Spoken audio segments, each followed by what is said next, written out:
This podcast is brought to you by the Arte Media Pantheon. Please head to artemedia.org to see all kinds of podcasts from our great friends. And if you would like to start your own podcast, they can provide you with the tools and resources to do so there. So please head to artemedia.org. That's A-R-E-T-E media.org. On with the show, Jordan. I cast fireball. I cast doubt. I roll for active perception. I cast vicious mockery. Let's go. Roll for initiative. Anyway, welcome to the show. Spur of the Moment Podcast. I'm your host. This is Spur of the Moment Podcast, and I'm your host. I'm Justin Spurr, and I'm joined by always as the never confused, and he's always here. He's never not here, except for that one time he wasn't, and he doesn't know about that because I didn't tell him. I'm cold.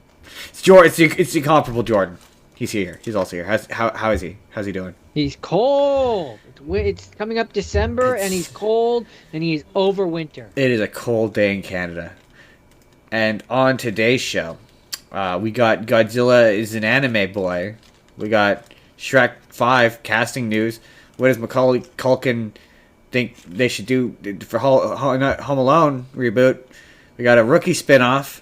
There's a TV show that's based on a video game. Scary movie news. Kendrick Lamar and Matt Stone, Invincible, Five Nights at Freddy's, and like tons more. And then later, as brought to you by Amazon Prime, is our Amazon Prime video special, and that contains everything that is currently on Amazon Prime, as brought to you by Amazon Prime and sponsored by Amazon Prime. Hey. Use our link to or talk to us, and we can. No, it's not time. It's not time to talk about that yet. We'll talk about that later in the show. But first, I wanted to do a little bit of he who ha who, giggledy giggledy. It's time for that comment response time, Jordan. Jordan, hit the lightning. Oh no, your microphone did not want us to hit the lightning.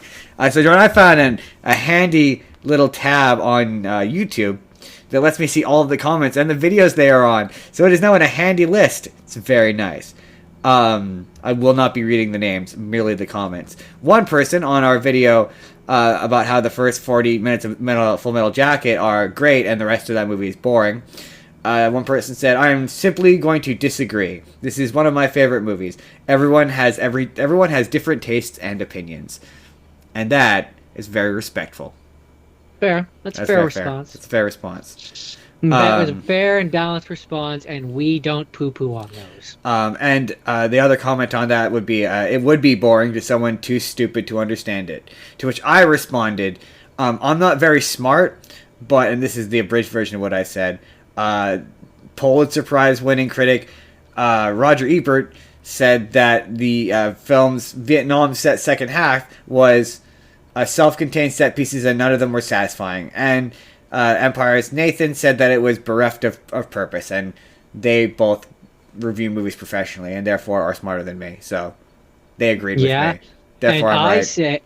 I say, who's stupider, the person that made the video or the person that took the time to comment on the video and push their video further into the algorithm by engaging with it? Huh? Nah. Nah, I know you are, but what am I? Someone commented on our Alf video saying, "We remember the false ending." And we do. We do remember the false ending. And then, wait, sorry. What? Someone commented on our Alf video. No, I know. What false ending? What? I don't understand. You know, how the show ended on a big old cliffhanger? Yeah. And then, so a couple people commented on our video about The Wild, or that time that Disney ripped off Madagascar, to say that they quite like that movie and it's a guilty pleasure of theirs. To which I say, I don't have guilty pleasures, not really. I not when it comes to movies. I don't feel guilty about the things I like, but I don't remember what I had to say about that movie. I think I liked it. And then someone said that it looked like a bad computer game. And another person responded that at least it looked better than Madagascar, which I don't know. And then which one was this? This was The Wild. It's the one where it's the lion, the alligator. Oh yeah, Madagascar ripoff. Yeah. And then on our short about the Hunger Games prequel, where we said all prequels are bad. I mean, certainly most prequels are bad. So one person commented, "This is why I hate," in big capital letters, "all prequels. I know what happens to any new or existing character.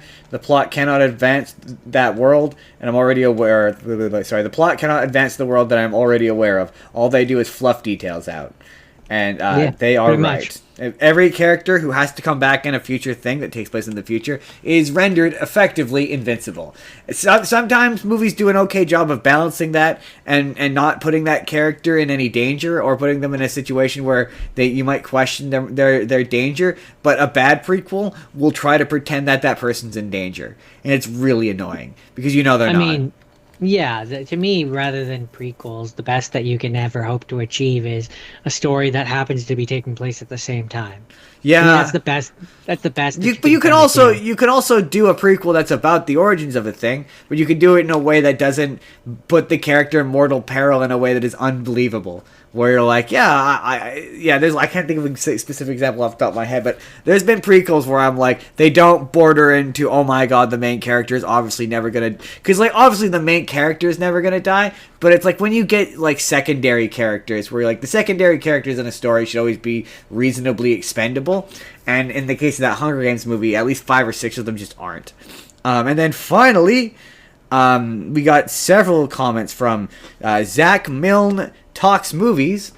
All of them were very fun. One of them was saying that the Titanic was some of the most remarkable filmmaking ever.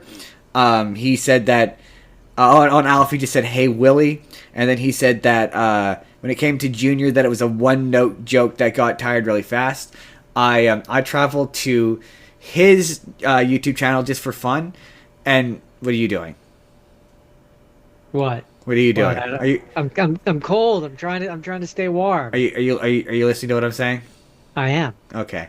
So I went over to his YouTube channel, and he has a video on there about Arnold Schwarzenegger movies. He ranked every single one, and I was so fascinated. I had to run over there and be like, what did he say about Junior? Would you like to guess what he said about Junior?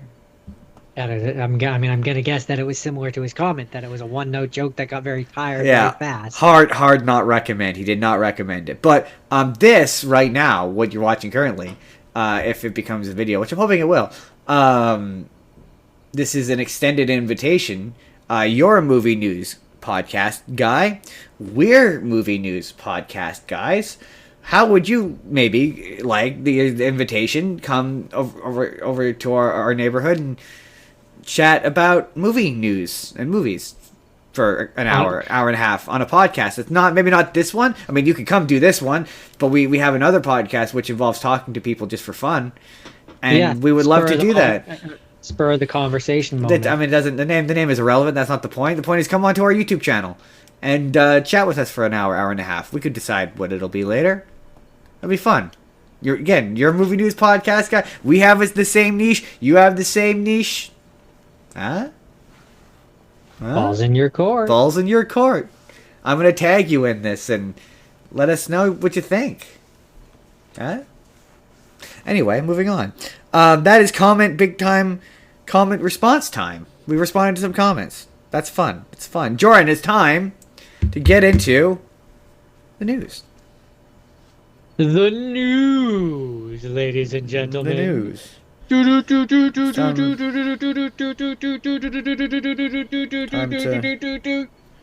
news. Why is there? Justin, I'm buying you time here. Come on. Because I'm. Justin, we're floundering in the air, Justin. Justin, he's not going to want to come over and be on our thing. You're taking too long. Jordan, it says this is a story, but it's not showing me a story. What the hell? I'm very confused. Okay, there it is. Okay. The news is canceled, Justin. Okay. You've ruined it. I've got it. I got it now. Okay. So Jordan, this Saturday, Toho Animation revealed that there's a new Godzilla anime series in its production. Does this have a name of it?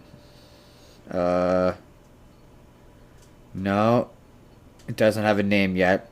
But it says they revealed it with an image of a boy who has like a armor on, and he's got what looks like a Godzilla hand, and it just says, "Is that boy human or Godzilla?" And are they gonna do a thing where he turns into Godzilla? I think so.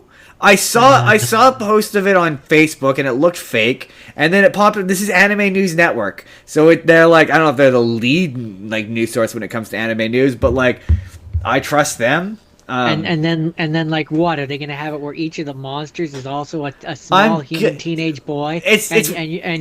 And you're gonna have Ghidorah, who's the preppy schoolboy, who's like the Vegeta of the anime. I'm kind of hoping it's a thing of like, yeah, he has the spirit of Godzilla, or my initial reaction was it's so funny because I always go like, how do you introduce Ultraman to America? He's just Godzilla but a guy. So now I'm just like, he's just Ultraman but he's Godzilla.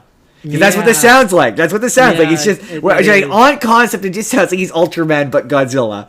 And like, I'm not gonna lie to you, that sounds kind of fucking rad. I'm so into that. That sounds awesome. If that comes out before our next Japan thing, I think I might do it. I might watch some of it because I've already there's a bunch of tokusatsu anime that I'm gonna check out for that episode. Stay tuned. And that's definitely one that I'm absolutely gonna. And I actually really like your idea that all of the bad guys are just other kids who turn into the monsters. That actually sounds kind of great. I don't know. I mean, I said that facetiously. I was kind of making fun of the idea, but I don't know. I'd need to see it in practice. But like I just, for whatever reason, yeah. It's funny you say Ultraman, which I see the comparison, but in my mind, I'm picturing it like a not Super Sentai, a Kamen Rider thing, where it's like, yeah, they're all at the school together, and each of them is a different classmate, and they're all the different monsters. Yeah, I mean that guys, and some of them are bad guys. I wish I could show you that when that inevitably becomes a video, you'll get to see the image.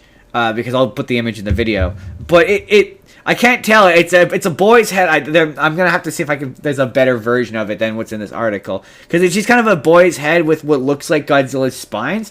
So it looks like Godzilla. So I think maybe you might be right. I think it might not be. He turns into a giant. He turns into Godzilla. I think it's like Godzilla forms around him as like an armor, maybe, which that would also be cool, because then you could have a villain who gets Ghidorah, because obviously you're doing Godzilla as a boy. You got a boy who has Godzilla powers.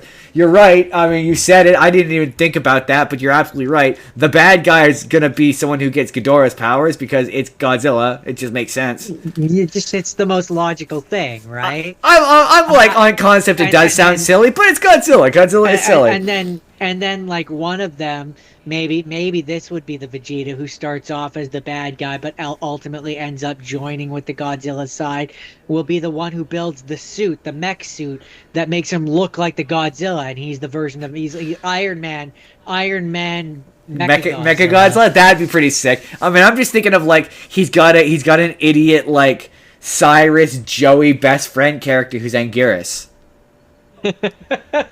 Because that's what in their dynamic, that's what Anguirus is. He's Joey. Like that's who Anguirus is.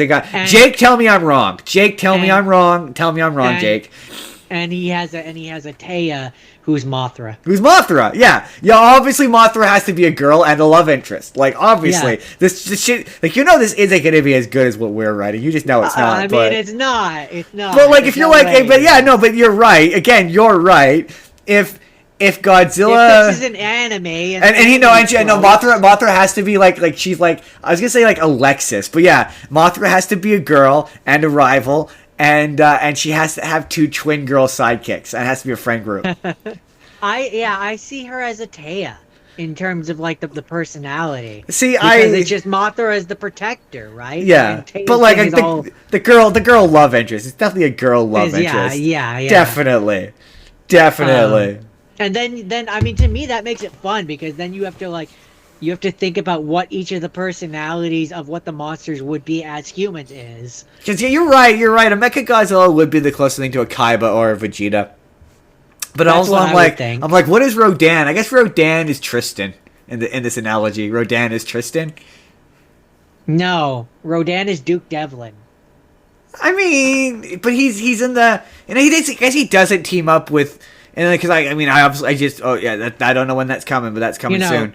Rodan, he's Duke Devlin because he doesn't immediately show up as an ally to Godzilla. He shows up as a bad guy, like, or an antagonist for like 1 or 2 episodes before he ultimately joins the good guys team. I guess, yeah, I guess.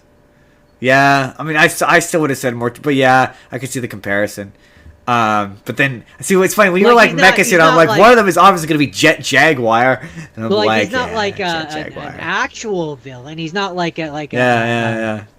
Whatchamacallit, a Kaiba or the... I'm just saying, Anguirus is Joey. Anguirus is Joey. I mean, who's going to be the Pegasus is the real question. He's going to be Pegasus? I don't know. Biolante could be Pegasus.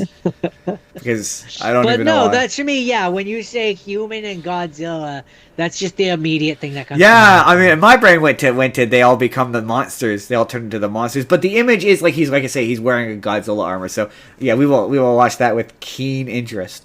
So Jordan, they made a I'm honestly kind of excited about this next story because they announced, everyone was worried about this. Let's start here. Everyone was worried about, well, where are the other Shrek siblings? Where are the other twins? How come they're not in this trailer? Yeah. So they finally announced they are indeed in the movie. Fergus and Farkle are indeed in the movie, and they have announced who is playing them. One of them does not matter to you because you don't know their name. People always yell at me about that in our comment section, by the way. They're always like, you should learn the names. No, never going to do that. But the other one is Jimmy Olsen from Skylar Gisondo. I know I'm pronouncing that wrong, but Jimmy Olsen and the kid from Santa Clarita Diet. New Jimmy Olsen in the new Superman movie. He is. Yeah. He is Farkle, I think. Okay. And I'm like, cool. I'm down with that. Him and Zendaya, I kind of, with that voice, you already kind of picture what that character is gonna be. Like, what they're probably going to go for with that character. He's going to be kind of a nervous guy, yeah. I don't know enough about the other guy. I'll say his name, which is, he's from Saturday Night Live, Marcelo Hernandez. I know I've mispronounced that. No idea who he is. But I'm excited for that. That definitely does... I was already one of the weird... Oh, that was the comment I forgot to mention. I was one of the weird 3 people who is excited for this movie and did not care that the art style looked different. That, because we got a comment about that on our Turtle video, where I said that only 10 people were excited for The Last Ronin. That is what we call hyperbole, boys and girls. Exaggeration. I was exaggerating. For comedic effect. Obviously, there's at least 15 people who are excited for Shrek 5. I mean, there's definitely at least 17 people. At least 20. Easy. I mean, there might be 25. But no, I'm excited to see those characters coming in. I was a little nervous that they weren't going to be in it. I like the casting. I'm excited. I think it's going to be fun. That movie's going to be fun. I watched that movie with interest, but also I hope they fix the animation. Yeah, I could care less, but that's just me. I want them to make it. I want them to make it a little bit, either a little bit closer to the original, or a little bit more like the Puss in Boots movie. I would like it to look a lot more like the Puss in Boots movie. Because I really like that. There's rumors about that they're making a second one to that. There's nothing official yet, which is why we haven't talked about it. But I heard that that Shrek 5 is not going to be connected to that, which is really disappointing to hear. But again, patience. We'll see. Macaulay Culkin. I'd be okay. Just a final thought. I'd be okay if Shrek 5 wasn't, but if they made the Puss in Boots 2 and it was. Well, they pushed Shrek 5 back, and that they started to say that they're looking. So my theory is that they pushed it back so that they could. At least I'm holding out hope that they will. Because what I'd be okay with is I just really want the dog to come back. I could care less about Kitty Softpaws. Sorry, Kitty Softpaws. That's fair. What I'd be okay with is if they did a thing where Shrek 5 technically takes place before Puss in Boots 1. Maybe. And then have Puss in Boots 2 be a soft sequel to Shrek 5. Maybe. Anyway, Macaulay Culkin. He revealed his personal pitch for a sequel to a sequel to Home Alone. He says he's not completely shut off to the idea of coming back to it. And I mean, I have my pitch for it. This is his pitch. Kevin is either a widower or a divorcee raising his son while dealing with work-related distractions and emotional distance. He says, I kind of have this idea, adding, I'm either a widower or a divorcee, I'm raising a kid and all that stuff, I'm working really hard, and I'm not really paying enough attention, and the kid is getting miffed at me, and then I get locked out, and Kevin's son won't let me in, and he's the one setting traps for me. The house is some kind of metaphor for our relationship. Which, like, okay, I'm not against that. That is honestly strikingly similar to my own pitch for it, which is, yeah, my pitch for it was always, he has a complex house. Like, he basically, after this, he went into home security. So he's, like, reasonably wealthy. He has his own home security firm, and it's about getting into his advanced traps that he has around his house. I would have brought back Marv and the other guy whose name Harry and Marv. I would have brought them back and had them be breaking in. But I do like the idea that it's Kevin trying to get in. I do like that idea better. So my pitch or my headcanon for the ultimate revival is don't end of discussion. I mean, actually, this is one of the times when I wasn't gonna say that, but I would have it be where you bring back. Ultimately, you have to bring back Macaulay Culkin for it to work. Oh, I mean, always.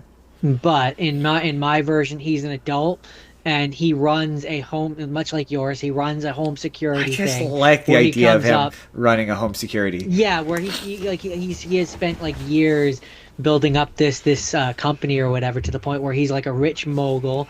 And every year he holds a contest where he basically is like, if you can get past my traps to get to something at the center, whether it be him or whatever, then either they get like a new job at his firm or they get a cash reward or something like that. Money. And then I would have it be like sort of kind of like a rat race style thing where they're trying to get through all of it. But one of the important things is if possible, I would have, because I think it would be funny, I would have two of the contestants be Harry and Marv. That'd be funny. That would be funny. And have them show up and be like, we've been. You have the kid enter, and then he can, at the end of it, he could be like, Dad, I only did a Home Alone so I could be closer to you. I mean, I guess if I have to have a kid, you have to have a kid. I wouldn't have him have a kid. You have to have a kid. It's you're selling this to a new generation. He has to have a kid. Okay, then yeah, then there's a masked bandit or something that joins, and at the end you find out that it's his kid. Or you just have the main character be the kid. I mean, you flip it on its head. No, that's not. Hold on. That's not. Let me pitch this. Let me pitch this. You have it where it's like a Willy Wonka situation where the kid wants to go. He admires Macaulay Culkin and he goes and he joins the competition because he wants Macaulay Culkin to notice him. And then you can have the other half of the movie be about Macaulay Culkin. He doesn't have a kid, and he's like a big time. He's too busy for anything. He's whatever. And then like they meet in the middle, and then big twist. It turns out he is Macaulay Culkin's kid. Okay, here's my counter pitch to that. I don't mind the idea of a rags to riches story where we have the underprivileged kid, but I don't want it to be Macaulay Culkin's son. Or they're not related, and Macaulay Culkin adopts him at the end. I want it to. Well, I want it to be like the kid is a TJ Detweiler. I mean, that's what I'm picturing in terms of like. He could be like a foster kid, like an adopted kid. He thinks he's an orphan, and it turns out his dad in the end is Macaulay Culkin. No, because in those movies, Macaulay Culkin's character was kind of a selfish kid, and I just don't see him having kids. I don't in my version. I mean, we make him a. He's not a father. He's a successful businessman. I never said he was a father. I said he was a dad. He's a successful businessman who wants nothing to do with children. One of his home installations, he got a little too friendly and he didn't hang around. No, not in my version. He dips that pen. You know what I'm saying? In my version, he has not had kids. You know what I'm saying? and he won't be having kids. You know what I'm saying? I do. I just don't know. No. It's gonna be a no for me. I mean, Macaulay Culkin wants him to have kids, so he has to have kids. That's great. He has to have kids. I'm the director in this version, and no, I'm the director. I'm the writer. He's just the actor. Oh, I see. Jordan, I sent you this trailer today, because I was like, not but an hour ago, and I was like, oh, this looks kind of good. I was kind of surprised. It's made by the people who made the Spider-Verse movies and K-pop Demon Hunters, and that is Goat. And it definitely looks like they were inspired by Zootopia. I mean, yeah. I do think it's funny. It's very much in that vein, Zootopia. I also would have taken Sing of like, this is what if anthropomorphic animals did human thing, and it looks very much like a typical sports ball movie. Yeah, it looks fun. It does not. It looks like, not in a bad way, but it looks like a paint by number sports ball movie, and there's nothing wrong with a good paint by number sports ball movie. It's produced by Stephen Curry, basketball player Stephen Curry, NBA champion Stephen Curry. Yeah, and it's the classic. Caleb McLaughlin. You can't do the X thing. You're not the right type of person or creature or being to do X thing. And I'm gonna do X thing, and then people around me think I can't do X thing, and I'm sure gonna show them. And by the end, I will prove that anybody can do anything they set their minds to, even when there's no logical reason for why they should try to do things. Right, and yeah, it actually does look like a lot of fun. I was like, oh, this looks fun. It's funny. It looks fun. It's cute. It looks inoffensive. Yeah, it looks good. Jordan, you'll never guess what show that you like that I don't watch, and it's really funny because I put this story in because I was like, this is a story for Jordan. Jordan, they're doing a big time spin-off of the show The Rookie, called The Rookie: North.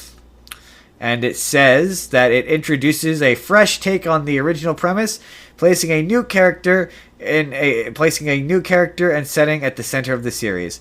You don't know who this guy's about? Does it say what it's going to be about? Alex Holland, a man who joins the Pierce County Police Department as its oldest rookie following a violent home invasion. This spin-off shifts the premise of The Rookie to a rural Washington state setting, contrasting the original Los Angeles backdrop. So it's just a new rookie in a different place. Yeah, so I was going to say that doesn't really sound like a spin-off so much as it sounds like, like when they took The Office and brought it from Britain to America, so it's like a completely different show. But unless like the characters like drift in and out somehow, then yeah, you're right. Also, like, I don't know, having not watched that show and just based purely on the isolated clips I've seen on TikTok, it really seems like that show doesn't work without Nathan Fillion. Well, he's kind of a major important part of it, yes, but he's not. The thing is that I'm just saying, like, without Nathan Fillion as its center, what does that show work without him? Like, without that, because he seems to bring a particular sense of humor to all of his characters. That I'm like, without him, I have no interest in that show. That's where I say it's why I compare it to The Office, because it's like, yes, it can. But much like how the original one had Ricky Gervais, the new one had to have Steve Carell for it to work. Like, you need somebody who not necessarily brings the same energy, but who brings an equal kind of energy, if that makes sense. Yes, I do what you're saying. I don't know the guy who they've got well enough for it to be like. Yeah, so like you don't need to have Nathan Fillion, but you need someone who can kind of equate to what he does in that original show. Yeah, exactly. So, like, if this new guy is capable of doing that, then I think it could be successful. But I'm gonna need to see. We're all gonna need picks, or it to didn't see. happen. Jordan. So they announced. Speaking of shows, they announced that they're gonna make a fill me in show based on the popular video game franchise for FX. Jordan, do you want to take a crack at FX? What do you think the game is that's going to be based on? The show. I don't know what FX is, but I'm gonna say Cyberpunk. Cyberpunk 2099. Think. Okay. In terms of shows that are on the network, think Archer. Think It's Always Sunny in Philadelphia. Okay. Cyberpunk is close. I will say it's close. You're gonna be like, "Oh, I was close" when I tell you what it is. I'll give you one more guess. Something close to Cyberpunk. I mean, not really, but you have the right energy. You might disagree with me when I tell you what it is, but you have the. I think you have the right energy. It's that kind of out there. Fortnite. Oh, you're close. No, Far Cry. Oh, okay. So you see why I said close? Close but not close. Close but not close. It's spirit. In energy. It's in energy. It's spirit. In comedy style. Fortnite was probably closer than Cyberpunk, but Cyberpunk was closer than you would think. At least I think it is. And the idea is that every season is gonna be, it's gonna be like an anthology series. So every season is gonna have a new story. And I'm kind of like, okay, if I were more of a fan of Far Cry, I would like, but those stories are like nothing. Like, I don't know how else to describe it other than like, yeah, that makes sense. But there's nothing like with the Far Cry name that brings a particular. It's always just a person in a jungle who I've only ever played the fourth one, so like maybe they evolve beyond more than this, but maybe I'm mixing up my franchises. Far Cry is that the one where one of them was like you control animals and stuff and like saber-toothed tigers and stuff like that? I don't. Primal. I think that's Primal. I don't think so. Far Cry. We own Far Cry 4. That's the one where it's basically. Far Cry 5 is the one that has what's his name from Giancarlo Esposito. Yes, that one. And then no, that's Far Cry 6. Far Cry 5 is where it's in rural America, I believe. Is it? I wouldn't know. I just know that one of them, you're right, has Giancarlo Esposito. And I never played it. We own the fourth one, and that one was basically like you get dropped in like a South African, South African country, and it was fun, but it was just like there was just nothing to that story. There's nothing intrinsically about Far Cry that makes you go, "Oh yeah, that's a Far Cry thing." So I'm like, "All right." Oh, yeah. Far Cry 5, Far Cry 5 is the one where it's in the backwoods, like American. That was what made that one different, because it was the first one that brought it to like an American city. That's interesting. I'd like to play that one. But anyway, but my point is, there's nothing about that franchise that I'm like, if I put on a TV show and I went, oh, that's definitely the Far Cry show. You know what I mean? So when I hear them making a show on that, I'm like, oh, that's not very. I don't want to say it's uninteresting to me, but it's also not very interesting to me. Like unlike The Last of Us, where it has like a very specific story, or if you were to make like a Pac-Man show, I'd be like, well, how do you take the with Far Cry? It's like, well, yeah, I can see how you could make this a show, and it wouldn't make it any more or less a thing than the games, I guess. I guess for me, it's the reason why Far Cry is an interesting choice is because, it kind of, as I understand it anyway, it kind of follows the Final Fantasy effect, where unlike a game like Kingdom Hearts, for example, where each of the Kingdom Hearts games, even if it has different characters that you play as, continues an overarching narrative, the Far Cry games are all insular. So like Far Cry 5 has nothing to do with Far Cry 6. Yeah, well, and that's what they're going for with the show. And Far Cry, I know. So I'm saying that makes that an interesting choice to me, because to me, when I think of like you're gonna make a game into a show, I think of like if you were to make Horizon Zero Dawn, where you would follow one character. Right. I guess I just don't watch a lot of anthology shows. Yeah, no, I guess it's supposed to. I guess it's supposed to evoke more of like a Black Mirror kind of feeling, where each one is its own thing. Well, in this case, it'd be more like what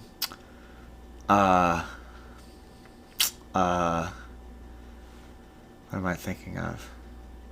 Like Goosebumps was, where the entire season is just it's like a Black Mirror, where Black Mirror, each episode is a different story. That's the same with Goosebumps. No, but Goosebumps is the entire season is one story. No, it's not. Yeah, no, the new Goosebumps, not the old Goosebumps. Oh no, I'm thinking of the old Goosebumps. The old Goosebumps, but this is gonna be like an entire season will be one story, which is not so bad. I kind of don't love the individual episode thing. With Black Mirror, it works because they're an hour long, but like when they're 30 minutes, like that's where story just starts to get meaty before it. Anyway, it would depend on the length, but I don't know. I'm not a big enough fan of Far Cry to care. No, I know that's kind of my thing too. If I'm being quite blunt. So this isn't a story, but this is just an example of comingsoon.net, man. You guys got to get on your like editorial standards, because what is this headline? So I'm gonna ask Jordan, what do you think this headline is? And I'm gonna tell you what it is, and I'm gonna get your reaction here. So the headline is Epic Transformers sequel with Rogue Optimus coming to Prime Video. I mean, that sounds like it's going to be like a new animated show or something. A new animated movie, right? Where it's evil Optimus Prime? I don't know about movie, but show or something, yeah. So then I'm like, oh, okay, new Transformers thing coming to Amazon Prime. That's great. And you go down, you read it says, director Michael Bay's 2017 action film Transformers: The Last Night will be arriving on popular streaming service Amazon Prime Video. What are you doing? What are you doing? What are you doing? That's deliberately misleading. What are you doing? Come on, have some editorial standards. What is that? That is, yeah, exactly what he said. It's deliberately misleading. What are you doing? Come on, man. You just want people to click on your article because it makes you money. Right? That's all that is. I mean, to be fair, this week was slim pickings for stories. Like, there was nothing. There was 1,000 articles, 1,000 similar articles in Stranger Things I chose not to do. Anyway, so this is a question for Jordan.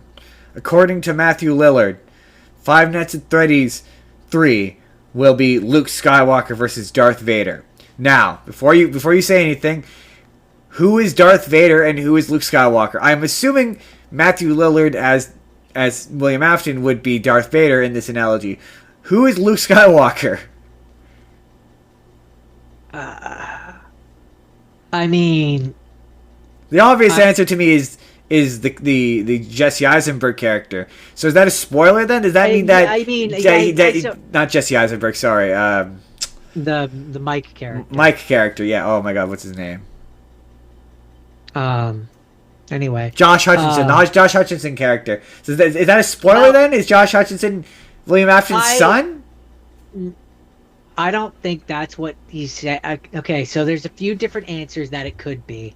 If we're going by movie logic, although in this analogy it might be more apt to call her Princess Leia, but he could be talking about, you remember the blonde police officer who's his daughter? Yeah. He could be talking about her. And she does something. Like she turns against her father or something. This is that's one answer. Lore answers, I suppose he could be talking about Henry, who in the game's logic, in FNAF 6 he burns all the animatronics, and like he is the partner of Henry, or of William, and so he owns, or he helps creates half of it, and so it could be him. According to this article, Jordan, because this article does have an answer. According to article, it's speaking with Coming Soon in a exclusive interview. Matthew Lillard said that if Five Nights at Freddy's 2 is a big hit at the box office, which we're gonna go watch it, the third movie will be a William Afton versus Mike showdown. And he says, don't hold your breath for seeing a lot of William Afton in Five Nights at Freddy's 2. Like Star Wars or Harry Potter, Voldemort or Darth Vader, they don't show up until later in the series. So he says, like, if there's a third one, it'll be a big showdown between those characters. And I'm just like, is that what people want? Do people care about that Josh Hutcherson character? I don't care about this franchise enough to, but like, are the Five Nights at Freddy's real down for that? I suppose it depends. I suppose it depends on what they kind of say in this next one. Like if they use it as a, because the thing is that the movie as of yet, has done a fairly good job of kind of amalgamating different things from the games and making it into games and books and making it into a more cohesive story, for the most part. So it depends on if they end up going the route of like, yeah, do we find out that Mike Schmidt is actually William Afton's son? Because then maybe. Maybe. Maybe. So Jordan, I thought this was funny. This is another one of those not really a stories, but this is a Quentin Tarantino slams Hunger Games for allegedly ripping off Japanese classic. And You mean the death battle one? yeah, Right? he's criticized Hunger Games for its similarities to the Japanese classic Battle Royale. Battle Royale. And number one, Jordan, first thought out the gate, right out the gate, is way to be 10 years late to that criticism. Quentin Tarantino. I mean, I was gonna say, isn't that like a widely like known? Yeah, it's not really a particularly original thought, Quentin Tarantino, No. but it's Quentin Tarantino. What do you expect? But also number two, not really. Like they do share like that's such a basic stupid take to say because like they're similar in concept, but in execution they're not really all that similar. I mean, the similarity begins and ends that it's like you're having kids kill each other. Yeah, that's kind of where the similarity begins and ends. That's kind of it. It's a death battle. That's really, yeah. I mean, beyond that, they're not really similar movies. The reasoning behind putting the kids in it are different. It's a completely different setup. Takes place in the present day, not the future. Like, there's so much. It's not really that similar when you get right down to it. Like, yeah, the basic premise is similar, but there's again 5 stars in all the fiction and all that. That's all like that jazz. saying. That's like saying. I'm gonna be a really blunt one here. That's like saying Harry and the Hendersons is the same as E.T. because they both have things that show up that the children have to hide. Yeah, exactly, right? Exactly. They're similar. They have a similar premise, but there's similarities. There's sure, definitely similarities, but they're not the same movie. They're not the same movie. They're just not. They're just not the same movie. That's my film analysis anyway, and I'm not particularly good at it. That's all I have to say about that. But I'm not. But to be clear, I'm not wrong. No, you're not wrong. Apparently, Jordan, Aaron Paul has announced that he is stepping away from voicing Powerplex and Invincible. I guess he only wanted to voice one superhero. But he said, he has said that he did a couple episodes and then they asked him to come back for the next season, and he said he didn't want to. It was way too grueling on his psyche, which is kind of an odd thing to say, but all right. I don't know how that character could be any more or less than like Jesse Pinkman was, but all right, whatever. I'm guessing my theory is they showed him what that character must do some bad shit, and they must have shown him what he does. That's my only thing. Or what he would have to do. Which probably he was like, which I know nothing about. Jesse Pinkman was traumatizing enough. I think I'm good. I don't know enough. I mean, maybe someone who knows Invincible better than me could be like, oh yeah, that character is a reprehensible piece of shit. But my question, where I'm interested. It'll be interesting to see if they change how that character sounds, or if they get a voice match. It'll be interesting to see what happens there. Who they recast him with, what direction they take that in. But I know that he comes back. I do know that he comes back. That character. Or if they just cut him. No, that character becomes a major character in Invincible. I was reading about. Well, in the comics he does, but that's where I say maybe they'll take the show in a different direction. Maybe. It's hard to say. Yeah, they're already they are introducing a new character in storyline that they haven't done in the comics. So yeah, maybe. I mean, I kind of just assumed that if he didn't want to come back to that show, it's because they take like 12 years to get anything done, and he didn't want to commit his schedule to a show that was unreliable. Maybe. I don't know. And this is just the excuse that he's giving. He's got it. He's busy. He wants to spend his time working on Dispatch, a far more popular thing. Ooh, no. I would say at best equally popular, but even then, Invincible's pretty popular. Huh. I stand by what I said.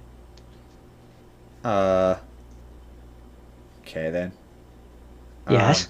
Well, apparently they're doing a okay. Stranger Things. I have not seen the new season. I will not be watching it until the second part comes out because I'm not wasting my time. I don't care if you leave me a spoiler. I don't really care. I know some of them. I do don't because I started rewatching. I start see. I didn't know that there was a break, but now that I do, I'm glad that I went back and started the original because I have to get through like 4 seasons of television before I get to the 5th season. So by the time I get to the 5th season, the second half Stranger will be out Things. anyway. So it's more like 6 seasons of television when you smush it all together. But I get your point. Anyway. But the funny bit for me has been watching people's reactions to it, and all of them saying all of the things that we've been saying here for years, and what I've been saying on the internet for years, even longer.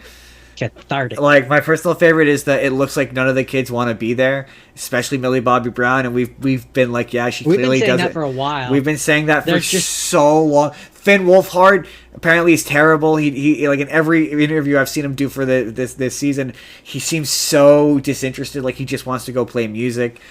And it's always felt like a game to see how much they can get away with doing this show without the kids. That's what that animated show is. And sure enough, there's a spinoff coming. I heard that it was a Nancy spinoff, but this article doesn't indicate one way or the other what it is. The only thing that it sort of indicated is Finn Wolfhard guessed what it was. That's what it says, but doesn't say really officially what it is, just that it's coming. And I think it's going to be whatever characters either don't die or like survive but don't want to come back will be on that show. So it'll be like whatever actors are willing to stay on will go on and do that show. That's my guess. You know what I'm surprised that they never did, or haven't done yet, is I'm surprised they never made like a, you know how the for example The Walking Dead has one, a Telltale style game, which is like which takes place in that universe. And like what, maybe it's a spin-off, or maybe it takes like the show and makes it into, I don't know, but I'm surprised they've never done that. Right? I am too. I some like certainly for Netflix, like one of their Netflix games. I can't believe they haven't. Like you get some voice match. I mean, again, I suspect that's probably what that.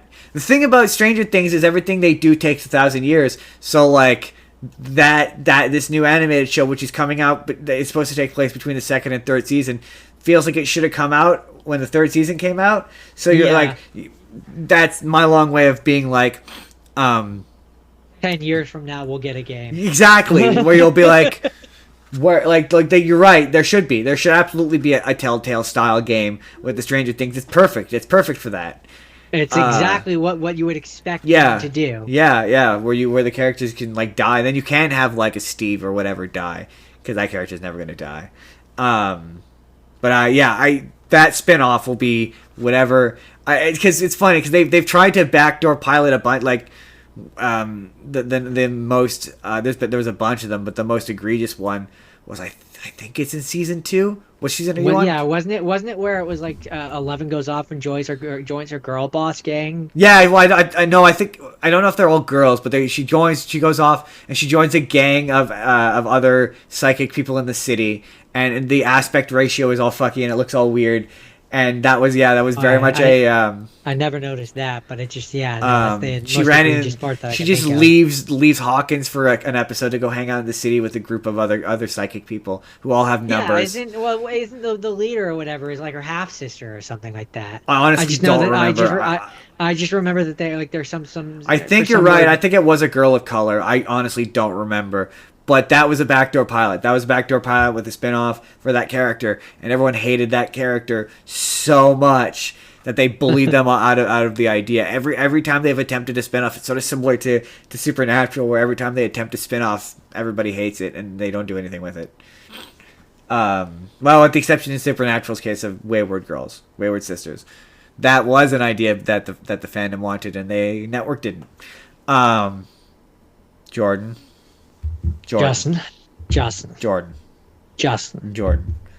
Disappointing news, Jordan. Paramount, for some reason, delayed that new, as this article calls, long gestating project, which is that's a gross way of saying it, but okay. A movie by South Park creators Matt Stone and Trey Parker and the musical artist Kendrick Lamar. It's a live action musical comedy. And we don't know anything about it. I don't even think we know what it's about or what the plot of it is. But I like don't. I certainly don't. but it's supposedly a musical comedy. And like I'm fully down for that. The South Park boys have never made a musical I didn't like. No, I mean, I'd be down for it. The question is it a new, and we don't have any answers to this, I don't know. obviously, but the question is it a new thing, or are they making a movie version of, like, the Book of Mormon, for example? Like a theatrical version of the Book of Mormon? Maybe. I don't think that's what this is, but I think it's going to be something. Obviously, I'm guessing you don't know who Kendrick Lamar is. Wasn't he on Futurama? Wasn't he Hermes? No, that's Phil Lamar. Oh, Kendrick then, Lamar is then no. okay, But they're both Lamars. they are, but the Lonely Island. The one that has the dude from Brooklyn Nine-Nine. Yeah, yeah. Yeah. You know the song YOLO that they sing? YOLO, say no low. Oh, yeah, yeah, Isolate. yeah. You know the rap part of that? Isolate your finances. But with respect to pretendable future right now, don't dilute your finances. I not specifically off the top of my head, but I believe you. That's Kendrick Lamar. Okay. All Um, right. so like I would be okay with them doing it. I mean, if it's a musical, I'm always pro more musicals in movies. So Yeah. I mean, I like it. we haven't heard anything about it. They announced it a while ago, and I was like, really, that's random, because they very much were after Team America, like anti-movie. They haven't made a movie since, so I'm pretty stoked for this. This is one of those ones where I still like them, man. No matter how much I shit on them and I criticize them because I love them, and no matter how much they fuck up in my eyes, I will always forgive them. And that's one where I would like to watch that in theaters. I would like to support that movie financially with my points. I don't know how that works. How does that work? This is a quick aside. I was thinking about this the other day. This has nothing to do with what we podcast about, but I'm just curious generally. Like, when you pay for something with points, like out of a rewards program, how does the company make money off of that, do you think? Do they get reimbursed in some way? Do they self-reimburse? How does that work? Okay. Hold on. One question at a time. So, in terms of like Cineplex, the short answer would be they don't. They eat basically they're making their money back by you spending the money on popcorn and things that are really expensive to get the points. And whatever you pay in the monthly fee just reimburses the ticket price over the course of the year? Okay. Kind of like, so I pay like $10 a month and I get one free ticket. Yeah, so that's $120 a year. So when you think about the fact that a ticket is like normal price like $14, that means they're basically only losing like $4 or something like that. But then to get the scene points, which is your real question, you have to spend a lot of money on popcorn. So, like, yes, even if you're using those scene points to get a free ticket here and then, the amount of money that you're spending on the popcorn to get the scene points makes up the difference. Oh, okay, that does make sense. When you explain it like that, that makes sense. That has nothing to do with what we do, but I was thinking about that on my way to work the other day. Like, how does that work? It would be the same at like a Save-Ons, for example, where the amount of money that you're spending on groceries to earn up the points that it would require for you to be able to an illusion of a discount when you're not really making a discount. Basically, it's basically like that makes sense. it's basically like for every purchase that you if you look at it like every time you deposit a check, you're taking out and it's an $1,000 check, you're taking out like $2. So like, yeah, you're slowly working your way towards a vacation, but it's such an insurmountable scratch of a coin that it doesn't really mean anything. Plus, with places like Save On, they also strategically try to do things to dissuade you from saving up your points and them having to actually pay out and give you the vacation. So most times, they're not even having to do it because they're convincing poor schlucks like you to spend 1,000 of your points to get a free jar of mayonnaise. That's fair. Jordan, finally, It's time. That was a wild. It was a wild tangent. That's what we do here. The news has Jordan. The news has almost run an hour. This has gone on too long. I had to cut 2 stories. Jordan, final story. I blame you. I blame the system. Jordan, finally, it's time to play a special edition of Marvel and DC superhero interview answer roulette. Extraordinaire. Roulette. There's no roulette. There's no roulette. The Mummy edition, starring Brendan Fraser. So, Jordan, Brendan Fraser was asked about these rumors that they're making The Mummy 4. Jordan, let's put the answers on the board. There's a board. It's off screen. You can see it if you look hard enough. On the board, we're going to ask Brendan Fraser about The Mummy 4. Jordan, what do you think Brendan Fraser is going to say about him returning to do a Mummy 4? Okay, hold on. Man, I always loved making those movies. Back in the day, we did things that were unprecedented with the technology at the time, hold on, my microphone fell down. And it would be really exciting to come back to the franchise one more time, to do one last big hurrah. I don't know what the story would be or what they would have me do if they did have me come in, but I'd be excited to give it a shot. It's too much. You did entirely too much. That was way too much. You overperformed, exceeded. It's entirely too much. You're also close. You're close. You're close enough, I'll give it to you, because you're close. That's not exactly what he said, but it was... So, when asked directly, he says, I'm hearing... So the question was, I'm hearing you are doing The Mummy again. Rick's coming back. He didn't shut down the door on the idea. He just replied, hey, anything's possible at this point. It is speculation, and I would love to tell you. I would love to answer more about that, but my lips are kind of sealed. I'm sorry. But I want you to know that there's a definite fan base, which means they're talking about it. If his lips are sealed, then that means it's on the table. Yeah, that's code for I can't talk about it because it's currently in discussion. Yeah, contracts are being formed. We're figuring out it's being written. We're figuring out a way for me to do this where I don't have to do any stunts. It's basically what this is what he's saying. But then again, he did do, and they canceled it. He was the bad guy in a Batman movie. I mean, technically it was a Batgirl movie. But, so hey, maybe he could still do some of the physical stuff. But that's code for, we're talking about it. That's what that's code for. That's it. That's the news, Jordan. Hit that music.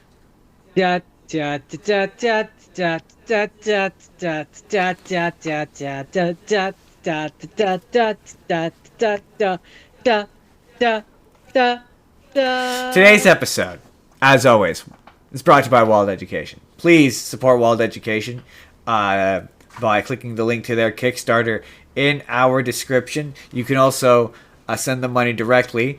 If you would like to know how to do that, you can reach out. You can ask me, or heck, you can ask Jordan, and then he'll probably ask me.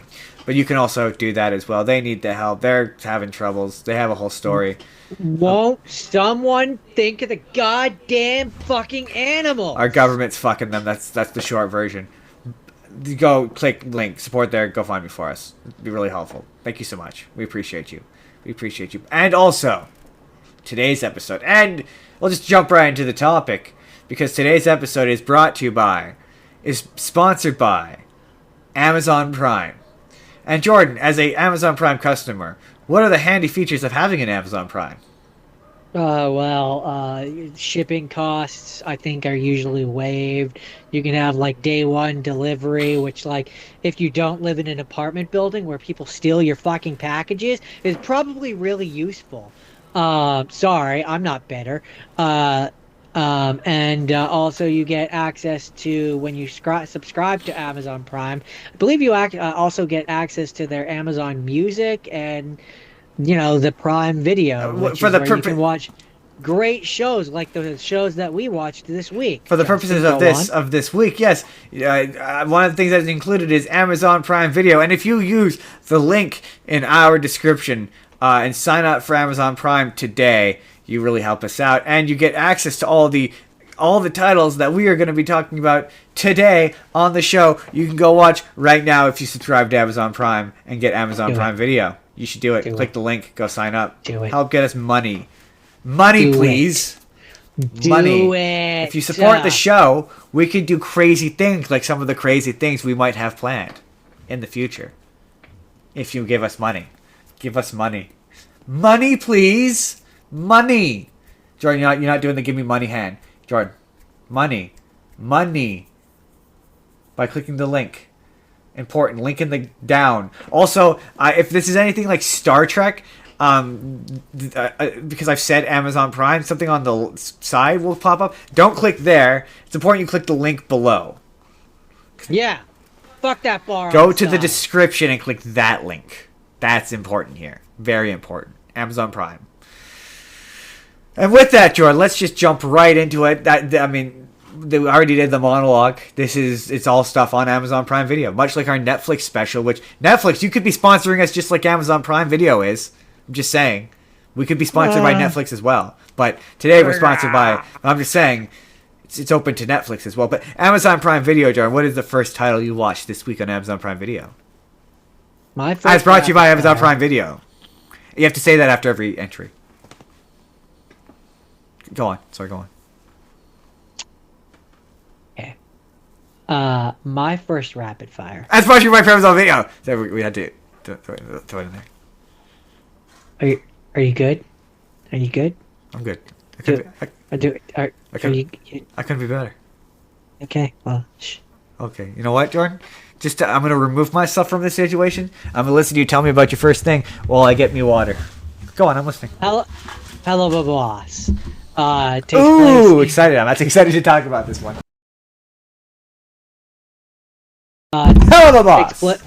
Takes place in the same Helliverse as Has Been Hotel, but instead of following the princess of hell, while she tries to while she tries to rehabilitate human souls, instead of focusing on that, we focus on the lowest of Hellborn, a group of imps who have created a company which offers hitman services in the realm of the living. So, human souls can go to them and hire them to go to the human world and kill whoever they want. Now, when you say human souls, because I have watched this show before, full disclosure. Now, but I wasn't really super. I'm not gonna lie to you. This show doesn't do it for me nearly as much as Has Been Hotel does. But so like the humans who go hire them, are they like the sinners from the where the what's her face Charlie is from? Is that the idea? Yes. That's why their office exists on the Pride plane, the Pride ring of hell, because that's the only and so this is a thing that I've learned over my time of watching both shows is on the Pride ring is where the human souls exist. And so in Has Been Hotel, when they say that there is an overpopulation problem, it's because humans can only exist on that ring of hell. Gotcha. They can only be on that ring, and that's why the angels don't go down to the lust ring or the greed ring or any of the other rings. And basically, each of the rings of hell has the sin, which kind of is in charge of that ring of hell.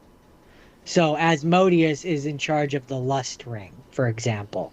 See, like and so the hierarchy. I saw that Satan shows up in like the last episode, and he's kind of badass. Yeah, Satan does, and he's not Lucifer. No, he's not Lucifer. That's a thing that I appreciate. Is this is one of those versions of the story where Satan is described as someone who is different than Lucifer, and Beelzebub is also mentioned at one point. Yeah, Beelzebub is not in the context of he's not Satan. He often gets conflated with Satan, but it's like Beelzebub, and it's different. At least she does borrow a lot from Christian mythology. There's a lot of things in this universe that and we're going to talk more about the other side of the universe later. But there's a lot of things in this universe that I didn't realize the Go Away show were based on a real thing. I thought she made those up. I wouldn't have gotten that either. And so what's interesting and they're apparently bird-like. Like apparently that is a thing from the text about them. there's a number of things in this show where it was like I'm not super versed in all of it, but there's certain things which like piqued my brain when I heard certain words. Like in one of the episodes, one of the characters really wants to impress a character called Mammon, Yeah. who is from that witches movie that I just recently watched like last week. Yeah. So as soon as I heard that name, I was like, oh, and I looked it up, and Mammon is supposed, and it fits perfectly into Became what his Captain character America. is You were in the like, show. I understood that reference. It ties into who his character is on the show, but he's supposed to essentially be like the spirit of greed and corruption and like wanting to be full and power and like that kind of thing. So, would you say that I was, 'cause I was thinking about this? Is this because this came first? This came well before Has Been Hotel. Did it? Yeah, I'm pretty sure this came first. I'm Because I know that Has Been long before it was an Amazon show. It was also a It was YouTube a pilot. thing. Yeah, I'm pretty sure she was making this before that, or And maybe and she like made that it, pilot and then she made. All I know is this as a show came first. interesting. Okay. Okay. So I would say that I would characterize this as its lesser known older brother. Yeah, it's the Oswald. Yeah, I would say so. Like full disclosure, my friends love this show. I don't enjoy it. care for I don't care for Brendan. Not like just sense of humor wise. Not that I don't care for him because he seems like a very nice guy. But like, so I hate it. But just Who? Brendan Rodgers, the guy who plays Blitzo. Oh, He was a okay. YouTube comedian like well before he started doing this.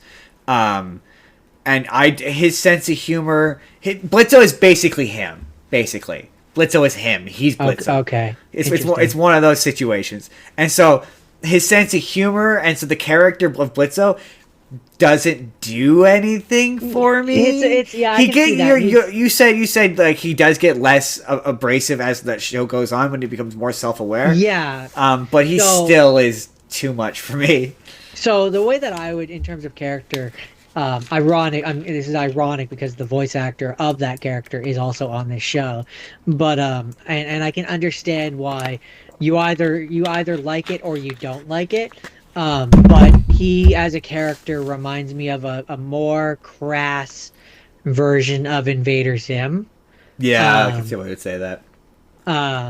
And so it's one of those things, or I would also compare him in a lot of ways to Rick Sanchez. Yep. From Rick and Morty. I can definitely see that comparison.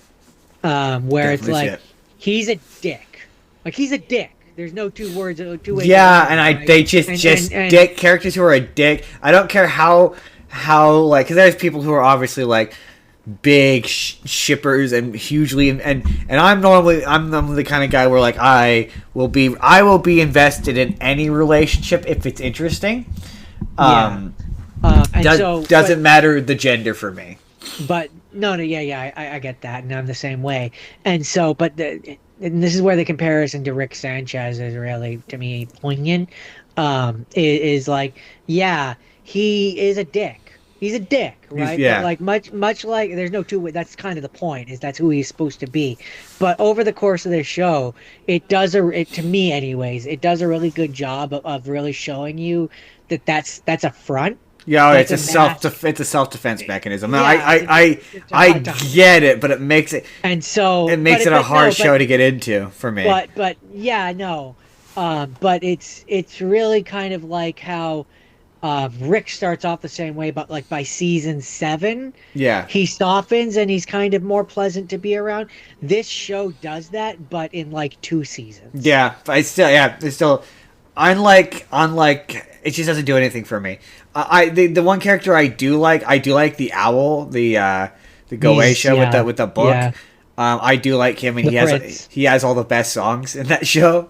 He absolutely does, and that's one thing that it's not a complaint necessarily, but an observation with this show is it has a lot of songs, but it doesn't have to.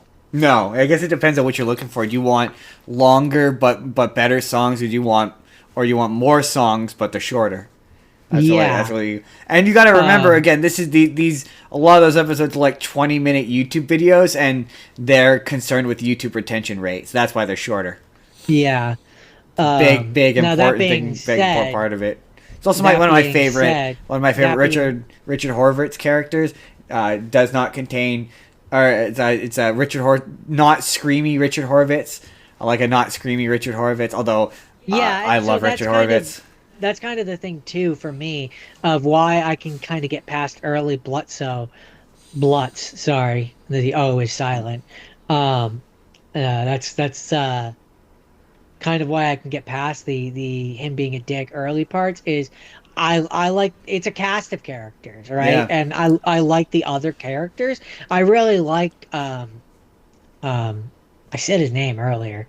Guy who plays as Invader Zim. Richard Horvitz. Moxie. Richard Horvitz. I really like Moxie. I like Moxie's little wife. I like his wife. I like his family's fun. Like I say, it's not screamy Richard Horvitz, not screechy Richard Horvitz. It's funny you mentioned Invader Zim. I can't stand that character. Yeah, that's fair. And I like Luna, and even the side characters. And I think part of the one thing that I like about this show that I think it does better so far than Has Been Hotel is it introduces characters who are seemingly antagonists, right, or rivals, or like it introduces them as bad guys, and by the end of the second season, anyways, a lot of them have either kind of forgiven Blutz or Blitz, have forgiven him or have softened him. So like to me the best example is Asmodeus and his little clown boyfriend or person or whatever, who starts off hating Blitz, starts hating him a lot because he has justifiable reasons to, as do all of the characters, and I think that's the other reason why the moments where Blitz is unpleasant don't bother me as much, is because the show treats him like he is being unpleasant. Yeah, no. Like, I mean, it's a lot. If the music were more memorable or more interesting to me, that would do a lot of heavy lifting to make me care more about this than I do. I just, it did nothing for me. I was like, this does nothing for me. Did you watch this before Has Been? No, after. Interesting. Okay. Because that'd be interesting to when season 3 and 4 come out, to have you go back and rewatch season 1 or 2 and see if your opinions have changed at all. Maybe. Yeah, I don't know. It just didn't. Yeah, I was like, I just kept looking for some of the songs were all right, but like nothing really grabbed me quite in the way that Has Been did. I don't know why. I just there's but you're right. You're right. It has the sense of humor of like, especially the early seasons of like more like a late night. I mean, in America, Adult Swim, or in here a late night Teletoon show where like you put it on. The best comparison I can give it is Rick and Morty. It'd be like it's like a 9 o'clock. Yeah, but yes, but no. Yeah, for me it was like a mid 2000s. It's way more early 2000s that where it's like, yeah, this is something I'd put on at like after I got home from work when I used to work in the movie theater. That like you would just a Rick and Morty. Rick and Morty is probably the closest comparison, but I'm thinking like Starman or like I don't know what that Family Guy, just like home movies. It's not. I don't agree. I think it's too clever to be compared to Family Guy. No, I just meant like that era of television. Dad or something that's different. No, but I'm not talking about specific shows. I'm in terms of comparison. I'm just talking about the block of television and time of day that it would have been on. Like it would have been like or like it would be the kind of show that would be on at the same time as like Robot Chicken. Yeah, Robot Chicken. But oh my god, what is it called? I'm playing with my joystick, guy. What is that called? Oh my god, Undergrads. That's it. Like that era of like late night adult cartoons. Like that's I'm mastering my joystick, I'm mastering my joystick, guy. I'm gonna have to. That's gotta go in here as a clip. I'm mastering my. But that era of. Otherwise, I don't think anybody might remember that. I don't think Jake will. Just because Jake remembers every weird reference I ever make. Knowing my luck, this will be the one thing where he's like, "What the fuck are you talking about?" But like that era of like of like that era of late night adult cartoons. Like that's what Hell of a Boss reminds me of, and Has Been Hotel reminds me of an R-rated Disney thing, and I think that's maybe why it hits with me more than this does. I could see that, and that has everything to do with the fact that Charlie is a Disney princess, and that's the gag. That's the joke. The joke. It's a parody of what we're going to talk about. Has been later. Like put a pin in that. Put a pin in that for later. I would definitely say, and I found this when watching this, and maybe this is why I enjoyed it more than you, is it definitely harkened me back to shows. I know you say like the adult anime, whatever, but like it harkens me back to shows like The Office, where it's more like sitcom-y. Yeah, well, yes, I could see. Every episode is very much. It's not part of a larger narrative. It's until she started to make. You could tell in season 2, because there's only 2 seasons of this, right? Even on YouTube, there's a third season. On Amazon, anyway. I don't know about on YouTube. Oh, on YouTube there might. But anyway, it's one of those where you could tell where she started to make Has Been. Because that's in season 2, she had started to make Has Been Hotel. Because that show is way more informed, especially towards the end of it. And to be fair, I think season 2 is way stronger when it starts to become more serialized. Then it starts to become better. And like you know what? Honestly, really, the early episodes really remind me of Ren and Stimpy. I can kind of see it. Again, to me, the closest thing that I can think of is Rick and Morty, because like even in season 1 of Rick and Morty, it's not nearly as serialized, and then it slowly becomes serialized as you go on. That's a pretty solid comparison. Jordan, is that it for Hell of a Boss? It's a good show. I don't hate it. I don't think it's bad. It's just, again, it just doesn't do it for me. For me, especially season 1 Has Been Hotel. To me, that's like an A plus or an A. Solid. And this solid is like a solid B plus. B plus. That feels fair. Okay. Let us begin, Jordan. But also, like I like them for different reasons. Also, and I will say, final thought. I am excited because it ends on kind of like a not cliffhanger, but like it ends on such a way that I'm excited to see where it goes, and I'm also excited. That I will say, yeah. I know that they said that the two shows are supposed to be more connected going forward. Yep, they're gonna cross over a bunch. That I'm excited for. So that I'm excited Very for. So excited like for that. in season 3, I want season 3 to take place after season 2 of Has Been. I want there to be reference to what Vox has been doing. That would I be want fun. I want there to be acknowledgement of Vox Tech, because he's supposed to be like everywhere in that ring, and they're on the same ring. Yeah, I want them to talk about that, just, like that weird fucking hotel that the princess that the Princess of Hell. Like some reference. I have just based on the teaser trailer that we got of Charlie and Blitz interacting. I want those characters to interact so badly. I want there to be a noticeable impact on Blitz's business of going in and killing humans, because the humans want to redeem themselves by going to Charlie's hotel. That'd be pretty sweet. Anyway. These are all ideas that you can take. Moving right along into the future. Fly into the future. Whoa, I can't hear you now. Sorry, say something? I said you watched Space Jam? I flew right into the future. And watched Space Jam. And I did not watch Space Jam, Jordan. Because you're singing the song from Space Jam. No. The future. That was also by the Steve Miller Band, Jordan. Prior to the movie Space Jam. And no, the future. I'm talking about the show Upload, an Amazon Prime original. Amazon Prime Video original, Jordan, brought to you by Amazon Prime.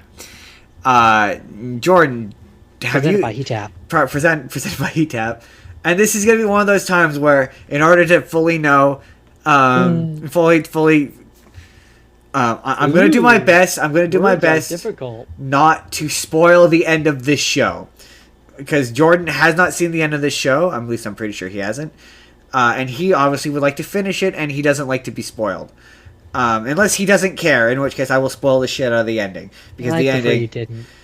How much can I spoil? Can I say what I think of it? You can say what you think of it, just Okay. maybe avoid specific Specific details. details, I can do that. So I want to begin this by asking you what you remember and how far into the show you remember first. So the last thing okay, What is the last I thing you remember? That's a good question. There we go. Yeah, okay. Yeah, that's a better way to um ask it. I remember that she cut the guy that got uploaded, whose name I don't Nathan. remember. Nathan Brown. Nathan. Played Um, by he Robbie breaks Amell.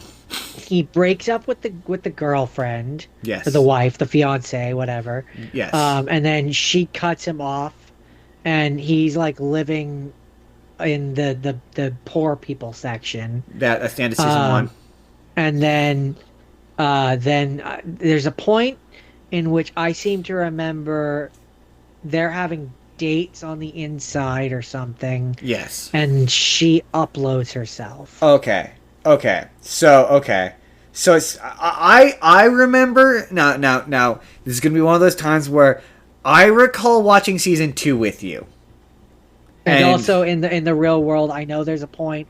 I remember there's a point where the real world person that he's falling in love with, his angel or whatever, Yeah. she like leaves and goes and lives in the wilderness with her dad. That's season 2.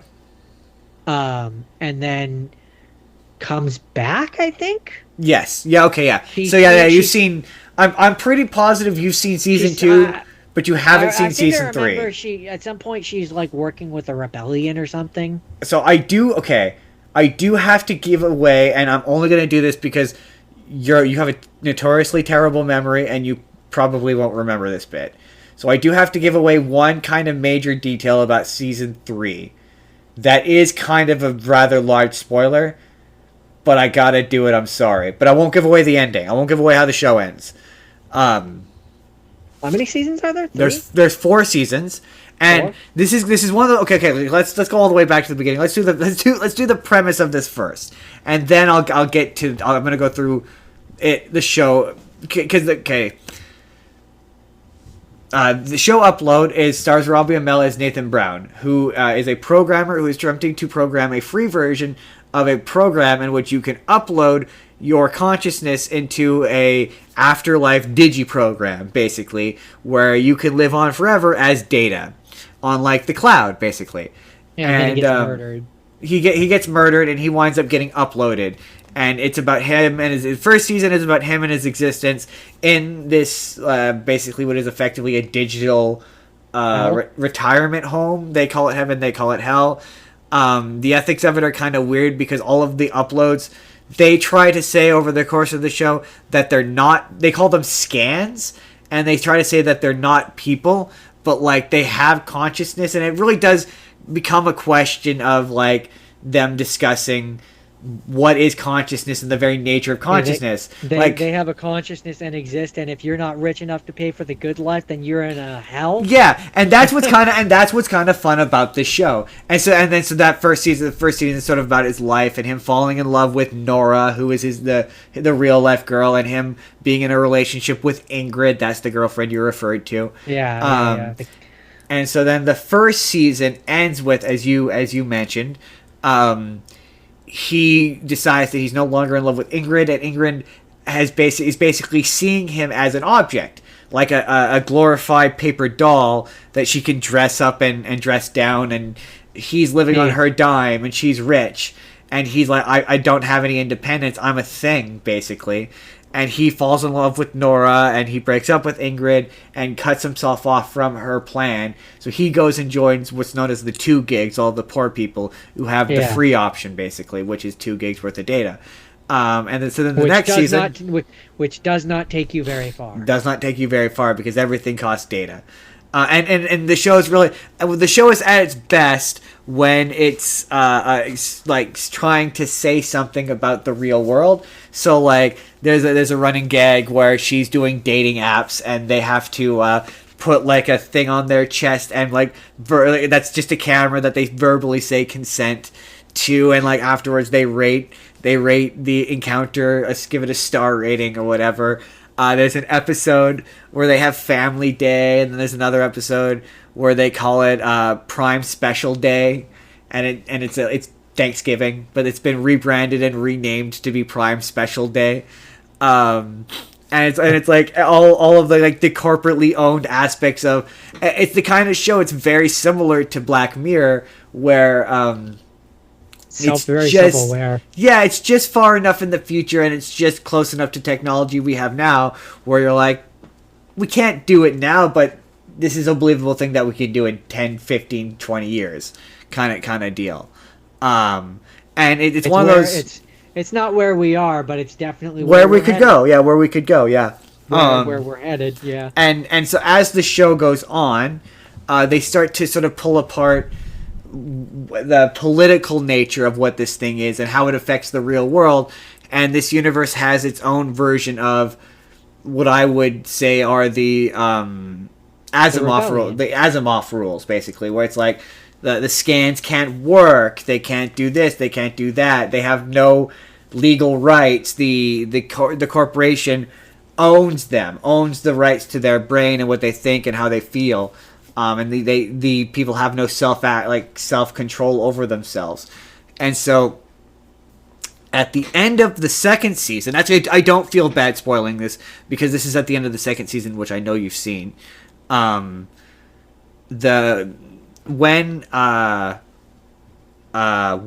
Nora leaves to go join the farm, as you put it, the rebellion, which is basically they're called the Ludds, and they're a group of people who are like fanatical religious people who believe that all uploads are bad and there's no and they're super extreme and they want to blow up everything, and I remember that, yeah. Much like anything, there's nothing inherently wrong with the tool itself, right?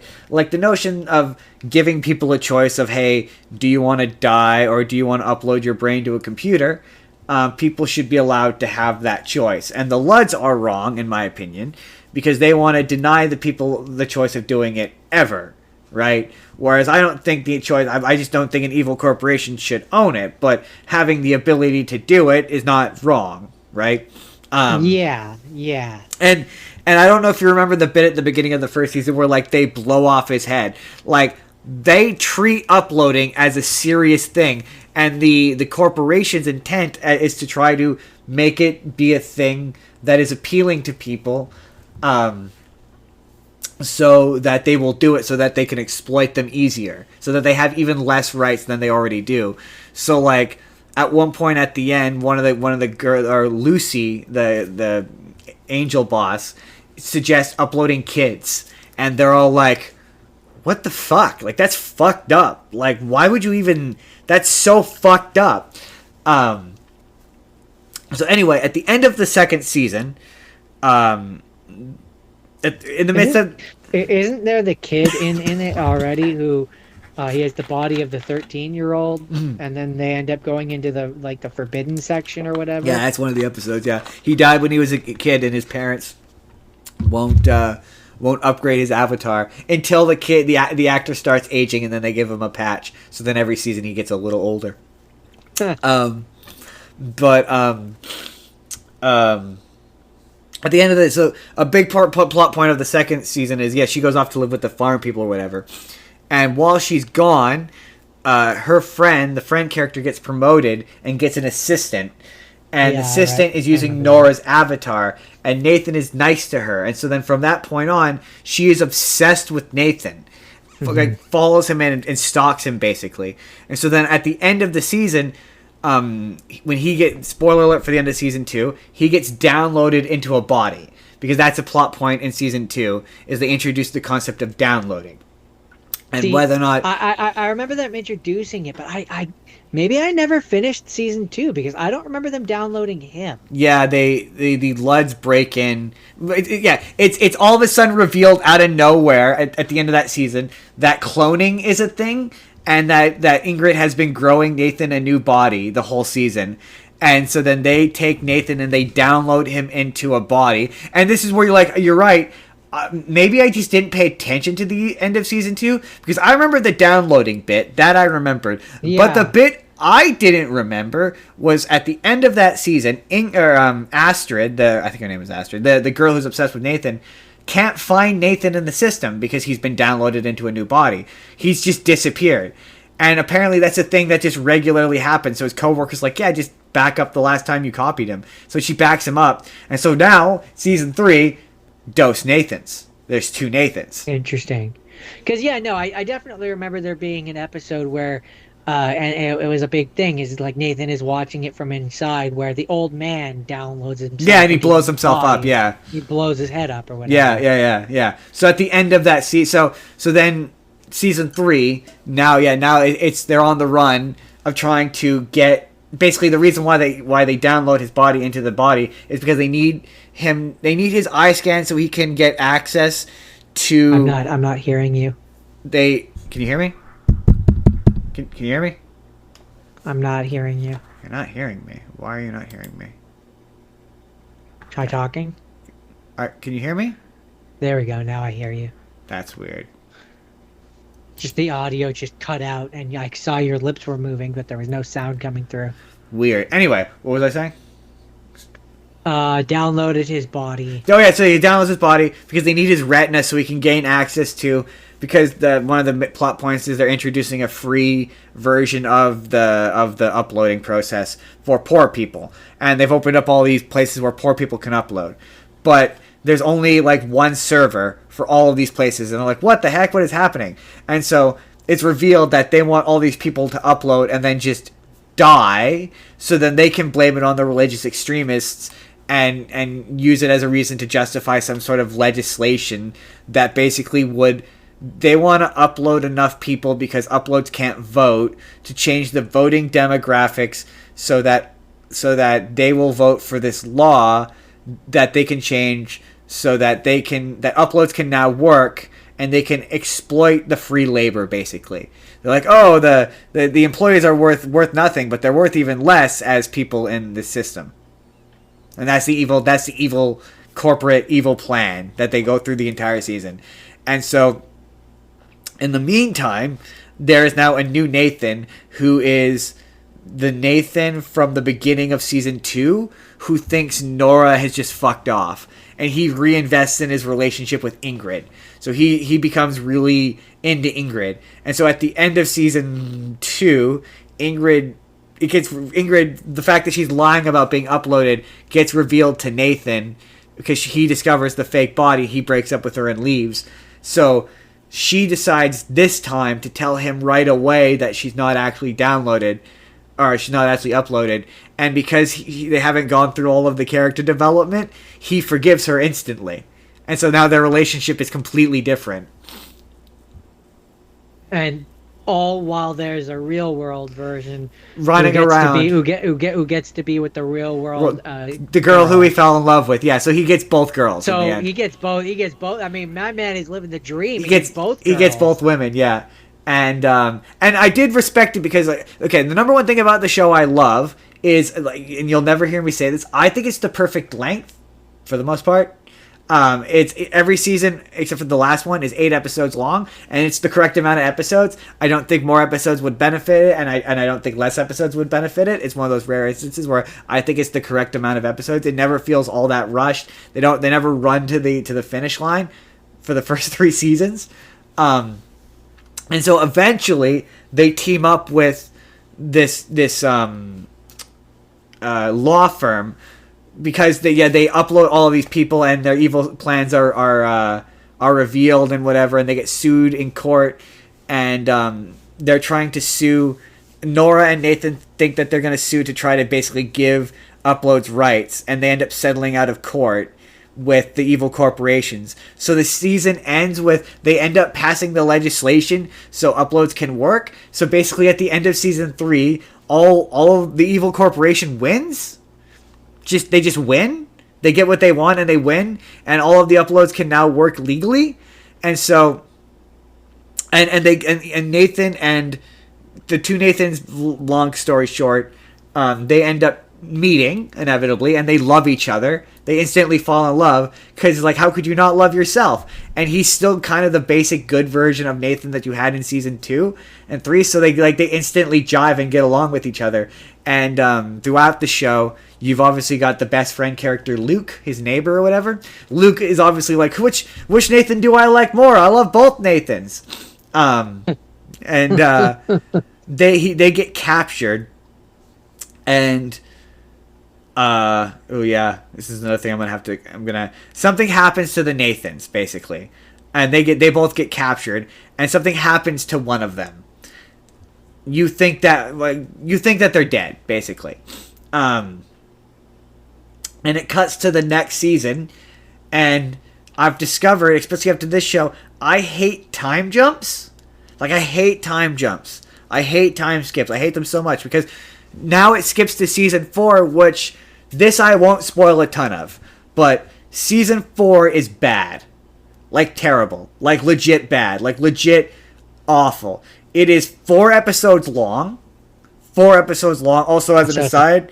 So it's not really a season then. Whoever writes for IGN can't tell time because their review said each episode was an hour long. They're wrong.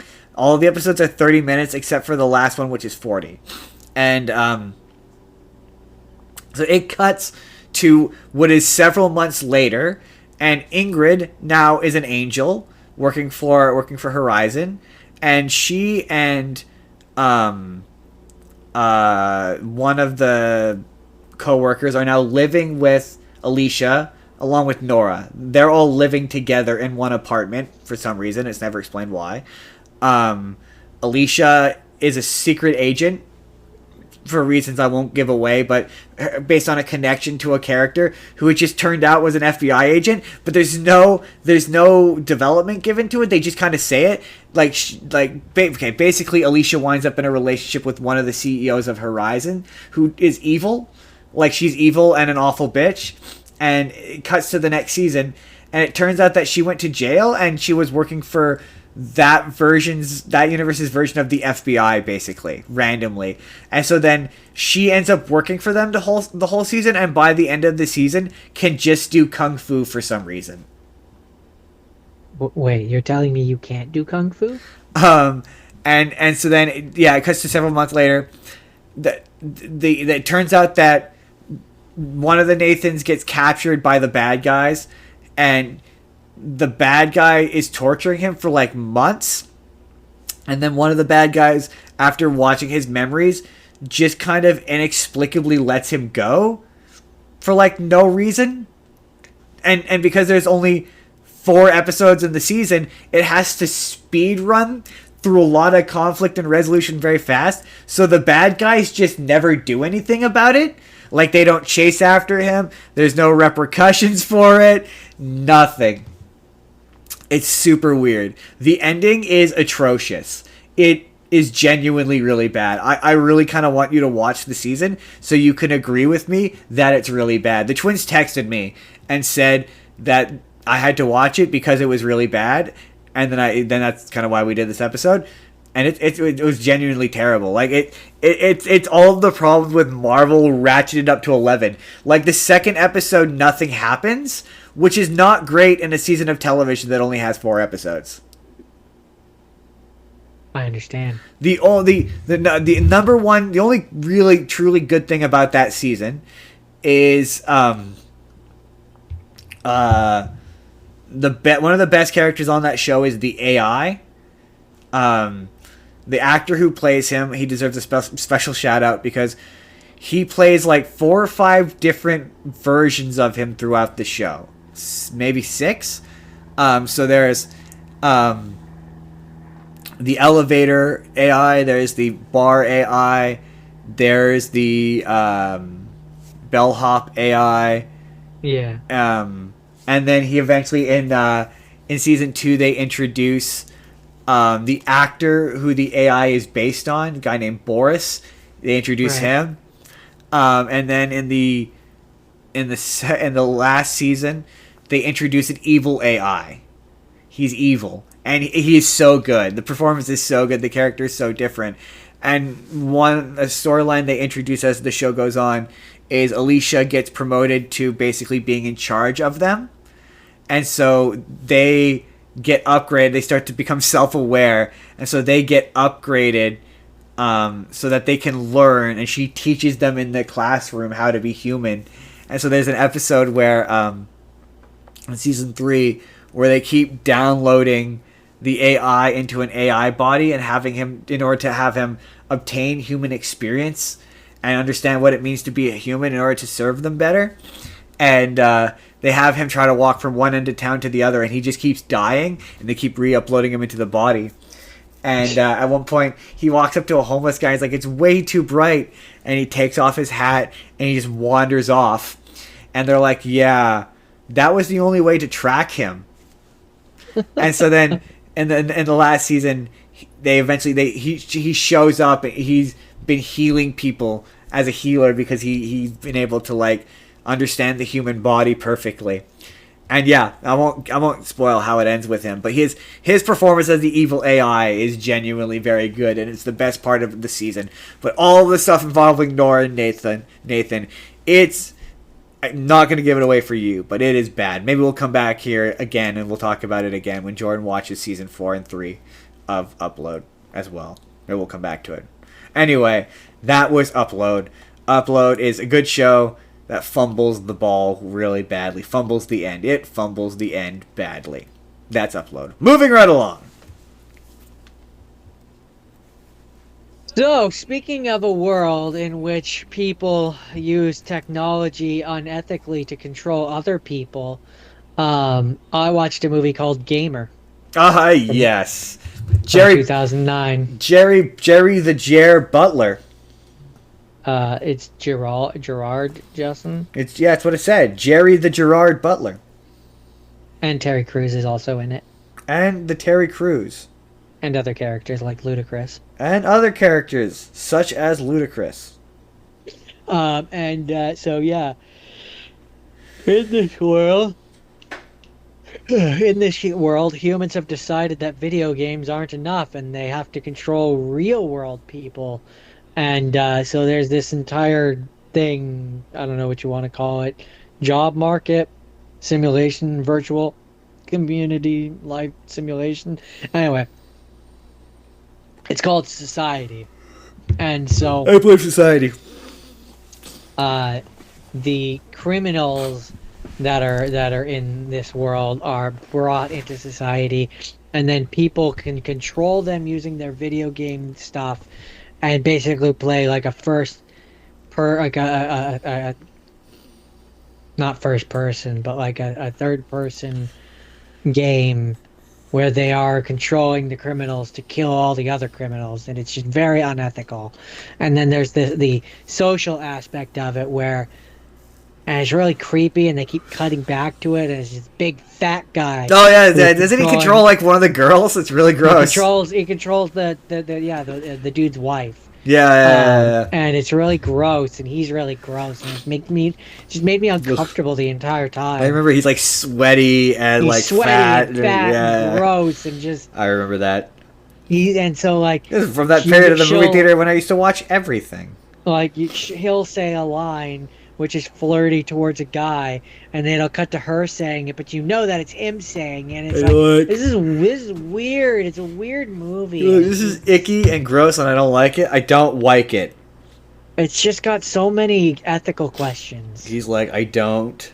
And then you find out that the bad guy, the reason why Gerard Butler's character is even in there is because he found out a secret that he was never supposed to know about, and he the CEO of the company that put out the game used him to murder the other person who tested the software, and so he's in jail and yada yada yada, and it's a fine movie. I seem to recall it not being violent enough to be interesting. Like it's being one of those movies where it's satire, and what it had to say was not interesting enough to be like a dramatic movie, but it wasn't violent enough, or graphically violent or cartoonishly violent enough to be memorable. That's the two things I remember about that movie. It just so this is a real nothing of a movie. It was a real Gerard Butler movie. 2010 Gerard Butler movie. Forgettable. Super forgettable. I guess really, if I had to describe it in one word, I couldn't, but if I had to describe if I had to describe it in a series of word, I would say it's just an episode of Black Mirror. Yeah, that's Just fair. just an extended episode of Black Mirror. That is fair. I mean, hey, that's And what even Upload was. and 4 seasons of an and extended episode of Black Mirror. and even then, it's really not that extended because it's only 95 minutes, which is, I mean, Black Mirror is basically the length of a movie. Pretty much, yeah. I mean, it's almost like an hour. It's really not that. I mean, there's some episodes of Black Mirror that are in fact an hour and a half. So you know.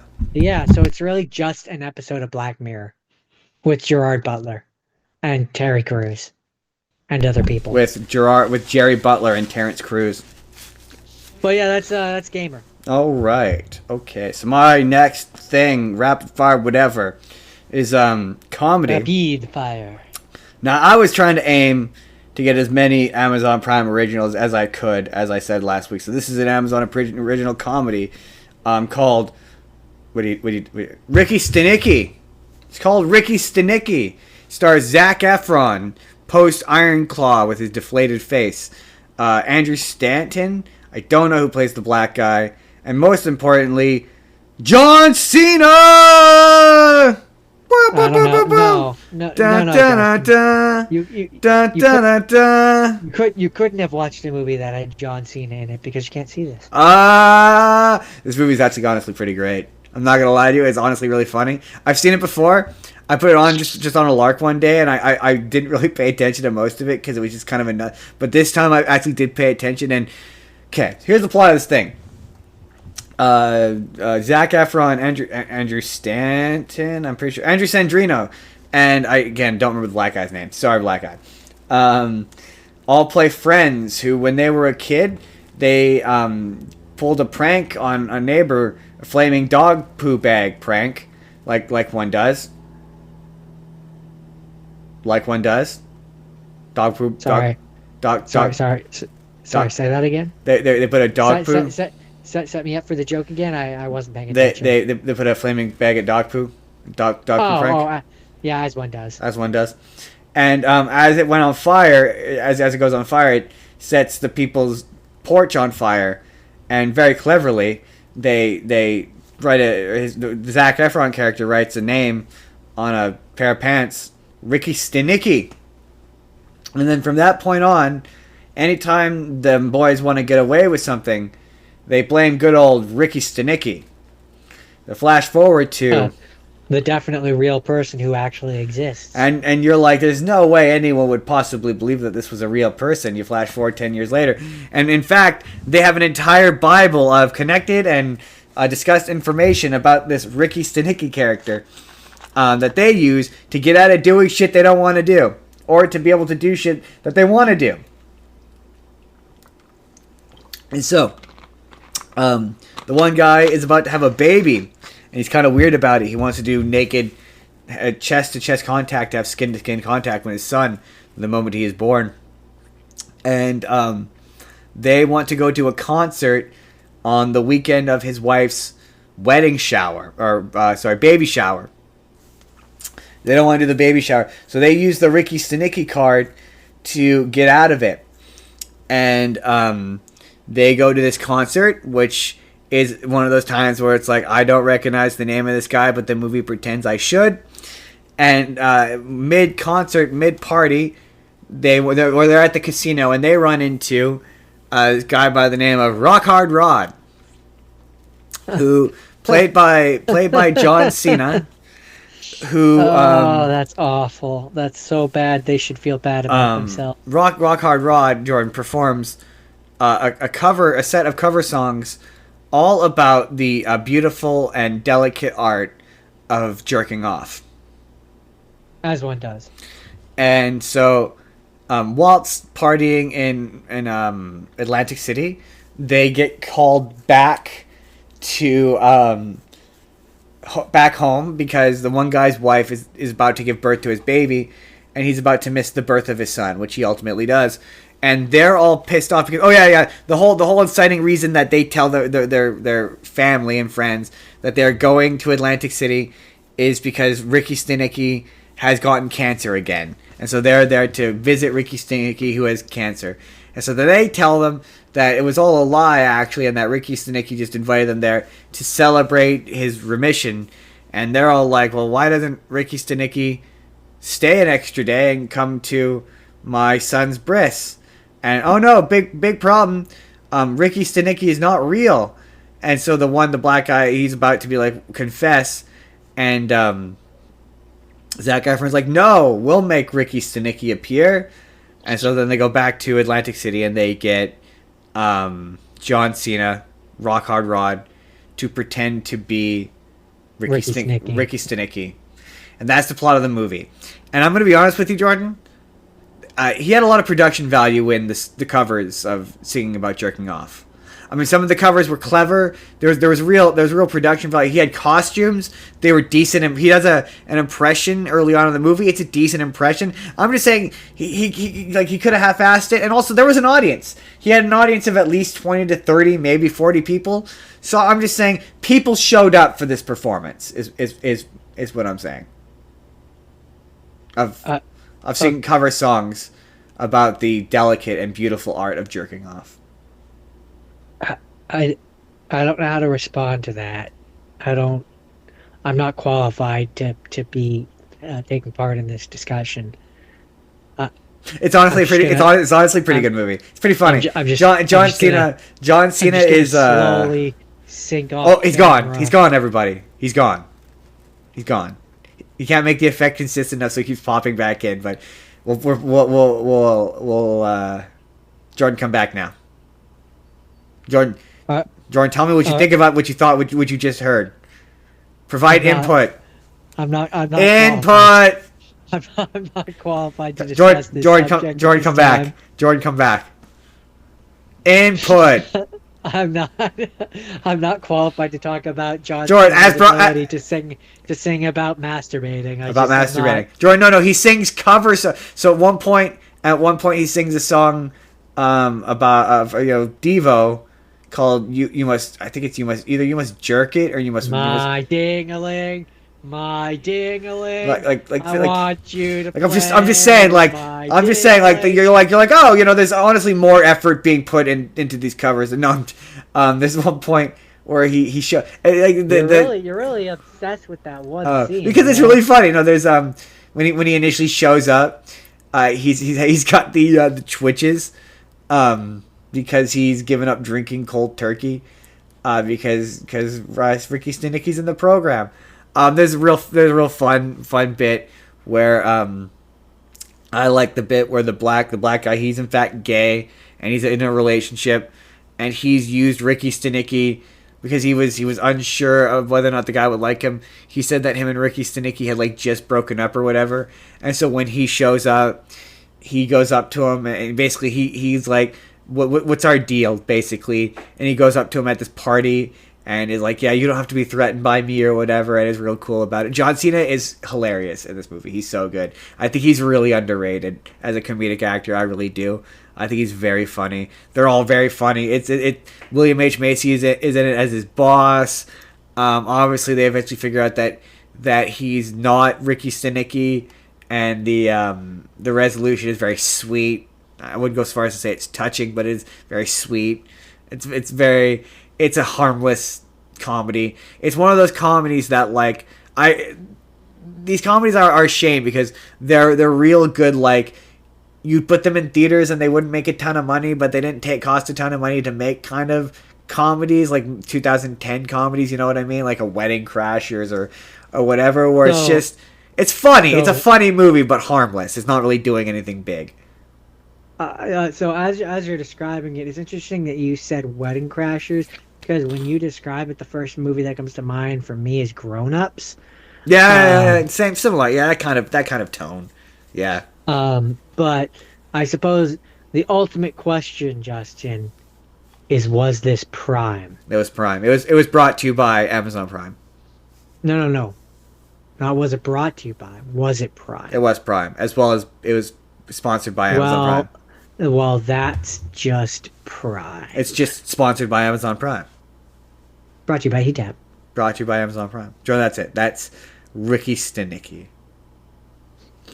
Ricky Stenicki, the man with no hickey. Okay, my next one is Dread, which is significantly better than the Judge Dredd that was played by Sylvester It Stallone. is significantly better than the Judge Dredd played by Sylvester Stallone. There's some real lower jaw acting happening from Carl Urban in this movie. Yeah, He is genuinely but really good. This but movie's really good. it's genuine, really good. There's some Um, real great slow motion effects. The action's tight. and I think severely what makes underrated it really movie. successful as opposed to the other one is it's really simple. Oh, it's so simple. It feels like it would just be like a single issue of a comic book Absolutely. where they go in, the one trainee that's with him is on their review and they're taking down a gang. Right? Right? Right? That's the meat and potatoes of what happens here. Any other details are superfluous. Mm-hmm. And It's supposedly supposed to be a prequel, before all the, because Judge Dredd comics are famously very weird. This is supposedly before all the weird stuff. interesting. Um, all I know They is that wanted to do a sequel that had the weird stuff. We'll do the weird stuff. all I know is that I had a good time with it. I That's quite because enjoyed Carl it. Urban is another one of those actors that he's never bad in anything.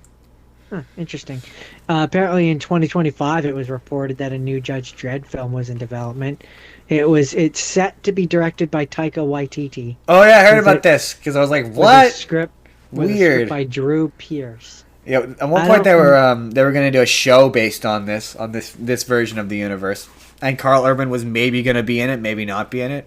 He always says that he will come back and do another Judge Dredd because he loves this movie, and he should because this movie's really good. Apparently, at one point, he had plans for a trilogy of films. This movie Uh, is really the second film cool. would have focused on the origins of Dredd and Mega City 1, and the third would introduce Dredd's nemesis, the undead Judge Death, and his dark judges, Interesting. which Very- would have been interesting. Here's Interesting. a fun question before we move on from this. Do you think if you had it your way or the highway, um, do you think it would be better if they made the attempt to make another reboot of the Judge Dredd movies, or do you think that Dredd is an example of a property which would work better as a show? Depends on the show.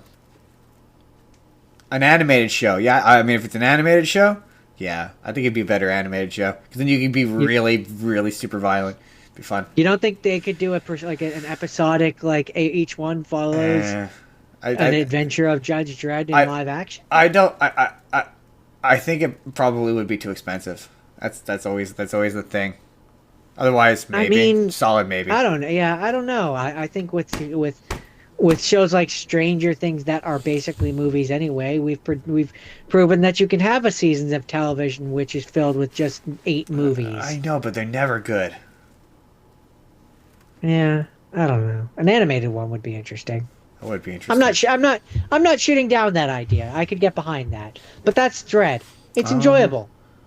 All right. It's definitely the best The- Dread movie that I've ever seen. I mean, that is true. Of the 2 Dread movies, it's definitely the superior one. I hear like an airplane That's because there's an on airplane. your end. That's because there's an airplane outside. Airplane. Jordan, Problem of living so near to an airport. my next movie. This next movie, honestly, it was so weird.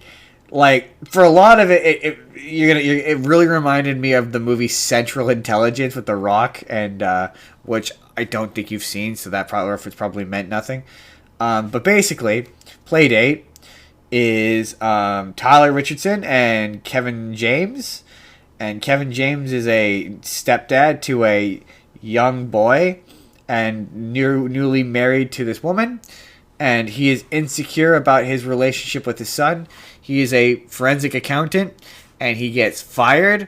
And they mention the fact that he's a forensic accountant multiple times. It never really comes up in the movie as a thing that's really all that important, but they mention it multiple times. I thought it was going to play into the plot in some fashion. It doesn't.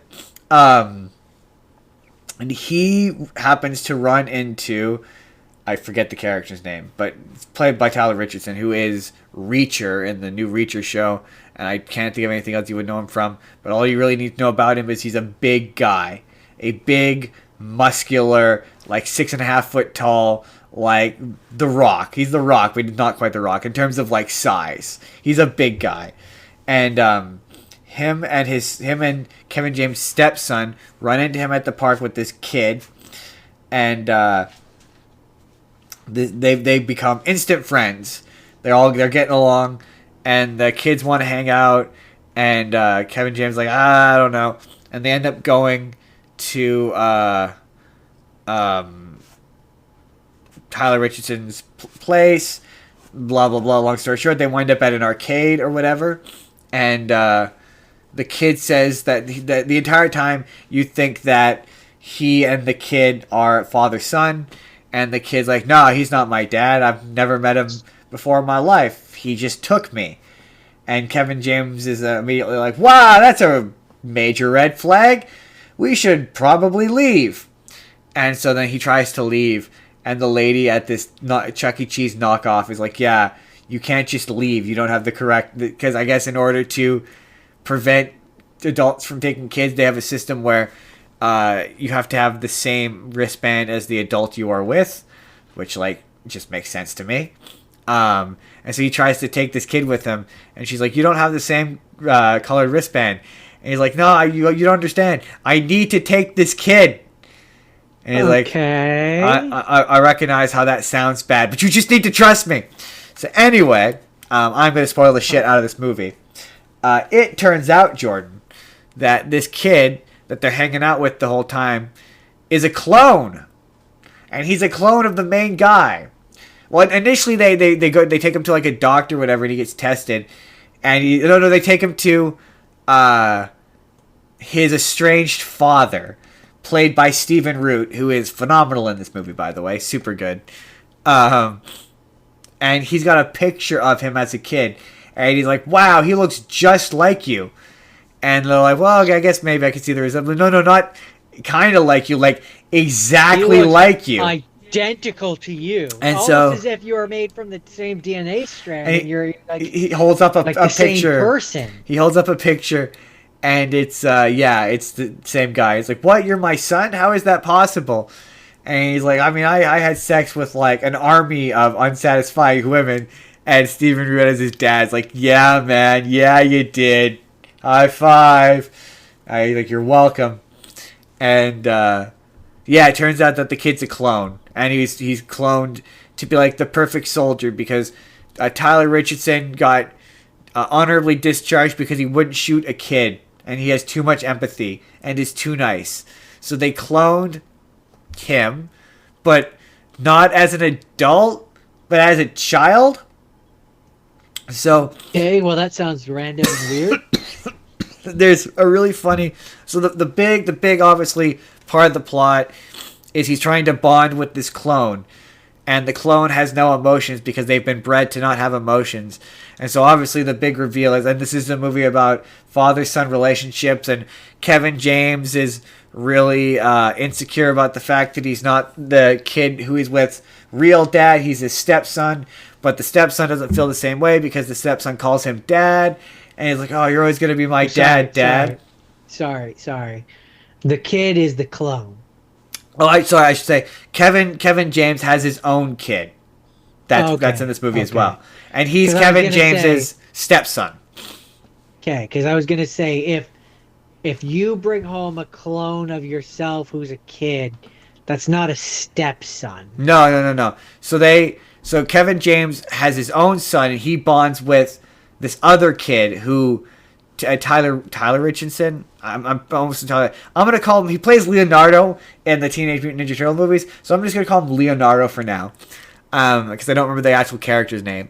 But he's a big, like hulking, like muscular, 6 foot tall, super jacked, muscular guy, and he's got a kid with him that after being kicked out of the army, he was a security guard for this particular company that he doesn't know what he did. And one day he found this kid and he just took the kid. And pretty sure that's a crime. The big twist is that this kid that he took is a clone of him, a genetic clone of him, and the company that he was securing for was secretly stealing his DNA and cloning him.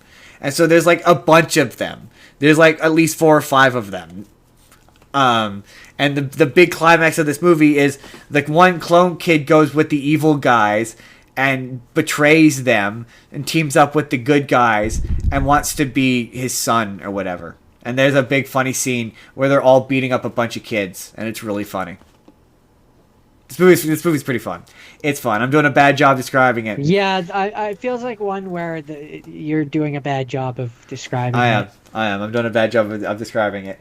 But because initially it felt like it was going to be a really boring resolution, kind of like Central Intelligence, where it's another one of those like the one guy's really confident and like gets the Kevin James is the straight man who gets into they get into a bunch of car chases and he's constantly the one who's like, I'm in trouble or whatever. It's one of those movies.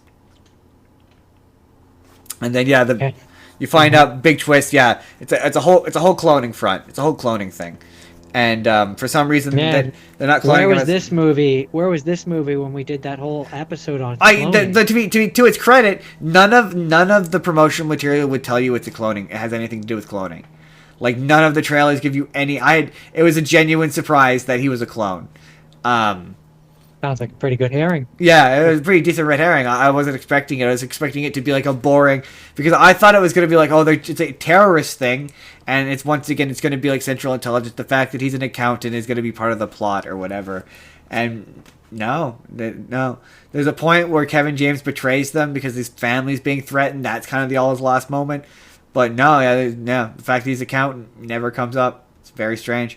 But yeah, it felt like a movie where it should have come out 5 years ago, and it felt like they wanted John Cena. It's kind of one of those movies. Anyway, that's Playdate. It's all right. So, speaking of movies that I didn't like and want nothing to do with in the future, I watched Winnie the Pooh, Blood and Honey. What, Bjorn, are you Winnie the Poohing it right now? No, I have pants on. You weirdo. I mean, I'm Winnie the Poohing it right now. No, you're not. You also have pants on. You'll never know. I know. You'll never know. That movie's real bad. Blood and Honey. That movie's real bad. I hear the second one's better. Took beloved childhood thing that you love and ruined it. Yeah, but doesn't even do it in a way that's like interesting. No, it's just he's evil. It literally felt like they went out on the first weekend that they possibly could, and they did. They did not anymore, but at one point, literally, if you type in "evil Winnie the Pooh mask" into Google, it was the first thing that popped up. Not anymore, but at one point it was. It was literally the first thing that popped up.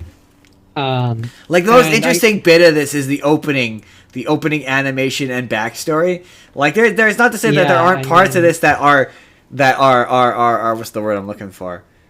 Have potential, are conceptually interesting. It's for me, part of it is because it has to be based on the original story. It can't use characters like Tigger, and to me, Tigger would be far more interesting than Piglet. Tigger's in the second one. Yeah, which is probably because they could finally use that at that point. I don't know. All I know is it's apparently better than the first one. Like, the kills aren't even all that. It's the thing. It's like, it's not gory enough to be interesting in that regard, and the story is not interesting enough to forget that the gore is bad. Like, it's one of those movies where it needs to be way more violent in order for you to remember it. It's one of those ones where it's like, I know I watched it, but I couldn't really tell. I remember the opening animation because it's creepy and it's legit well animated and it's actually interesting. After that, no. I do remember there are elements to it that I thought were dumb, but yeah, it again, cheap. It felt like it was shot over the course of a weekend. It's just the number one thing I remember about it. Yeah, it feels like a fan-made thing. Yes, absolutely. it feels like everything it is. It feels like they ran out the first chance they could to make something based on Winnie the Pooh, and they wanted to be the first ones to do it, and they were, and it shows. I mean, it did well, and it didn't have a very big budget. It did do well. It did stupid well. It's the reason why it's a whole new fucking stupid ass genre of movies, because it did well. They've said that they're gonna have a whole connected universe, and they have a little section here. They always sound funny on paper. Like I mean, the one where it's Peter Pan, but he's just a guy on drugs. Like, so yeah, there's one which is Bambi. There's one which is Peter Pan. Jaws, but it's Bambi. They intend to have other crossover events. So they have a Pinocchio one, which they want to do. They have what else? Bambi the Reckoning, along with brand new characters such as Rabbit, Sleeping Beauty, Mad Hatter, Cheshire Cat, Mary Poppins, and Tin. Stop it all. And I'm just like, no, leave it alone. No, I'm not gonna lie to you. I actually do kind of want to watch Bambi the Reckoning. What is the point?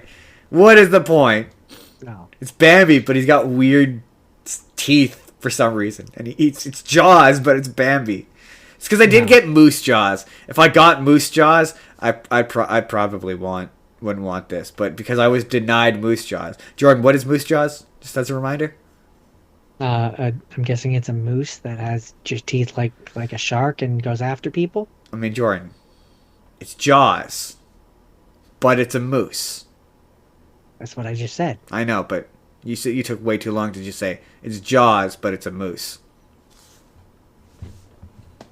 This movie was bad, and it should feel bad. That's my ultimate. It doesn't, because it made so much money on a nothing budget. Yeah, but it should feel bad.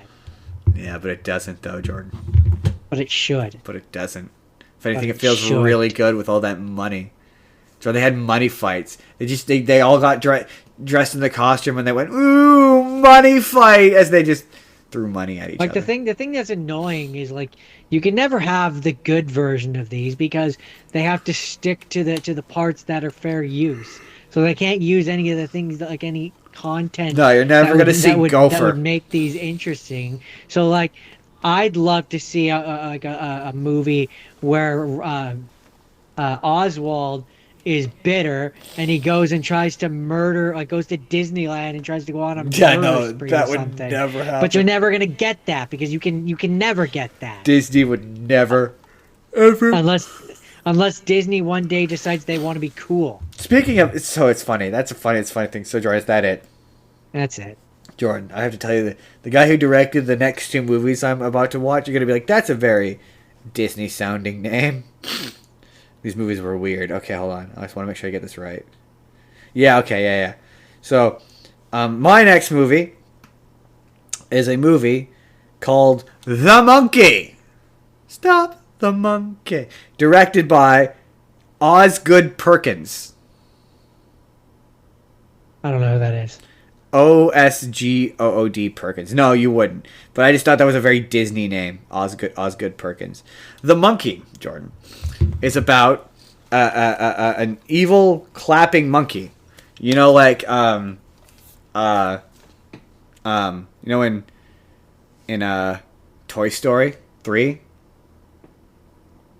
What about it? You know the scene where there's the monkey? Yeah, that kind of monkey. And it is an evil monkey. And every time you wind it, of course it is. Have you ever seen one of those things? They're fucking evil. This one is particularly evil. So it starts off. Adam Scott is a traveling salesman, a strange father, and he is trying to sell this monkey because if you turn the key, the monkey will play its little drums and clap its cymbals, and when it drops its drum, it kills a random person. Oh. Randomly, graphically, and very violently. It's not random, Justin. It knows what it's doing. It's going after specific people. Well, that's kind of the thing. So, it does not care who it kills. It has no motivations. It will kill whoever it wants. It does not kill who you want it to kill, and it will kill anybody and everybody. It cares, Justin. It's going for you first. The only rule is whoever turns the key doesn't get killed. That's the only rule.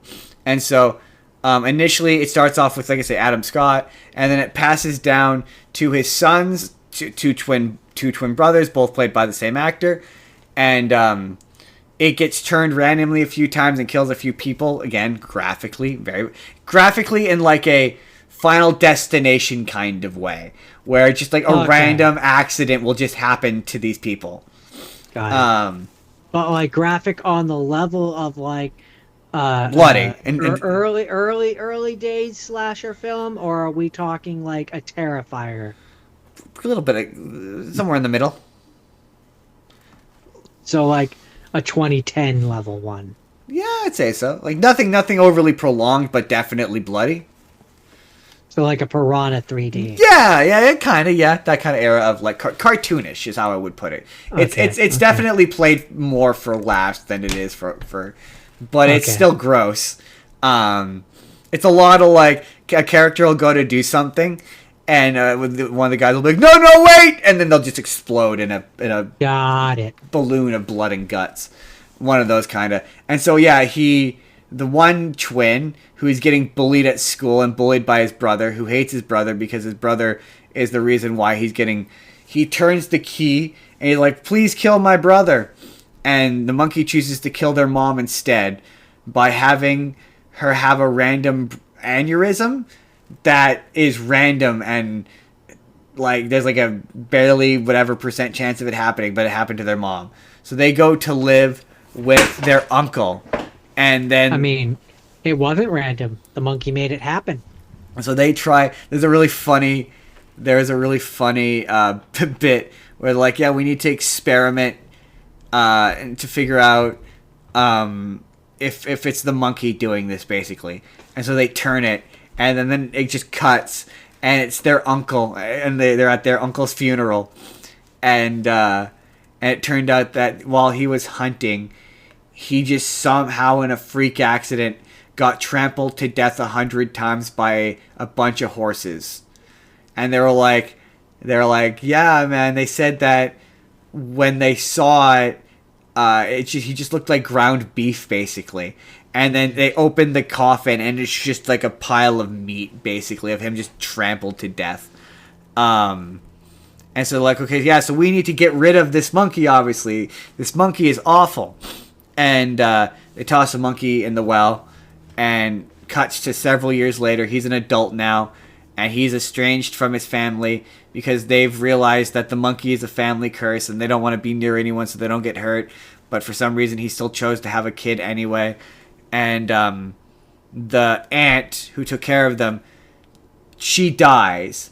And so the one twin brother calls up the other twin brother and is like, oh, you have to go back and resolve this. Otherwise, it's going to become a problem. So he goes back to town. It turns out that the brother is evil. Let's try that again. It turns out that the brother is evil. Oh, no! And that the brother found out that the one brother tried to kill him when they were kids with the monkey. So he's just been... Dun, dun. So he's just been endlessly turning the key over and over again. And it's not killing the brother, and it's just been killing all these random people. And there's just this montage of people dying in horrifically graphic and violent ways. And, yeah, they eventually beat the brother. It seems like they're about to reconcile, and they turn the key, and then because the monkey loves ironic death, the monkey kills the brother by cutting his head off. And then so the movie ends with the guy and his son deciding that they must become the keeper of the monkey and make sure that nobody ever turns the monkey's key again, so that nobody will ever die. So what you're saying is that they learn at the end of the day that they really need to just every once in a while spank that monkey and teach it its place. Yep, that's the lesson here. And I respect it. The monkey remains a mystery the whole movie. They don't really say where it comes from, what it wants, what its powers are, how it works. There's no rules that define it. The only rule that they... It's just a Deus Ex It's just a chaos, an agent of chaos is how I would put it. It's a total agent of chaos. It's just there to cause chaos and mayhem. That's its entire purpose. Deus Ex Monkia. Deus Monkia. Simiana. I like mine better. Monkia. But yeah, it's honestly pretty fun. I quite enjoyed it. It's on Amazon Prime. It's good. It's the monkey. Well, that's just Prime. Amazon Prime Video. It's brought to you by HeatTap. Brought to you by Amazon Prime Video. As brought to you by Amazon Prime Video. Final thoughts. That's it. That's the monkey. That is the monkey, and you spanked it so well. With that, we will move on to Megamind, incredible genius and master of all villainy. I think I messed that up. I'm pretty sure I messed that up somehow, but I love this movie. I could watch this movie hundreds of times, and I still love this movie. It does all the things that I want. It's making fun of tropes from superhero movies. It's got Will Ferrell's dry, like snarky humor in the best way, where it's not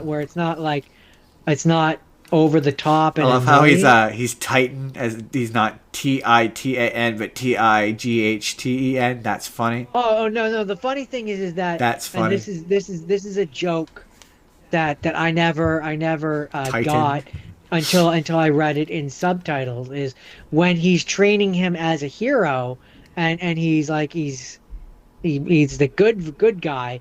It's Titan, Titan. And then when he becomes the villain, Hal changes it, and it becomes Titan, Tigh. Oh, that is funny. That is funny. And it's a joke. It's because it's a joke that I never got until I read it in the subtitles. That's funny. I mean, yeah, there's a lot of I love you. Metro Man, and I love you, Random Citizen. Yeah. It's not a Metro Man or da. It's Titan. Like when he says it like that, that's when it's supposed to be different. That's pretty funny. That is pretty funny. And it's just it's a joke that because I had to Google it because I was half watching it, right, and then earlier in the movie it does Titan, Titan, and then later it switched and I had to look it up and it's like, yeah, the subtitles changed at that point. And I'm like, oh, that's funny. That's a nice touch. I mean, his space dad being Marlon Brando is funny. Is a joke that I wouldn't have gotten had I not done this show. I mean, there's so many. Yeah. Mm-hmm. I'm your space stepmom. I love this movie. It makes it disappointing. Space Dad has freaky tastes. Okay, don't judge Space Dad.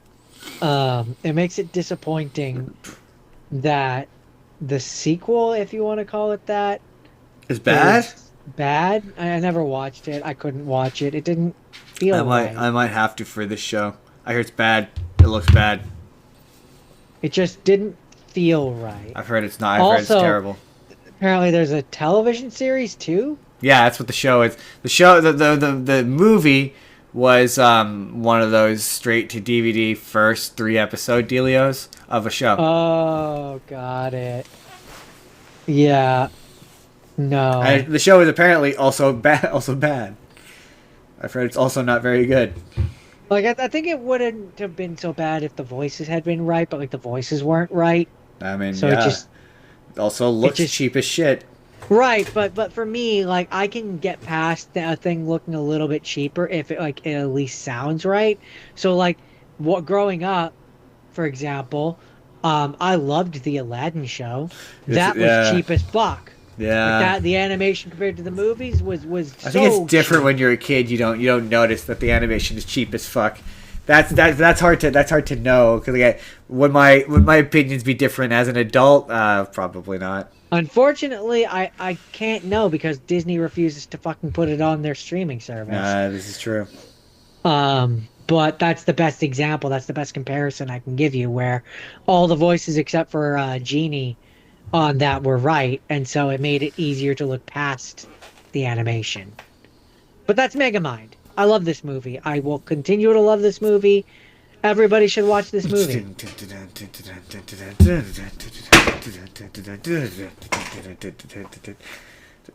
That's not working. Anyway, my next one. And also, that's my last rapid fire. My final countdown.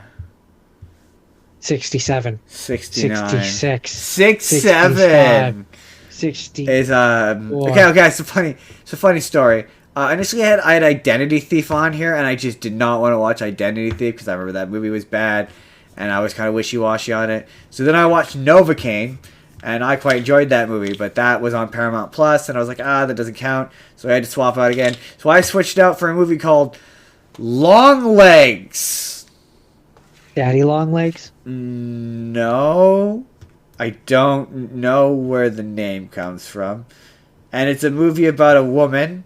It's kind of like, sort of in terms of tone and how it's directed. I saw a review when I was reading about it on Wikipedia that said that one of the reviews, one of the test audience screenings compared it to, what's the one? Silence of the Lambs, which like it is if You guys watched that movie? So you have watched Silence of the Lambs, but it's not as interesting. Like it was an hour and a half, and it felt like I was watching it for 2 hours, or an hour and 45. It felt like it was 2 hours. It was really dull. Like it takes a while to like get into it. It stars this woman who's investigating the serial killer, who is somehow killing his victims without getting into their houses. It looks like the family are killing themselves, but he's leaving these cryptic notes that are telling the cops. So it's like part Zodiac killer, part the not Hannibal Lecter, but the other serial killer from Silence of the Lambs, half him. Like for the longest time, he looks like he's a real serial killer, and he doesn't look like he's magic. But then towards the end, he's also played by Nicolas Cage in a performance that is weird. It's the best way I'll describe it. I don't know how else to describe it. He's got like 50 pounds of makeup on, and he's barely recognizable in it. But he's kind of... There's a lot of scenes of him just doing Nicolas Cage screams.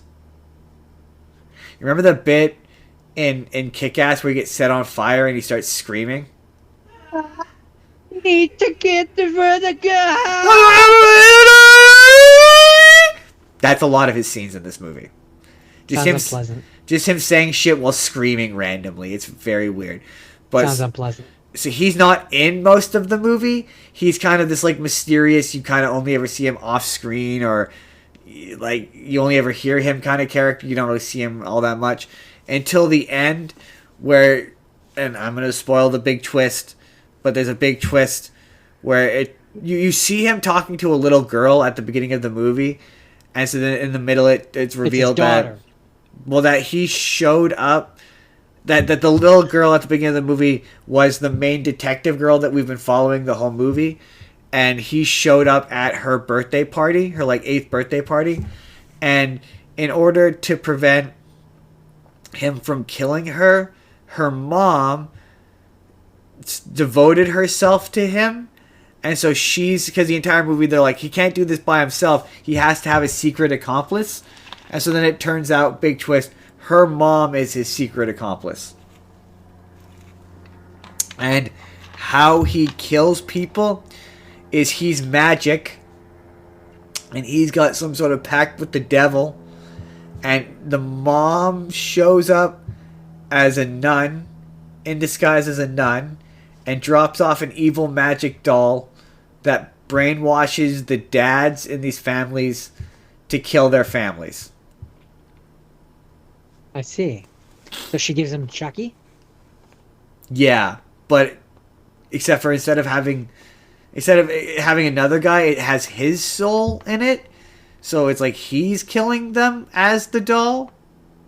It's confusing. It's a confusing movie. Yeah, that sounds confusing. I'm having a hard time with that. And then it gets to the end, and the mom, even though he's already dead, because he kills himself in front of the cops, drops off. The whole movie, she's investigating him with she's got a partner, and the doll gets dropped off Like a partner, like a dating partner, like or a a partner, FBI like partner. She's FBI. okay, She's like an FBI okay, partner. all And right. so the mom as the nun drops off this doll at her partner's place, and it like takes control of him, and she's like uh the mom the his wife is cutting this birthday cake or whatever, and she's like cut the cake with the knife, and he's like, yo, he's lying. He starts yelling at her, and she's like, can I talk to you into the kitchen about this knife thing? And he's like, yeah, it's fine. And they go start to get up, and she's like, yeah, you'll be right. We'll be right back. We're just gonna go talk in the kitchen. And he just goes, you won't be, but I will be. I'll be back. You won't be. We both know that you won't be. Ominous. And they go into the kitchen, and you just hear sloshing, stabbing sounds as he stabs her to death. And yeah, and then the detective ends up shooting him and her mom, because she's like, oh, the mom's like, I'm never gonna stop doing this for as long as both of us are alive. I'll just keep doing this endlessly. So she ends up shooting her own mom in the head, and then she shoots the detective before he can kill his daughter, and she saves the daughter, but the daughter is still being like mind controlled by the doll because she's like obsessed with it. It's a really weird and creepy movie. The only thing worth noting about it, in my opinion, although somebody again is going to come and yell at me, but it was creepy, and the performance of Nicolas Cage is really good. Like, he's really unsettling as this character. He's really creepy and weird. That's the only thing worth noting, in my opinion. It's not violent enough to be interesting, and it wasn't really all that scary. It was creepy, but I didn't find it all that scary. And it's funny because when it opened up, the name Osgood Perkins popped up. And if you've been paying attention, you probably recognize that name. And I'm like, why do I recognize Osgood Perkins? Why do I recognize that name? So then I pulled up Google, and I was like, oh, it's the same guy who directed the last movie I watched. Whoa, that was a weird coincidence. I didn't do that on purpose. How did that happen? Weird. That's weird. Because But just between you and I, you definitely did that on purpose, right? No, legit, I had no idea. Nobody else has to know. You can tell me the I truth. picked Long Legs because I had heard it was good. It was all right. It's all right. I've seen better supernatural thrillers, and I think it would have been more interesting if Long Legs had turned out not to be supernatural. The fact that just all of a sudden in the third act he is supernatural was weird. It was a weird turn that just didn't do it for me. That's it. Well, that's Long Legs. Is interesting. My favorite bit. I am super. My favorite bit. My favorite bit was in the beginning when he leans down and he's like, I'm gonna have to pull out my long legs. He said the thing. He said the thing. And Jordan, you're probably like Justin. That sounds like a bad joke that you would make. You made that up. I didn't. That's literally a line in the movie. It does sound like Next. that kind of movie. Jordan, I'm gonna get more water while you start telling me about your next day. My first have scene. So my first have scene. So, picture a world. I can't. Where, what? I can't. Go on. Picture a world where the CIA has a summer camp where they recruit children to, work for the CIA, and then realize that I'm not speaking about Spy Kids, and I'm actually talking about Agent Cody Banks. With Frankie Muniz. And Hilary Duff. Apparently her mom demanded that Hilary Duff do that movie. Frankie Muniz told a story about it where apparently he hasn't spoken to her since. From what I was reading, it was originally the person that Hilary Duff plays was not going to be Hilary Duff, and it was a different person that they had been thinking of for the role, who I'm not able. Frankie Muniz said that he was the one who was going to get to choose, but there it is. Principal photography took place in 2002 in Vancouver, British Columbia, and so as a result, in 2025 Muniz release revealed that Duff was not his first choice for her role, and that he had wanted Kristen Kruk. Oh, Uh, interesting. Muniz and Duff's mother didn't get along well, which soured the friendship between Muniz and Duff, and they never spoke again after the release of the film. Yeah, that I heard. But so, and I'm the entire time I was watching this movie, I kept making a joke which I can't make on stream. So I'm gonna say the PG version of it, but just know that this wasn't the joke. This wasn't PG when I thought of it in my head. This wasn't this was not the version that I thought of. But so basically the point of the movie is that the CIA needs Frankie Muniz to convince Hilary Duff's character to invite him to her birthday so that he can sneak in and steal or whatever. They need him to get to at least first base. They need him to they need him to do you can kind of guess where my joke went in my head. They need him to James Bond up that Hilary Duff. I mean, I'm just saying they do a lot to make. They do a lot to help him get closer with her, more than I think is appropriate for federal agents and fully grown adults to do. Also, there's a point where once you can't tell, but I'm winking at you. Once no, that's just blinking. You're using both eyes. Once Frankie Muniz does get invited to the birthday party, there's a point where he puts on these sunglasses. The prettiest princess at the party! He puts on these sunglasses which give him X-ray vision, and he's looking at the girls who they're all being invited to Hilary Duff's birthday party, and he's supposed to be 15 years old, which means that likely she's also supposed to be 15, maybe turning 16. I don't think it's ever specifically said, but that means, importantly, that means that the girls that he's looking at the party are definitely teenagers, and the two adults who are looking through the glasses that he's looking at and are laughing and like snickering at how they're looking at girls in their underwear before his handler, the attractive woman whose name I don't remember, comes over and like I'm gonna call her Booty version, Bootylicious, Bootylicious.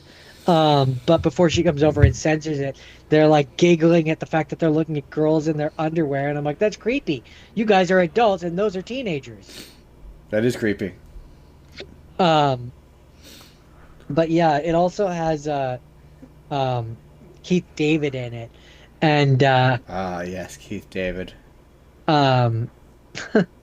There's I just in my brain.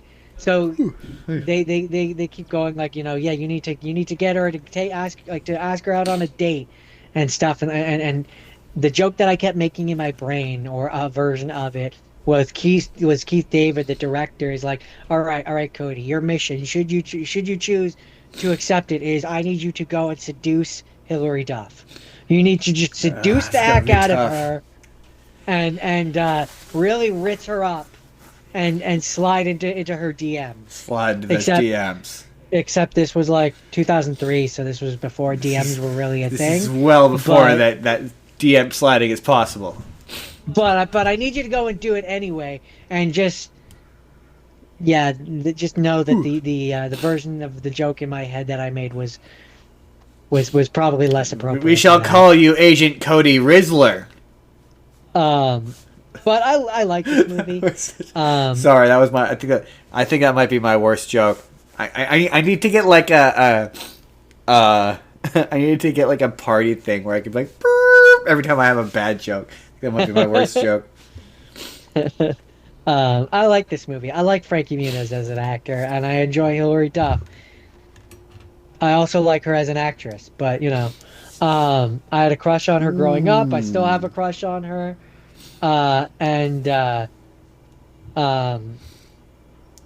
this was fun.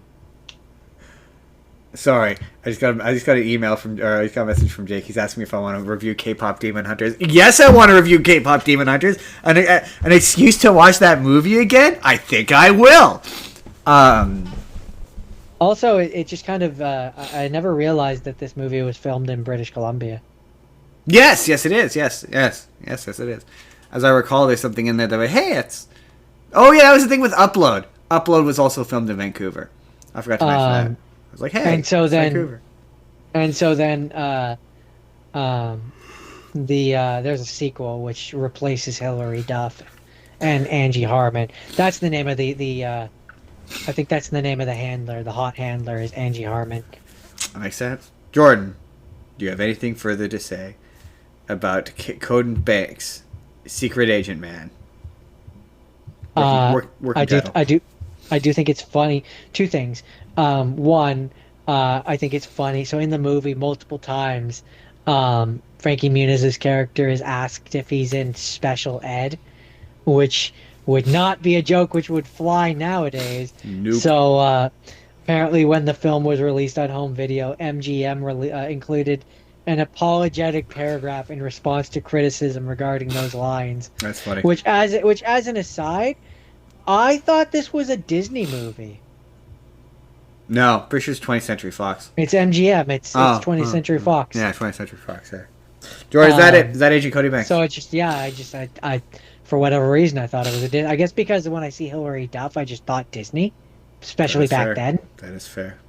No, that's all there is for Agent Cody Banks. Good movie. Which Decent one movie. do we do first? Let's do fine movie. Fine movie. Handsome movie. Handsome movie. Jordan, let's do Honey Boy. So, what was really funny is I was real pissed. I had to rent this, which was particularly frustrating because this very specifically is a Amazon Studio movie. This is Honey Boy. And Jordan, have you heard of Honey Boy? No. No, I didn't think you would have. Honey Boy is a movie written by, you're never going to guess who, Jordan, Shia LaBeouf. When did this come out? 2020? Oh, okay. So it's before he went into seclusion. Basically, it's a movie he wrote when he was in rehab as a therapeutic exercise for his PTSD. He was told to write a movie about the source of his PTSD. So this movie is about an actor named Otis who is starring in a big action movie franchise, which he has to be tossed around. And whilst out drunk, he gets arrested and gets court-mandated therapy, which is what happened to Shia LaBeouf. And the movie is about him in therapy and him reconciling his relationship with his father. And in the movie, his father, as played by Shia LaBeouf, is a real... I don't know how to describe him. Piece of shit over the top. He at one point, he gets paid by his son is on. Otis as a kid is on a Disney Channel style sitcom where he is being paid and he is the star, and so dad. I think you've told me about this before. I probably have. This sounds familiar, and I think you said that it was basically a biopic for Shia LaBeouf. It is, yeah. It's based on his. Inspired. The big twist is that in 2022 he eventually came out and was like, yeah, I embellished a lot of it, and a lot of it didn't happen. He was like, yeah, my dad was a complicated guy, and he had his problems, but he never abused me or hit me.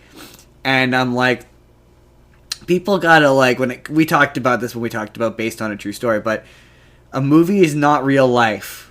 No, and it's not a biography. It's not a biography, right? So the fact that he spent the entire promo campaign, he's like, yeah, I painted my dad in this horrible negative light that he now has to, and I did it very publicly, and I embarrassed the shit out of him in a way that he now has to live with the rest of his life, and that's really shitty of me. And I have to live with that. And I'm like, yeah, but this is not a biopic. You're not the main character of this movie. Sure, it's based on you, but it's not you. And there are scenes in this that I saw interviews of his dad, yeah, his dad was like this. His dad is very similar to the way he's presented in this movie. He has that kind of attitude, Yeah, that kind of and I mean, presentation. the other thing, and this is maybe a thing that more people should be aware of, is when you're writing a thing, most people take inspiration from their own lives. Like, So, like, even if it wasn't meant to be directly like a direct call to his family or whatever, you would still take inspiration from well, the no, things that happened to it you. was. It was a therapeutic exercise he No, wrote I about the know, source of his but PTSD. So yeah, no, it was. But I get, but what I'm saying is, even if it wasn't, and it took inspiration, it's still not real. That's the no, point. it's still not real. But like, yeah, are there scenes in this movie where I'm like, sure, like for me when it comes to movies based on real life, it's always the small and the person. A person wrote a movie about their life. It's always the small things that I believe actually happened. So like, yeah, I fully believe that like there's a scene where he's on the phone with the ex-wife and he's having to like it's a bit of like, tell your mother that, it's one of those. Yeah. And like he's talking for both of them as both of them. And I'm like, that I believe happened. Like, as a person who was a victim to the awkward divorced parents pass off, you know, I reckon you like that stuff like that. You hear about people with badly divorced parents. That's believable. Do I think that his dad hit him? Probably not. But that's the part that is obviously embellished for a movie. Like, there's a bit where he's yelling at his dad because his dad's being a piece of shit, and his dad's like, he's like, you work for me. I pay you, you work for me, you do what I do. He's like, yeah, you could get away with hitting your boss once. He's like, what? And he slaps him across the face. That I don't think he probably did. But, like, the screaming at him for, like, no reason and just having the temper, that's an example of I believe he fantasized or maybe thought about that. Yeah, but yeah. I don't think he actually did it. He yelled at his kid. Like, do I believe he No, like? no, I mean the slapping his boss thing. Oh no. He Shia LaBeouf slaps his kid because his kid's his boss. He's like the Otis character, who's Shia LaBeouf in this movie, is yelling at his dad because his dad's being a dick, and Shia LaBeouf or Otis is like, you work. And he works for his dad. No, his dad works for him. Why would his dad work for him? Because he's a star. He's on a sitcom. Okay. So Shia LaBeouf's dad, we're going to call him Shia LaBeouf and Shia LaBeouf's dad, just for the purposes of this. Shia LaBeouf's dad is insecure about the fact that he works for Shia LaBeouf and that Shia LaBeouf pays him. And so Shia LaBeouf holds it over his head, and Otis, throughout this movie, holds it over his head that he works for him and that he pays him. And he finds it emasculating that he works for his own son. And so Shia LaBeouf's dad, while angry, is like, you can strike your boss once, and slaps Otis across the face twice. Got it. Actually, you can get away with it twice. It goes bang and slaps him across the face. And it's like, yeah, do I believe they had an argument where Shia LaBeouf said to him, you work for me, and his dad was insecure about that? Yes, I absolutely do believe that. Do I believe that his dad probably had a temper where he yelled at him on a dime? Yes, I absolutely do believe that. Do I think that he hit his kid? No. But again, like you said, it's a movie. Yeah. So, like, even if that was based on a true story or a true situation or a true thing that happened, which we don't even know if it was, but even if it was, what you saw on the screen was not what actually happened. Right. Either way, no matter what. Right. It's fiction. It's fiction. Like, you shouldn't. It's not a documentary. It's a biopic. No. This where a documentary be a different conversation. That's for me where the people seem to get confused between the two. But it's a like, if you put aside, because people are like, oh, it's this therapeutic exercise, blah blah blah, but it's just a good movie. Shia LaBeouf is really good in it as the guy. He's genuinely upsetting. You could kind of tell, like, his heart is in the right place, even if his actions aren't. The kid playing the kid is so good. He's also so good. My only thing is the guy playing adult Otis they don't look anything alike, him and the kid. They don't act anything alike. Like, the kid who looks like a young Shia LaBeouf, but the adult version of him, there's been this weird attempt to make him not look like Shia LaBeouf, and it makes the movie feel weird. There's too many scenes, present day scenes, that feel disconnected, and I also kind of wish that him, adult Otis and Shia LaBeouf interacted in the present day. I wish that as well. But it's quite a good movie. It's quite good. Honey Boy. It's good. It's on Amazon Prime. You can rent it. That's it. So. Sorry. My second have seen is sorry. Borat, subsequent movie film. Delivery of prodigious bribe to American regime for make benefit once glorious nation of Kazakhstan. The first one or the second one? That's the second one. Yeah. Or simply Borat, subsequent movie film, or Borat 2. I think Borat. This is going to be a hot take. It's going to be a controversial opinion. I think the second one's better. I agree. I think the second one's way better. Is that controversial? I think it is. I think it's lots of people think the first one's better. I think they're all wrong. I think this one has a much more consistent through line. I think the relationship between him and the daughter is really good. It's definitely Rudy Giuliani's best movie. Yeah, there's that whole thing. I quite like it. She's really good. She eventually went on to be ironically she went on to play Donald Trump's first wife in that biopic. Oh, does she? Yeah.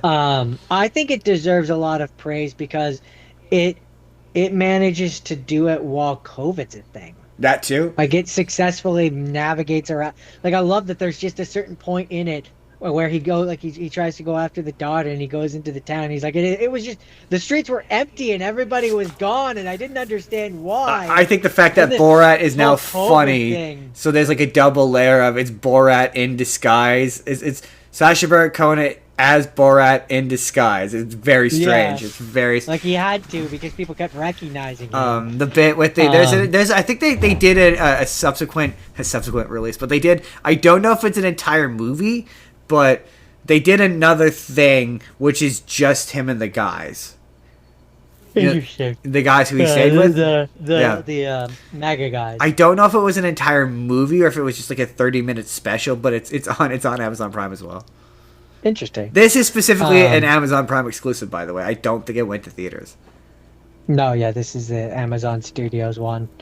Yeah, I think it does a good job. I think part of the reason why I think the second one is better is because Borat was I'm going to treat Borat like he's a real person. But because Borat was famous by the time of the second one, they couldn't rely so much on Borat just goes into these places and does crazy things and people don't know that he's not real. Right. And like they can't just lean on that nearly as much. No, so, like, I mean they have to do more of a narrative as a result. Yeah, I think so. There's a lot of like also because it was COVID. There's a lot of like getting him on his own to do a narrative. They had to because they had to. They didn't have a choice. You're not wrong. Like that's not to say that there's not still scenes where he goes out and he does zany things that are, or like they really. The thing is that they in the second one, because they can't have Borat go out and do the crazy thing. That's why the daughter exists. Yes, it's because she can go and do those things. Yeah, people don't know who she is, so she can do more of the crazy things instead.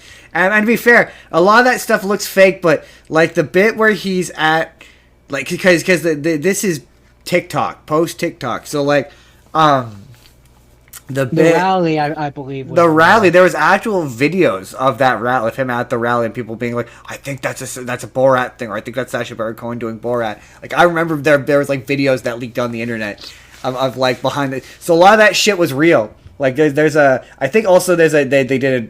I just know that there's a bunch behind the scenes footage of him at that rally, like nearly dying. But I enjoy this movie. I still to this day think Borat is probably Sacha Baron Cohen's most popular. Oh, for sure. Well, it's either him or Ali G, because Ali G is quite popular. Ali G, which one was that? He's the gangster. Man, I'm the guy. Okay, I'm not even gonna bother doing it. He's the gangster guy. Is he before Borat? Technically, he's the same time as Borat. It's the show that Borat comes from. It's him. It's Ali G and it's Bruno.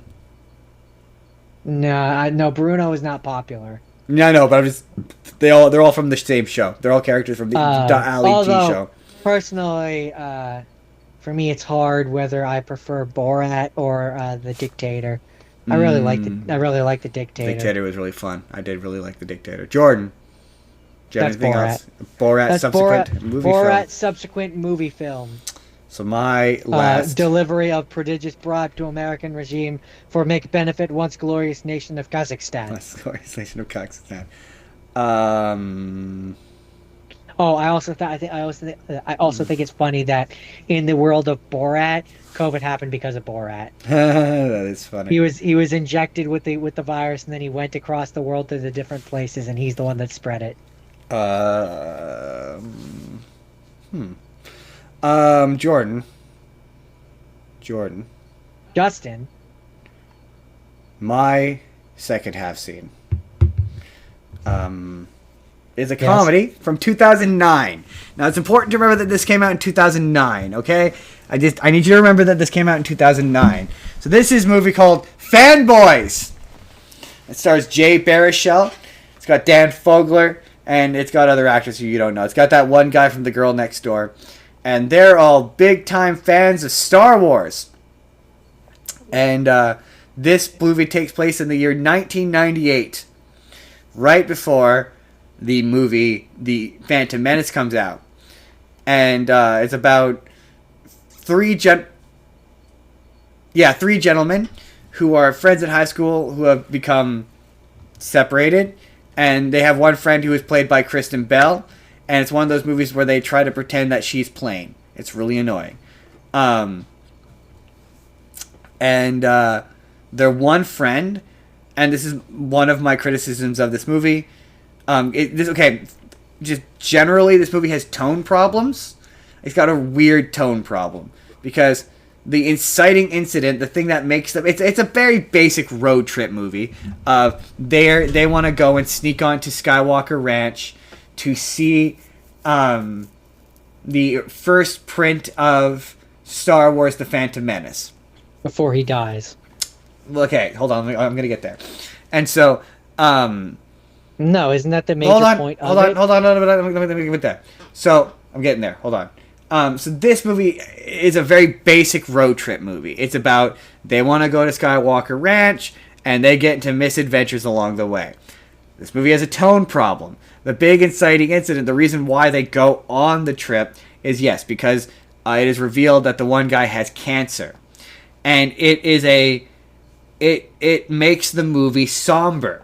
Because anytime they get into any mischief or shenanigans, you're like, oh, this feels unsafe for a man who gets cancer. And at a point in the movie, they get stopped and they wind up at the hospital. And Carrie Fisher shows up and is like, yeah, he should go home because he's too sick because he has cancer. And this movie is pretty funny. It's got a lot of really funny references and jokes for like three people, hyperbole. So like at one point, we're just gonna have to say that. Now every time. Yeah, because there's a point where it's a really funny joke, but they for some reason could afford all of the iconography and all of the characters and whatever from Star Wars. So like in the opening scene, he's dressed as Darth Vader. They're dressed as stormtroopers. At one point, they get high on peyote and they hallucinate a Ewok humping one of their legs, and it's an Ewok. In fact, it's Wicket. It's the main Ewok, and they go to spoiler alert. They go to Skywalker Ranch, and the guards at Skywalker Ranch are, and I only get this because I've now seen this movie, but they're all dressed like the police from THX 1133. So remember how I told you about how George Lucas did that one random science fiction movie, that dystopian science fiction movie? Oh, yeah. They're the police from that movie. Oh, that's funny. Which you would only get if you're a real George Lucas fan or you've seen that movie, which I had, so I got that joke. But I was like, wait, aren't those the police? Anyway, at one point, when they're trying to get out of the hospital, he like kisses, he grabs Carrie Fisher's face, the doctor played by Carrie Fisher, and he kisses her, and he goes, "I love you," and she goes, "I know," which is funny. But the funniest joke is there's multiple characters in this movie who are played by Seth Rogen. For some reason, he plays 3 characters in this movie. He plays a Star Trek fan, a attendee at the Star Trek convention, and this pimp who is a Star Wars fan, who has the Rebel Alliance and the Darth Side, the Empire tattooed on both of his arms. And the Star Trek characters are funny because I don't know if it's intentional or if this is the case in real life. Someone in one of my comments felt the need to point this out, but the joke is that they can't afford the rights to Star Trek, so nothing from Star Trek looks right. The phaser doesn't look right. None of the uniforms look right. Like, not even remotely right. And then there's a bit where they destroy a statue of Khan and Kirk fighting, and it doesn't look anything like them. And you're like, okay, maybe they couldn't afford the rights to it. But I'm like, but they could afford the rights to Star Wars? So that's how you know this movie took place in 2009 before it was owned by Disney. Yeah. Plus, Justin, hey, to be fair, maybe they could have afforded the rights to Star Trek if they hadn't already spent it all on Star Wars. Well, so the funniest bit about that is they're like, okay, maybe they could only afford one. Well, no, because there's so many random celebrity cameos. So at one point they run into Scruffy Nerf Herder, who is basically Scratchy Throat, who gives them the plans to Skywalker Ranch, who it's just William Shatner. And not like it's a guy played by William Shatner. No, it's William Shatner. That's the joke. So you're like, wait, you could afford William Shatner, but you couldn't at the very least afford the images to the uniforms? So I think the fact that the uniforms don't look right is intentional. I think that's part of the joke. I think they intentionally look not right. But I was like, that didn't bother me I didn't notice that the uniforms weren't right the first time I watched this movie, but now it does for some reason. I don't know why. I don't know why it bothers me now for some reason, but I wonder why. I wonder why. Coughs in Star Trek uniform I own. What else? What else is funny about this movie? Carrie Fisher.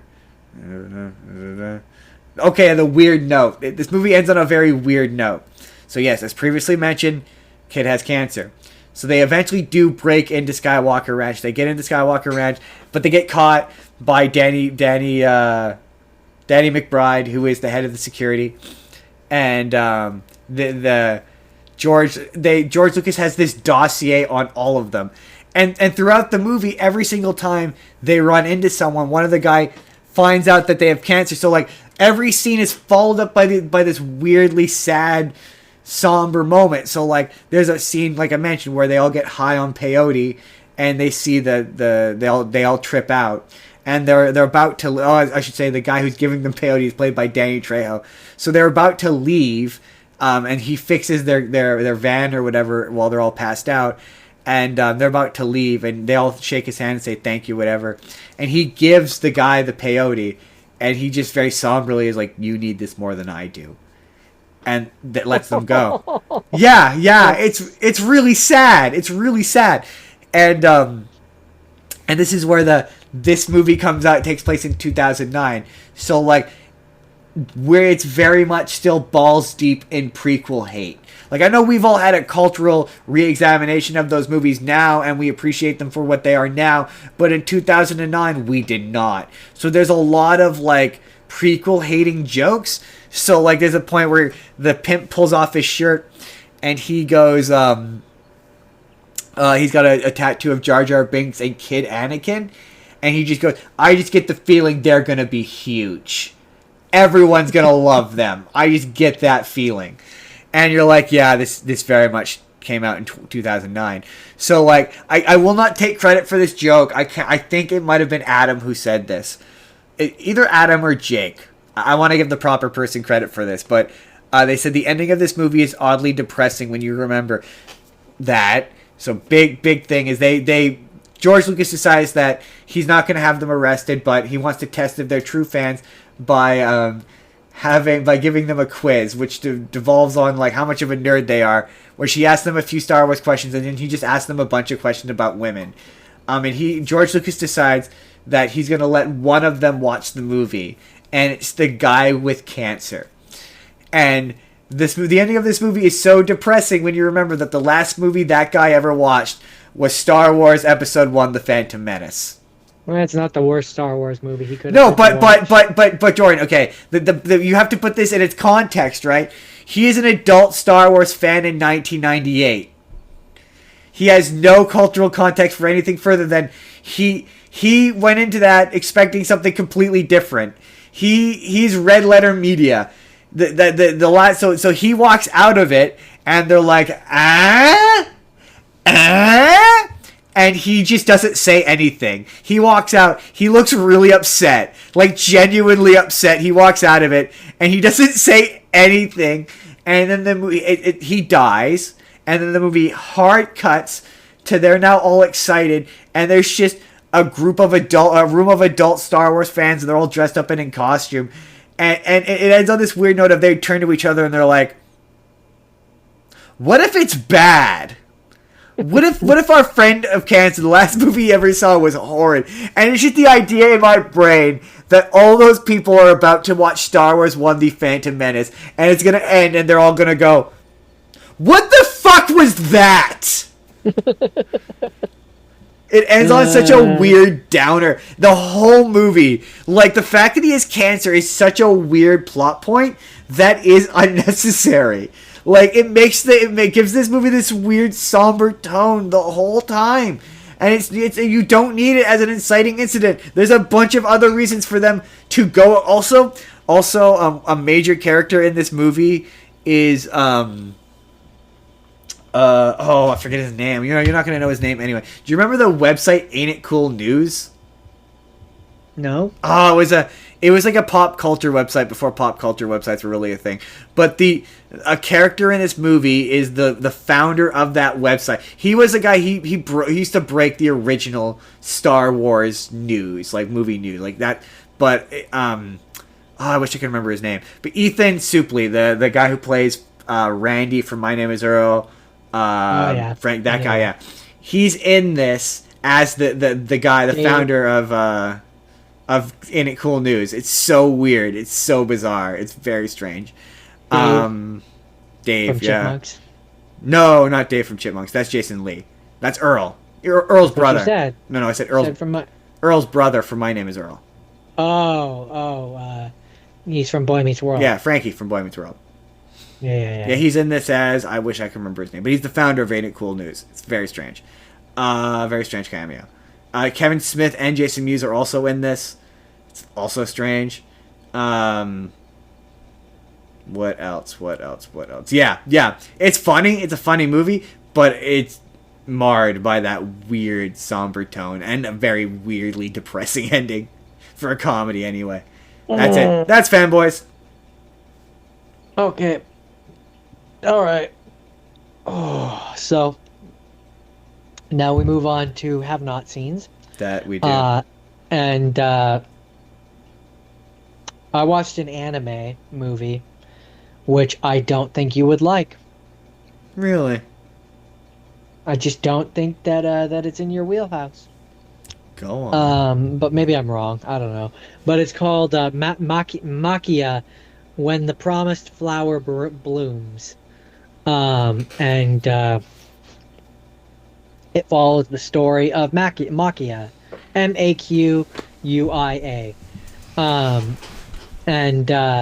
she is a member of, I'm gonna just read it because I can't remember the name of it, but she's a member of this race of people,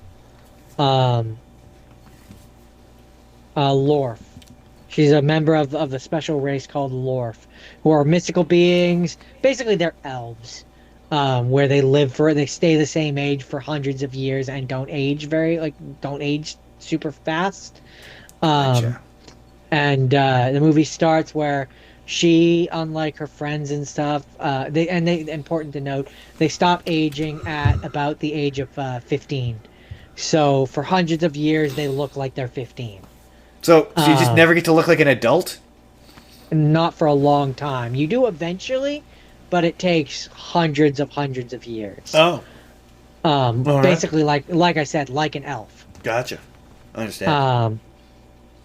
And so the movie starts where Makia is like the only person in her village, in her town, or in her city, whatever, who doesn't have parents, basically. I And so understand. she feels lonely, and she'd been feeling lonely.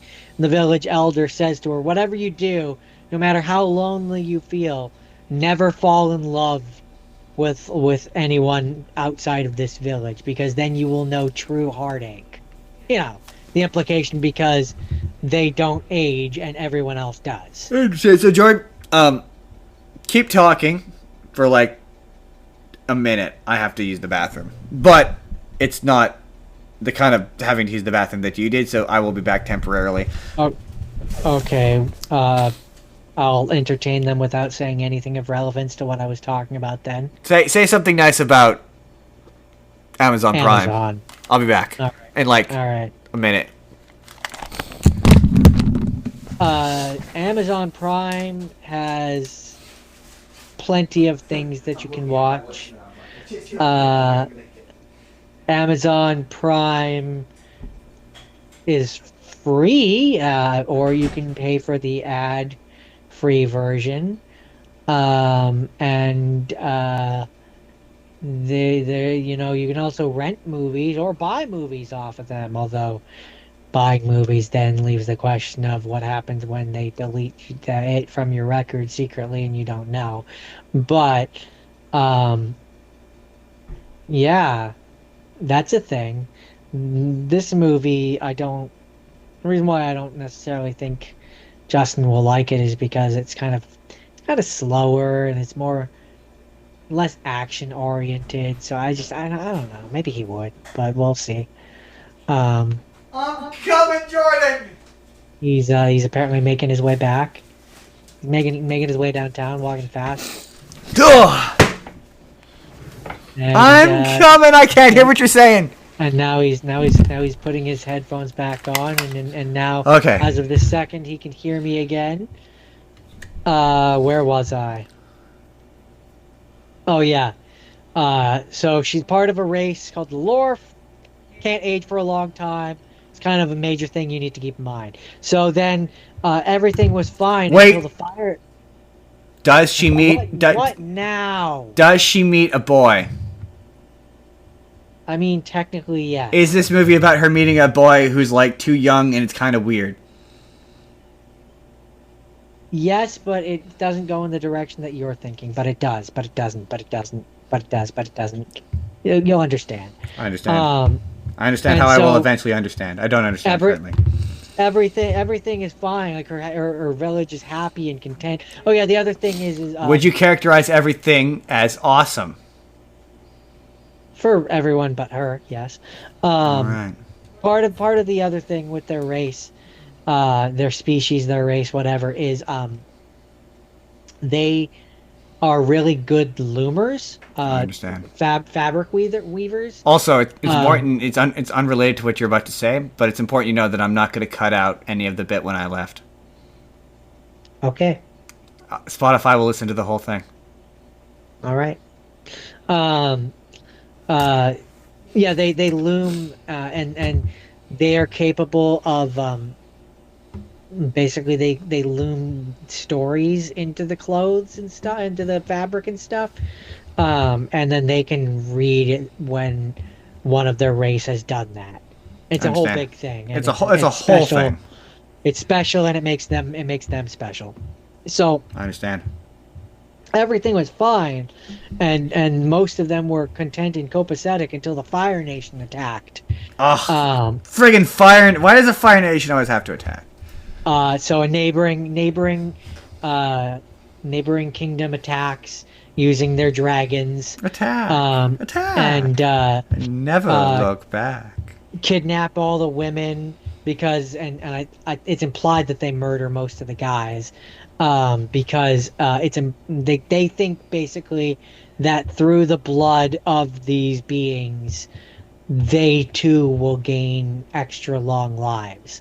And so our main person, Makia, um, she ends up on basically uh, getting sent far away via dragon because the dragon crashes through the tower that she's in and the fabric gets wrapped around her, and then she ends up like far enough away that she escapes what all the rest of them kind of go through, and then stumbles across, and so she's out in the world basically and stumbles across a drunk caravan leader who there's a baby who is crying, who is in its like parents' dead arms.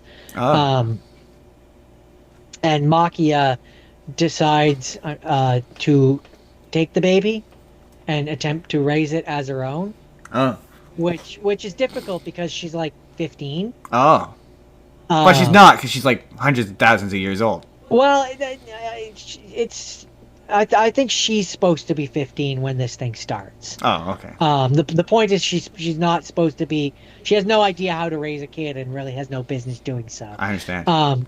But she ends up in this village where this not elderly, but middle-aged woman, who is herself a mom of two boys, discovers her attempting to let her baby drink milk directly from a goat's udder, and she's like, I don't know how to do this. I don't know. That seems unsanitary. And yeah, well, I mean, it sure seems like you could have at least put it in a glass. She doesn't know how. She comes from a different society where that they don't live the same. Oh. She's not human. Oh, I understand. She's not human, and she's trying to raise this human boy, which she doesn't know how to raise a human boy. She's 15. But I mean, that is true. So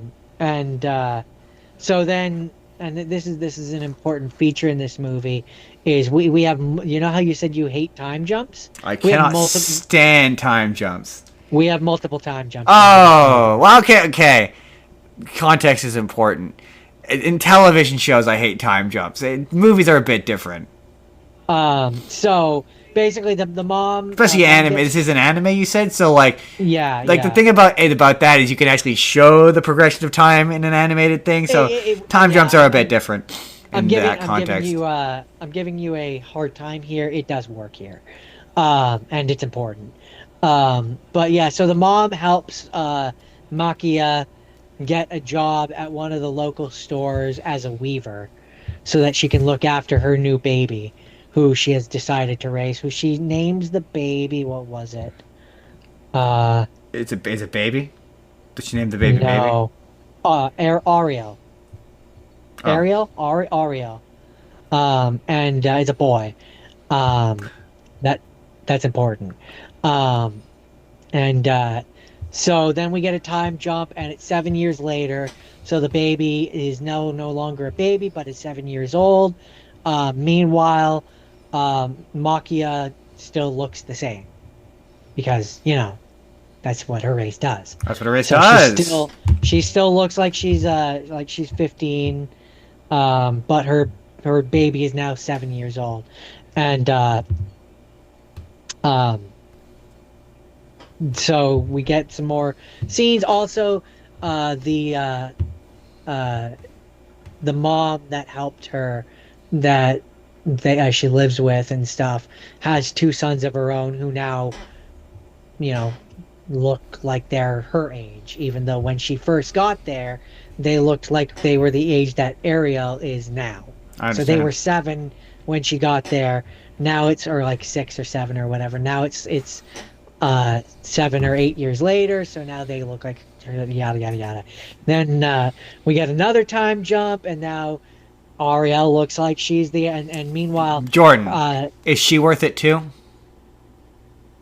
Ariel? Because you're. Oh no, it's L'Oreal. Dang it! It's L'Oreal. You've messed everything up. You fucked it. It's fucked. It's all fucked. Meanwhile, it's important to note that the kingdom that originally invaded her, like her people, are constantly on the hunt for her race, basically for anyone who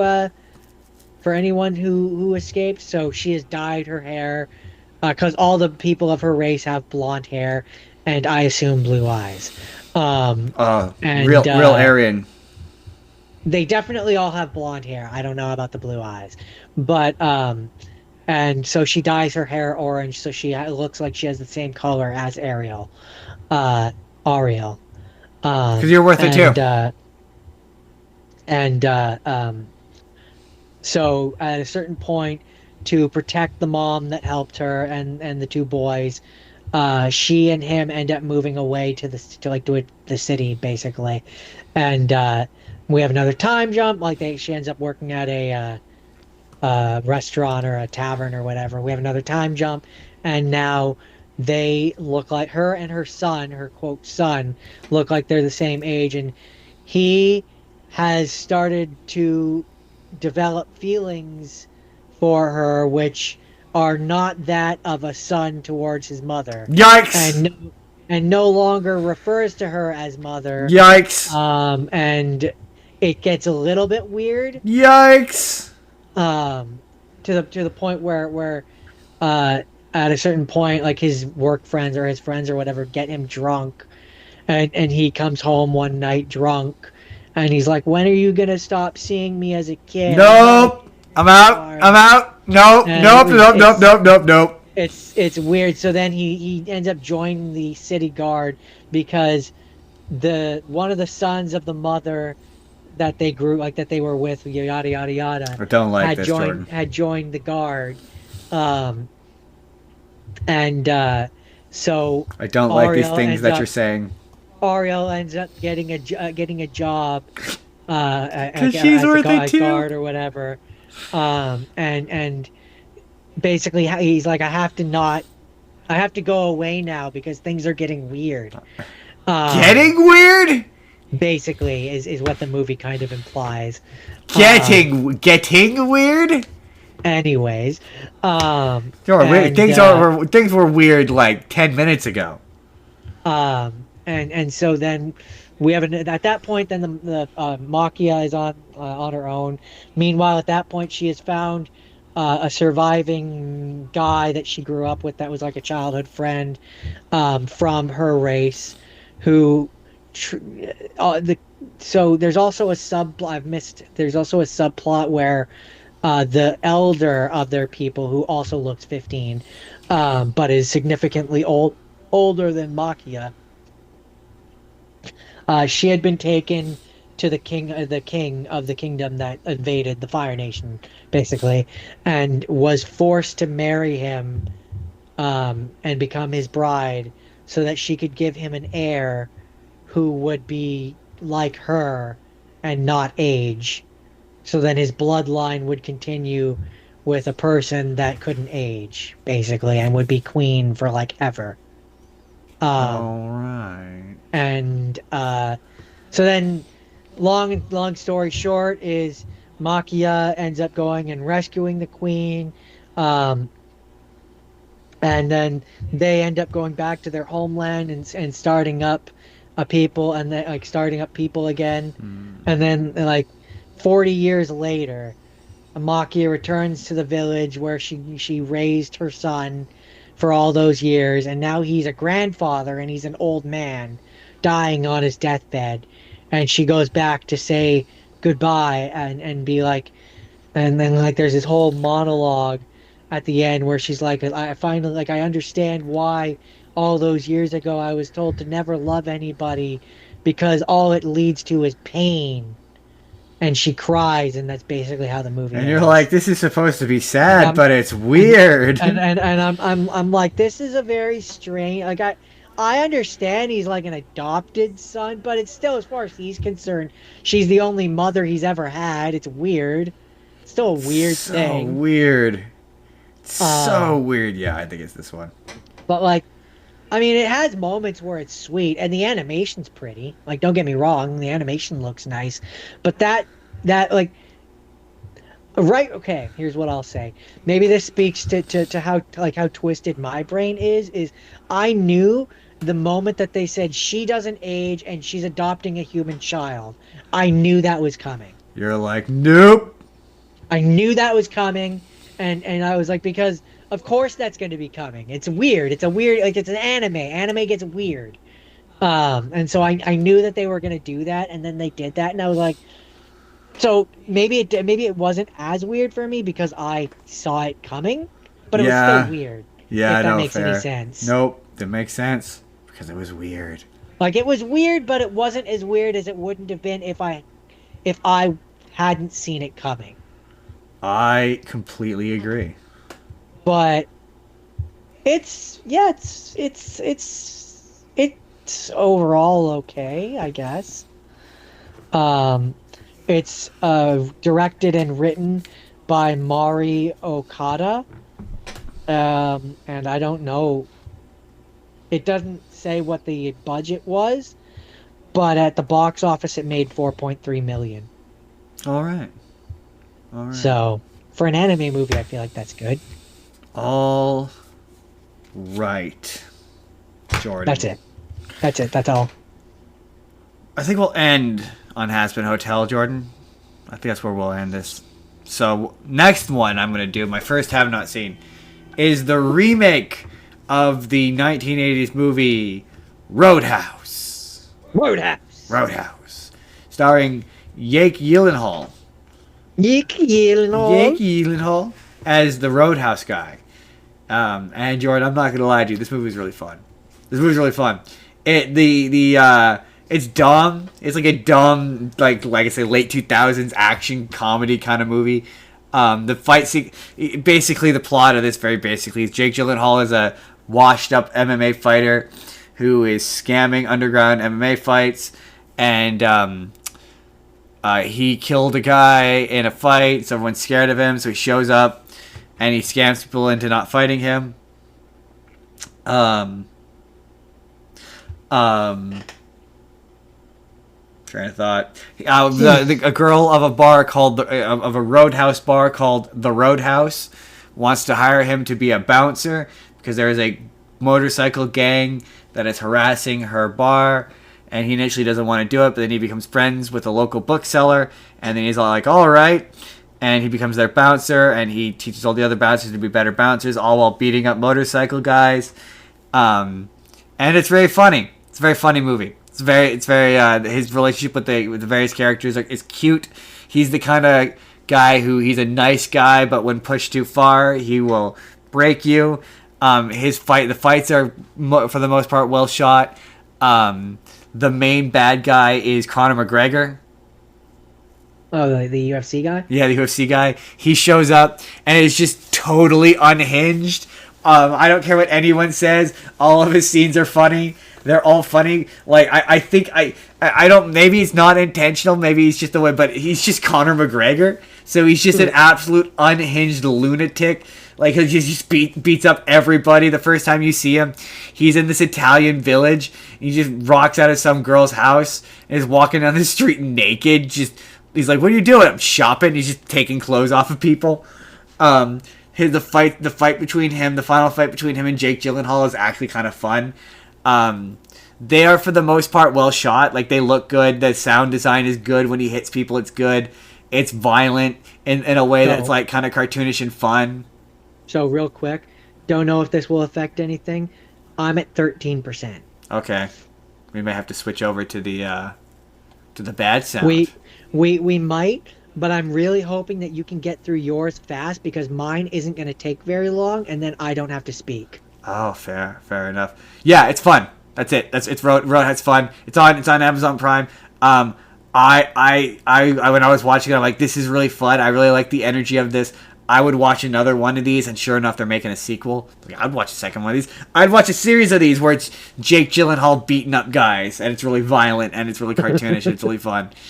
Fair enough. It was a pretty good time. I was like, in terms of just like harmless, dumb action movies, it's not doing anything spectacular, and it's not doing anything all that original. But like, I love a good action movie that's not overly shaky and is easy to follow. And like I say, when the fight sequences look good, they look good. The weirdest part is the worst looking action sequences are the ones where he's in the UFC. Like when he's fighting guys in the bar, it's like the cinematography is good. It's moving around him in a way that's dynamic and easy to follow. And like, yeah, he looks believable in a fight. Yeah, I maybe would have given it more of a connection to the original, have it be like, oh, this is maybe the same bar from the original. But other than that, yeah, I had a good time. So my last have not seen rather. Sorry, Christian Bale, American Psycho. Have you ever seen Christian Bale? Yes, I have. Psycho? I love this movie. It's one of my favorite movies. I love. It's one of those movies to watch, and you go, my God, the moment that always gets me is when he's chasing after the prostitutes with the saw, and you're like, my God, he's gonna be Batman, right? Like, I'm like, it's so hard for me to be like. But also, like, Patrick Bateman is kind of borderline Bruce Wayne when you get down to it. I mean, where's the line between, murdering people at night and dressing up like a bat? Like, where's the line? I'm just saying this is the universe where instead of Bruce Wayne deciding that he needed to avenge his parents and be the symbol of truth and justice, he became the Joker. But yeah, he reminds me of Jordan Belfort. There's one of my favorite scenes in this movie. I can see why. It's the one where he talks about, or maybe Jordan Belfort reminds me of him. But yeah, there's a scene where he's going through his meticulous grooming process. It made me think of Wolf of Wall Street. So now my one thing with this movie, he gets away with it in the end because he's rich. Okay, my two things with this movie is I hate that he gets away with it because he's rich in the end, but I'm also confused by the ending. Yeah, I think the ending is supposed to be ambiguous. I remember there being something about the ending I didn't like as well. I'm confused by the ending because it makes me go like, okay, so wait, did he kill anyone, or is the idea supposed to be that he never actually did any of the things and he just fantasized about it all? Maybe, I don't know. Maybe it's supposed to be because having not watched it recently, I can't say for sure. I haven't watched because the way that it ends is he's at lunch with his friends or whatever, and the lawyer shows up, the lawyer who he had previously phoned and confessed to all of the murders and stuff because he thought the police were onto him or what, I don't remember exactly, but he goes and he confesses, and then he goes to the lawyer shows up and he goes up to him and the lawyer is like it's a funny joke, but Bateman would never do that, and he's like, I'm Bateman. What are you talking? Like, what I'm the one who did. I did. It's been too long since I've seen it for me to clarify that, so I cannot say for sure. I killed such and such, and he's like, well, you couldn't have killed such and such. I had lunch with him in Europe the other day, and the end is like Bateman questioning his reality of what. So I'm like, is the idea supposed to be that he's just psycho and he thought he did it all? Maybe. Or did he do it all? Like, I don't... That's one of those times where I'd be reading the Wikipedia article to find out. I did. And the Wikipedia article it's not really... Like, when I looked it up on Google, it was like, people were like, it's supposed to be... ambiguous? Interpretable. Interpretable? Oh, okay. Then maybe it is. I mean, my favorite... I got so many favorite scenes in this movie, But I don't know if maybe the book was different. Though the book is different. Yeah, the book I'm pretty sure is pretty different from the movie. I mean, again, I could talk about all my favorite. My favorite scene is obviously where he kills the guy with the axe. He's talking about. I am a personal fan of the prostitute runs all the way down to the bottom of the stairs and he just drops the chainsaw. That's funny. But no, I love the bit. I mean, him doing both of the prostitutes and just looking at him, checking himself out in the mirror is always funny. That's ridiculous. But no, my favorite bit is where he's talking about Huey Lewis in the news, and he's like, I think that this era, this is his greatest hip to be square. Yes, it is. It's just the way he says it. Yes, it is. And really, it's a statement on the overall values of capital. Whatever he says, it's just the way he says it. Hey, Tom, what? Try to get your reservations at Versace now, you fucking prick. Right. There's a really funny sketch where it's Weird Al and Huey Lewis of Huey Lewis in the News, and it's them doing that scene. Oh yeah. Yeah, it's like, hey, Hal. You ever know? They're talking about. I think it's his parody of it or whatever. Yeah, they're I can't remember what they were advertising. My other favorite scene is there is technically a sequel to this. There is, but it's apparently not very good. They're supposedly doing a remake with I can't remember who, but it was somebody I like. They're supposedly doing a remake. My other favorite scene is the one where they're all comparing business cards. The glossy 2.0 raised print. I don't have much more to say about it. There's a really funny video where someone's taken that scene. It did do well, yeah. There's a really funny video where someone's taken that scene where they're all comparing their business cards and they've turned them into Pokemon cards. So it's just them all comparing Pokemon cards. So it had a budget of $7 million. Really funny. And it had a box office of $34.2 million. Yeah. Reasonably successful. I think it's a pretty well a breakout. I think it was a breakout role for Christian Bale. One of them, anyway. I don't know, but Willem Dafoe is also fantastic in it. He's also really good. I love that movie. It's one of my favorites. It's so good. And it also has Reese Witherspoon in it. Might have to. And Jared Leto. Might have to contrive a twist. So, wait, Jared Leto. So, this had both. Oh my God, I didn't even think about Batman and this had both Batman and the Joker. And Batman is acting like the Joker. Oh my God, we've come full circle. It's true. We have come full circle. But that's American Psycho. He's a real psycho. He's a real psycho. While you talk, I'm gonna switch my stuff. All right, let's do the setup. Let's do the final thing of the week. It's the final thing of the week because it's the final thing of the week. The final thing of the week, ladies and gentlemen, while Jordan sets up. Jordan already knows what it is, so he doesn't have to hear me say it.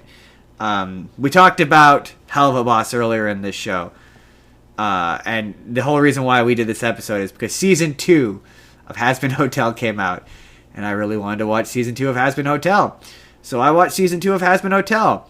And honestly... I also watched it, but just not for the show. You just watched it for funsies. I liked it. I am always going to love Has Been Hotel. There's things I liked. There's things I don't like. I watched it at the beginning of the week, so as the week has gone on, I've softened my opinions on a lot of it. Like, I don't care for Vox. Just generally. I don't care for Vox. I don't care for him as a villain. It's supposed to be the point. You're not supposed to like him. Yeah, but it's just in terms of a character in the show, I think Adam was more interesting and more fun. He just doesn't do it for me. I don't like what they've done with Alistair this season. Like, he's lost all of his sass and charm. Like, I liked him better when he was a bad guy who was constantly putting the other bad guys in his place. Like, I like that dynamic way more. That him getting beaten up by Adam and this weird, like, self... party? Yeah, is not very interesting, and it gets old really quick. And it's kind of the same thing with Charlie. Her mopey pity party just doesn't get very interesting. I don't like ragtime, so I don't care for Vox's songs.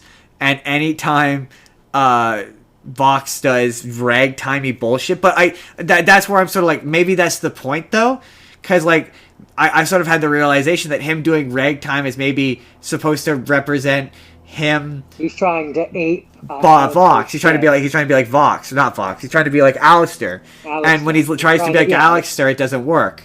And I think, like to me, he ruins Vox Populi. But I realize I think that's the point. Like, I think that at that point, that song starts off so strong, and it's really good. It's a really solid rock number. And then Vox comes in and hijacks it and turns it into another fucking ragtime song. And I'm like, but I think that's the point. I think that's the point of that song. Is it's supposed to be disruptive. Because the entire point of this season is supposed to be that because they set it up in the. It's weird. I can't hear myself, and it's weird. But these headphones can never decide what they want to do. Anyway, I think that's the point, because the entire thing with the end of the last season is the V's are like, nature abhors a power vacuum.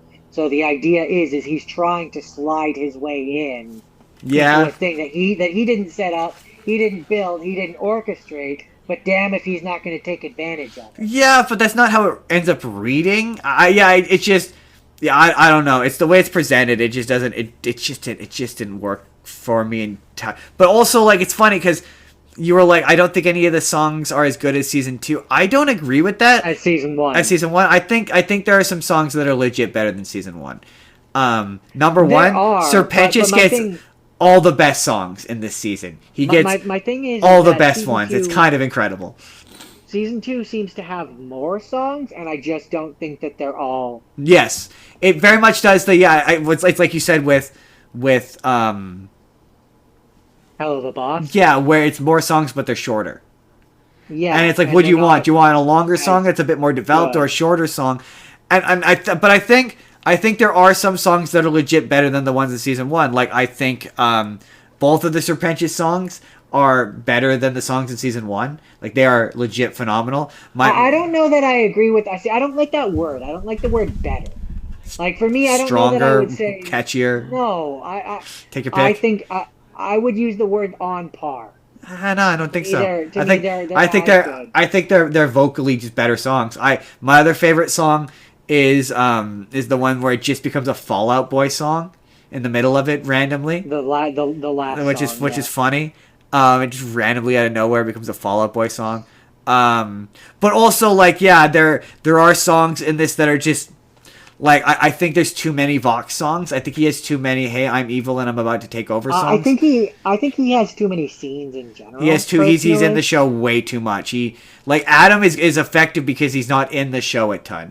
I think ultimately, if I had to sum up why I personally think season 2 is weaker than season 1 for me, it's because season 1 has been Hotel. It's about the hotel. It's about the people in the hotel. You've got a fairly small cast of people that are at the hotel, and it really focuses in on them, and the story is stronger as a result of it. Season 2 is the Vox show. A little bit, but like also there's stuff in season 2 I love. Like I love. It doesn't focus enough on the hotel aspect of it for me. I do agree that, like, the problem is I think it's only 8 episodes long, so the animated shows need to be 20 episodes, or at least this needed more episodes. But like my big thing is, like, yeah, Charlie kind of gets. There's too many scenes with Vox, and she gets put in the background where I'm like, where's Charlie? But also, there's a lot of really great scenes with Sarah and Serpentius in Heaven that I love. My theory is that Sarah and Charlie are siblings. We've said that since season 1. Yes, and I think I more than ever, she's just Charlie. She acts just like Charlie. I think they're half siblings, because because Lilith, we know, is in heaven. Yeah. I think they're both the daughter of. I saw a theory that some people think that the person we see that we think is Lilith is actually Eve, and the real Lilith is somewhere in hell. No, a character we know, the one who. The one who has trapped Alistair. Alistair. Yes. Okay. Yeah, there's people who think that she's actually Lilith in disguise. I was like, yeah, that's a believable. It's funny because you said this, and then I saw someone else say this, and it was such a valid point. I kind of thought about it, but like, yeah, if Abel is the one who has the Fall Out Boy voice. Yeah. If Abel is in heaven, then Cain must be in hell. He should be in hell. He should be in hell, yeah. So I saw someone say they added a bit to it that I really liked. One of the characters we know, the twist should be that they're actually Abel, but I can't remember who. Interesting. But so, like, my question is, like, so what's the difference between... So Alistair, they say he's a demon, but in terms of this universe, what's the difference between him and, like, the actual demons? He's not Hellspawn. He's not born in hell. So he's not a born demon, but you can become a demon? Basically, I mean, especially in this season, we found out he's a demon because he made a deal. Right. He made a deal. He made the deal while he was alive to be the strongest, or the most feared, strongest I don't remember what the strongest sinner. The strongest sinner in all of.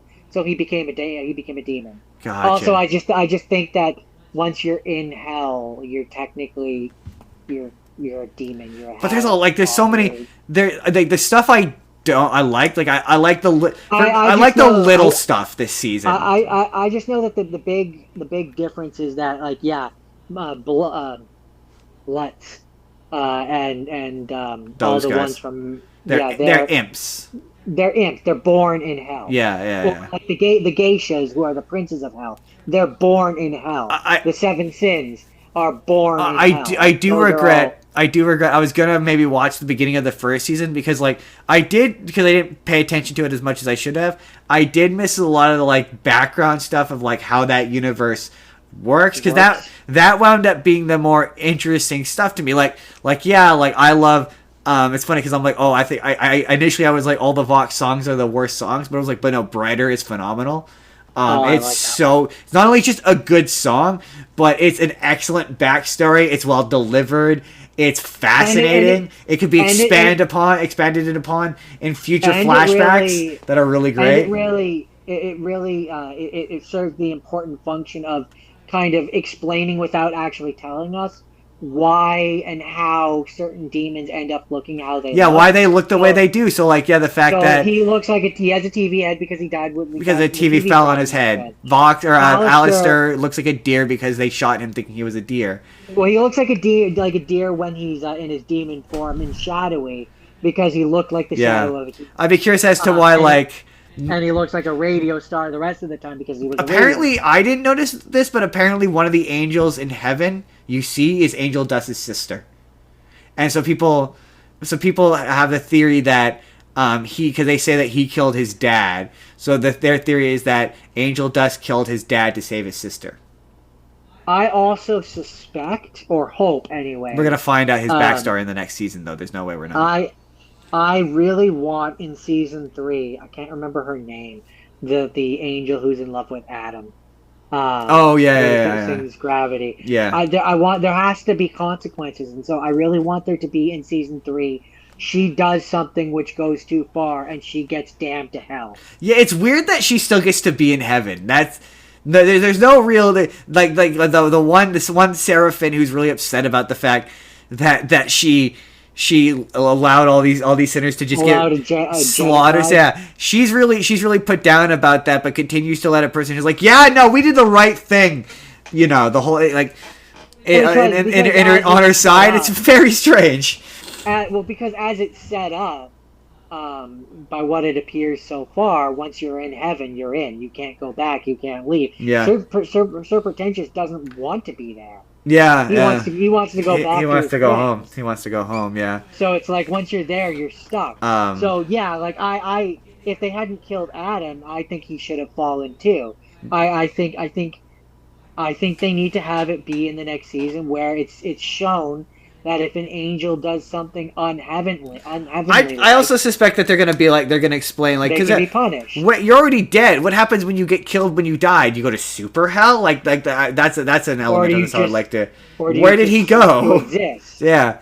I love the bit that she sees him. I love the bit where she's like, do you know this? And he's like, I have no fucking clue. You don't know? I don't know. I know what you know. Yeah. I don't know anything. You don't know? I don't know. And that was a great bit.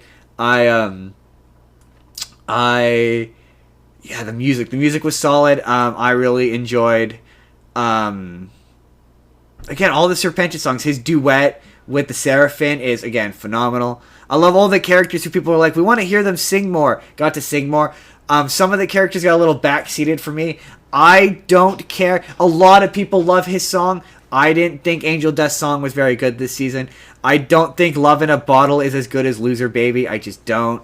No, I don't for that either. I didn't mind Angel Dust's song, but I wasn't a big fan of his song in the first season. So I loved his song in the first season. It's way better. But people who love Angel Dust love it. So I'm not going to take that away from them. I don't think it just doesn't do it for me. I just don't. But I don't think slow lounge ballads. They don't do anything for me. It's the same thing as ragtime music. It does nothing for me. For me, it didn't really do much for me either. But it did as much for me as Poison did. But I love how Gravity's just a metal song.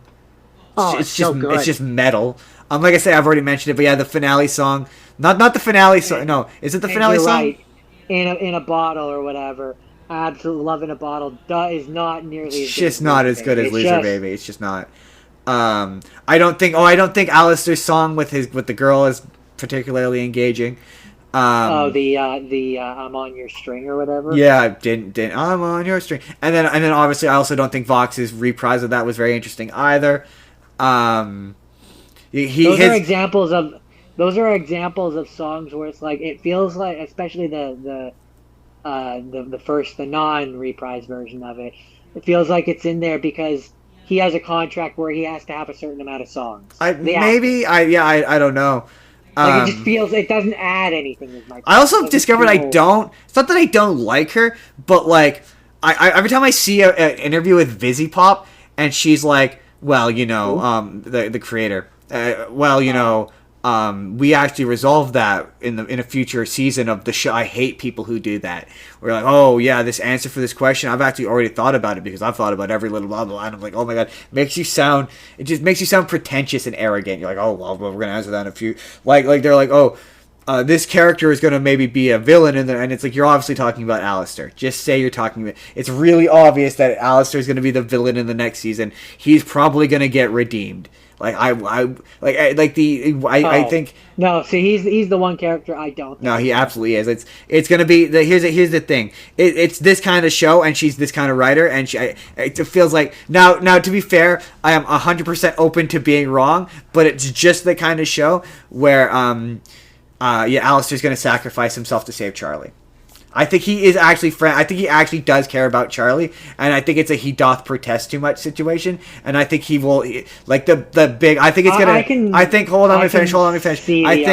I think next season's gonna be he's the bad guy of next season, and there's an even bigger, badder bad guy, and he's gonna do a double cross, and then he's gonna do a double cross, and he's gonna end up sacrificing himself, and he's gonna end up in heaven.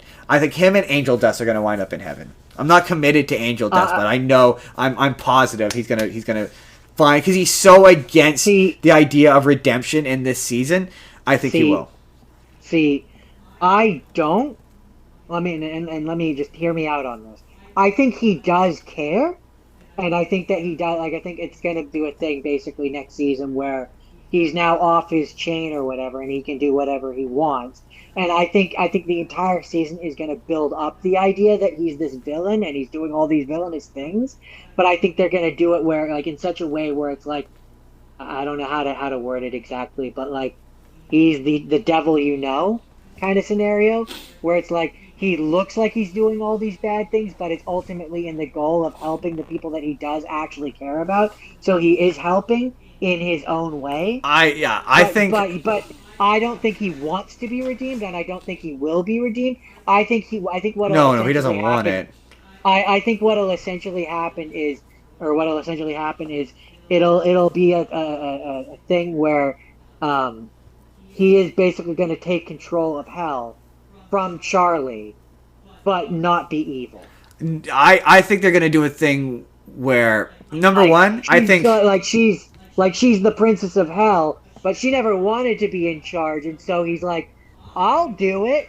The thing with the show is it's everything you expect from a theological character is the unexpected. So you're like, yeah, you're expecting Lucifer to be evil, and he's actually a big weenie. You're expecting Serpentius to be evil, but he's actually a muffin. So I think that Adam is an angel, but he is more evil than the people in hell. So I think Lilith is a bad guy. I think Lilith is going to end up being a bad guy. I think it's going to be a thing if you think she's a good guy, and there's going to be a moment where she's like, we need to do something evil, and Charlie's like, wait, what? No, you're supposed to be good or whatever. And then I think Alistair's going to wind up in heaven, and there's going to be a moment where he looks down at himself and he's like, really? See. Because hold on, let me finish the thought. Only because the rules of what redeems someone is undefined, and I think that's going to be it's going to be a twist. I think there's going to be a big twist where either him or Angel Dust sacrifices themselves and goes to heaven. One of them, definitely one of them is going to heaven. At least one of them. It's Angel Dust. It's absolutely Angel Dust. There's no I question. It's Angel Dust. I think the show wants you to think it's Angel So Dust, but I don't oh, think it's not Alistair. It's not Alistair. But I'd be shocked if it was Alistair. But it's it's exactly definitely why Angel it's gonna Dust. be him. But no. So here's my working theory. Um, the woman that we saw that they tease is Lilith. I don't think that's. I think you're right. I don't think that's Lilith. I think that's Eve. And I think for whatever reason, we're gonna find out that her and maybe Adam, maybe the chick that sings Gravity, I don't know, one of them made a deal with her because Lilith was getting too powerful. Her movement was getting too strong. So they convinced her to go down to hell and Lilith. I think Lilith is dead. I don't think I so. think that I think don't that's think why so. she's I think that's why she's not responding to any of Charlie's calls. I think she's dead, and I think that the person that we see in heaven is Eve. Yeah, I mean, I can see it, But but that's yeah, I think my big thing is I think Lilith is gonna end up being a bad guy, and I think that my big thing is I think that they're gonna do a thing where you think, or maybe they're gonna go in a completely different direction, and Angel Dust is gonna go evil, but I think they're gonna red herring you into thinking that Alistair is evil. And he's gonna wind up just because it's the most subversive thing oh I no, could think no, of, and it's exactly that kind of show. see, that's where I say to me the more subversive. You would expect them to redeem Alistair. No, for Yes, yes, you would. exact reasons you've said. You would expect it because it would be the twist that nobody would see. So Yeah, for me no to one would then see it coming. I don't see it. I see it being a thing where, like, for example, But he wants to help his friends out with while not looking evil. So now Val looks like he's taking over. He goes after Val in a power move, which sets Angel free from his contract from him. He gets his full soul back. But Alistair still looks like he's being a villain. Yeah, no, That's what I think is that. it's That's what I the think it's going to be. Is I think it's going to be a lot of Alistair playing 4D chess and doing things which look evil, it's the but actually help all of it's his the friends. exact kind of show where he's gonna act evil the whole season, and you're gonna think he's the main big bad guy, and then in the final hour they'll introduce a new more evil person, more evil thing. And Alistair will have a moment where he's going, oh, I've gone too far. I actually do like Charlie. Like, basically, there's going to be a big breakup between him and Charlie at the beginning of the next season, where now that he's unleashed, he doesn't have to answer to her or help her. So now he's going to actively screw her over, and it's going to be an Alistair versus Charlie thing the whole season. And then in the third hour, they will introduce a new villain, or even at some point in that season, they will introduce a new villain. And they'll have a big fight between him and Alistair will sacrifice himself, and he will die, and then they'll have a scene where he wakes up in heaven, and they once again, I guarantee you in season 3, they're not going to tell us what gets people into heaven. Guarantee you that. There'll still be a mystery of how are people getting into heaven. They've already told us how he got into heaven. No, because they think it's self-sacrifice or whatever, but they're still not 100% sure. And yeah, he'll sacrifice himself. And then, but we're basically saying the same thing because I agree with everything that you're saying about how he's going to act like he's self-serving. He's going to be making power moves. He's going to look like he will he's stabbing. Absolutely be self-serving. Yes, he will absolutely. But I'm no, not I'm not disagreeing with you. No faking though. But what I'm saying is that it's one of those double.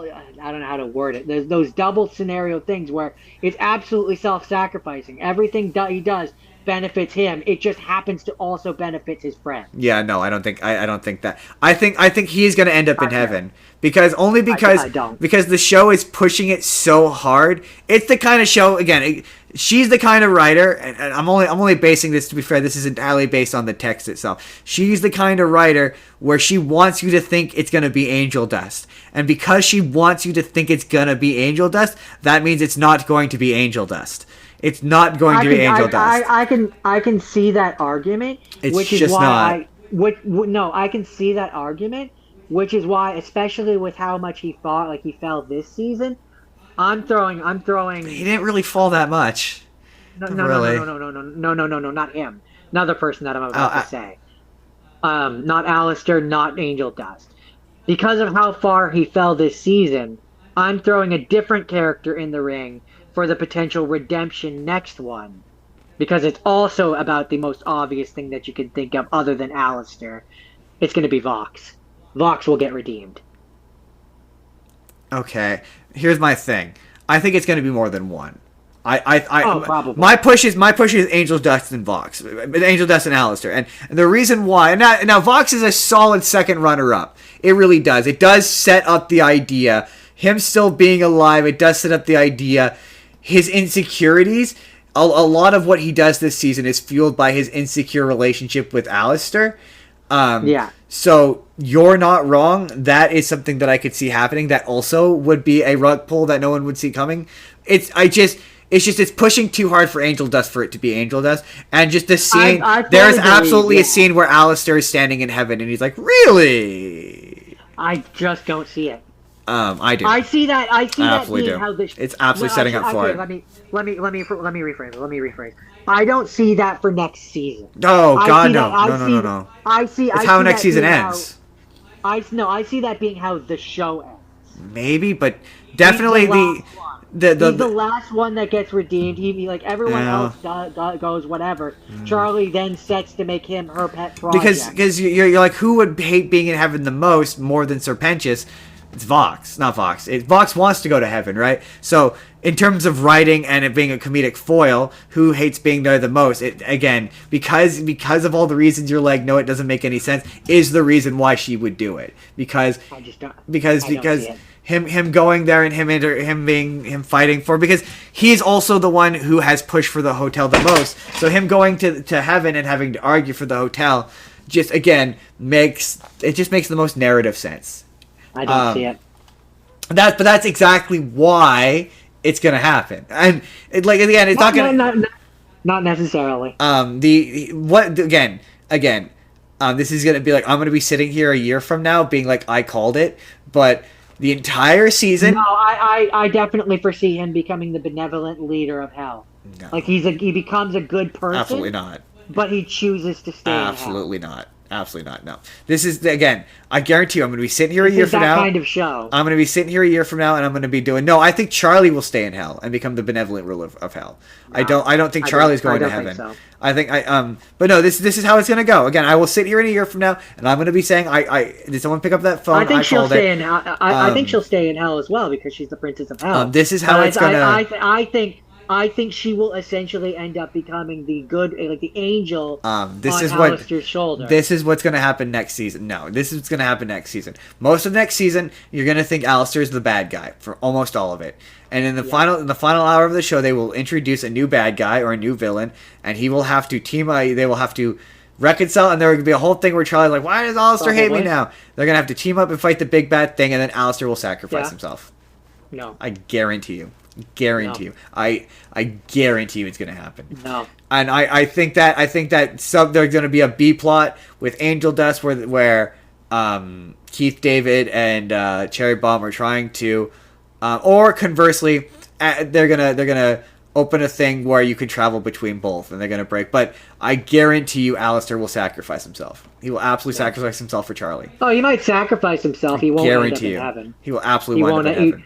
No, absolutely, he won't. Absolutely no. won't. I guarantee. There's certain characters that I guarantee you are gonna end up in heaven by the end of the show. It's him. It's Angel Dust. And now that you put the idea in my head, it's probably Vox. Like all the characters you don't think are gonna go there are all gonna go there for the exact reason why you don't think they're gonna. I could see him ending up there eventually, not next season. End of season 3. End of season 3. End of season 3. It's gonna. That's where I'm like, you're right. Not next season. Season 4. Season 4. He will be in heaven.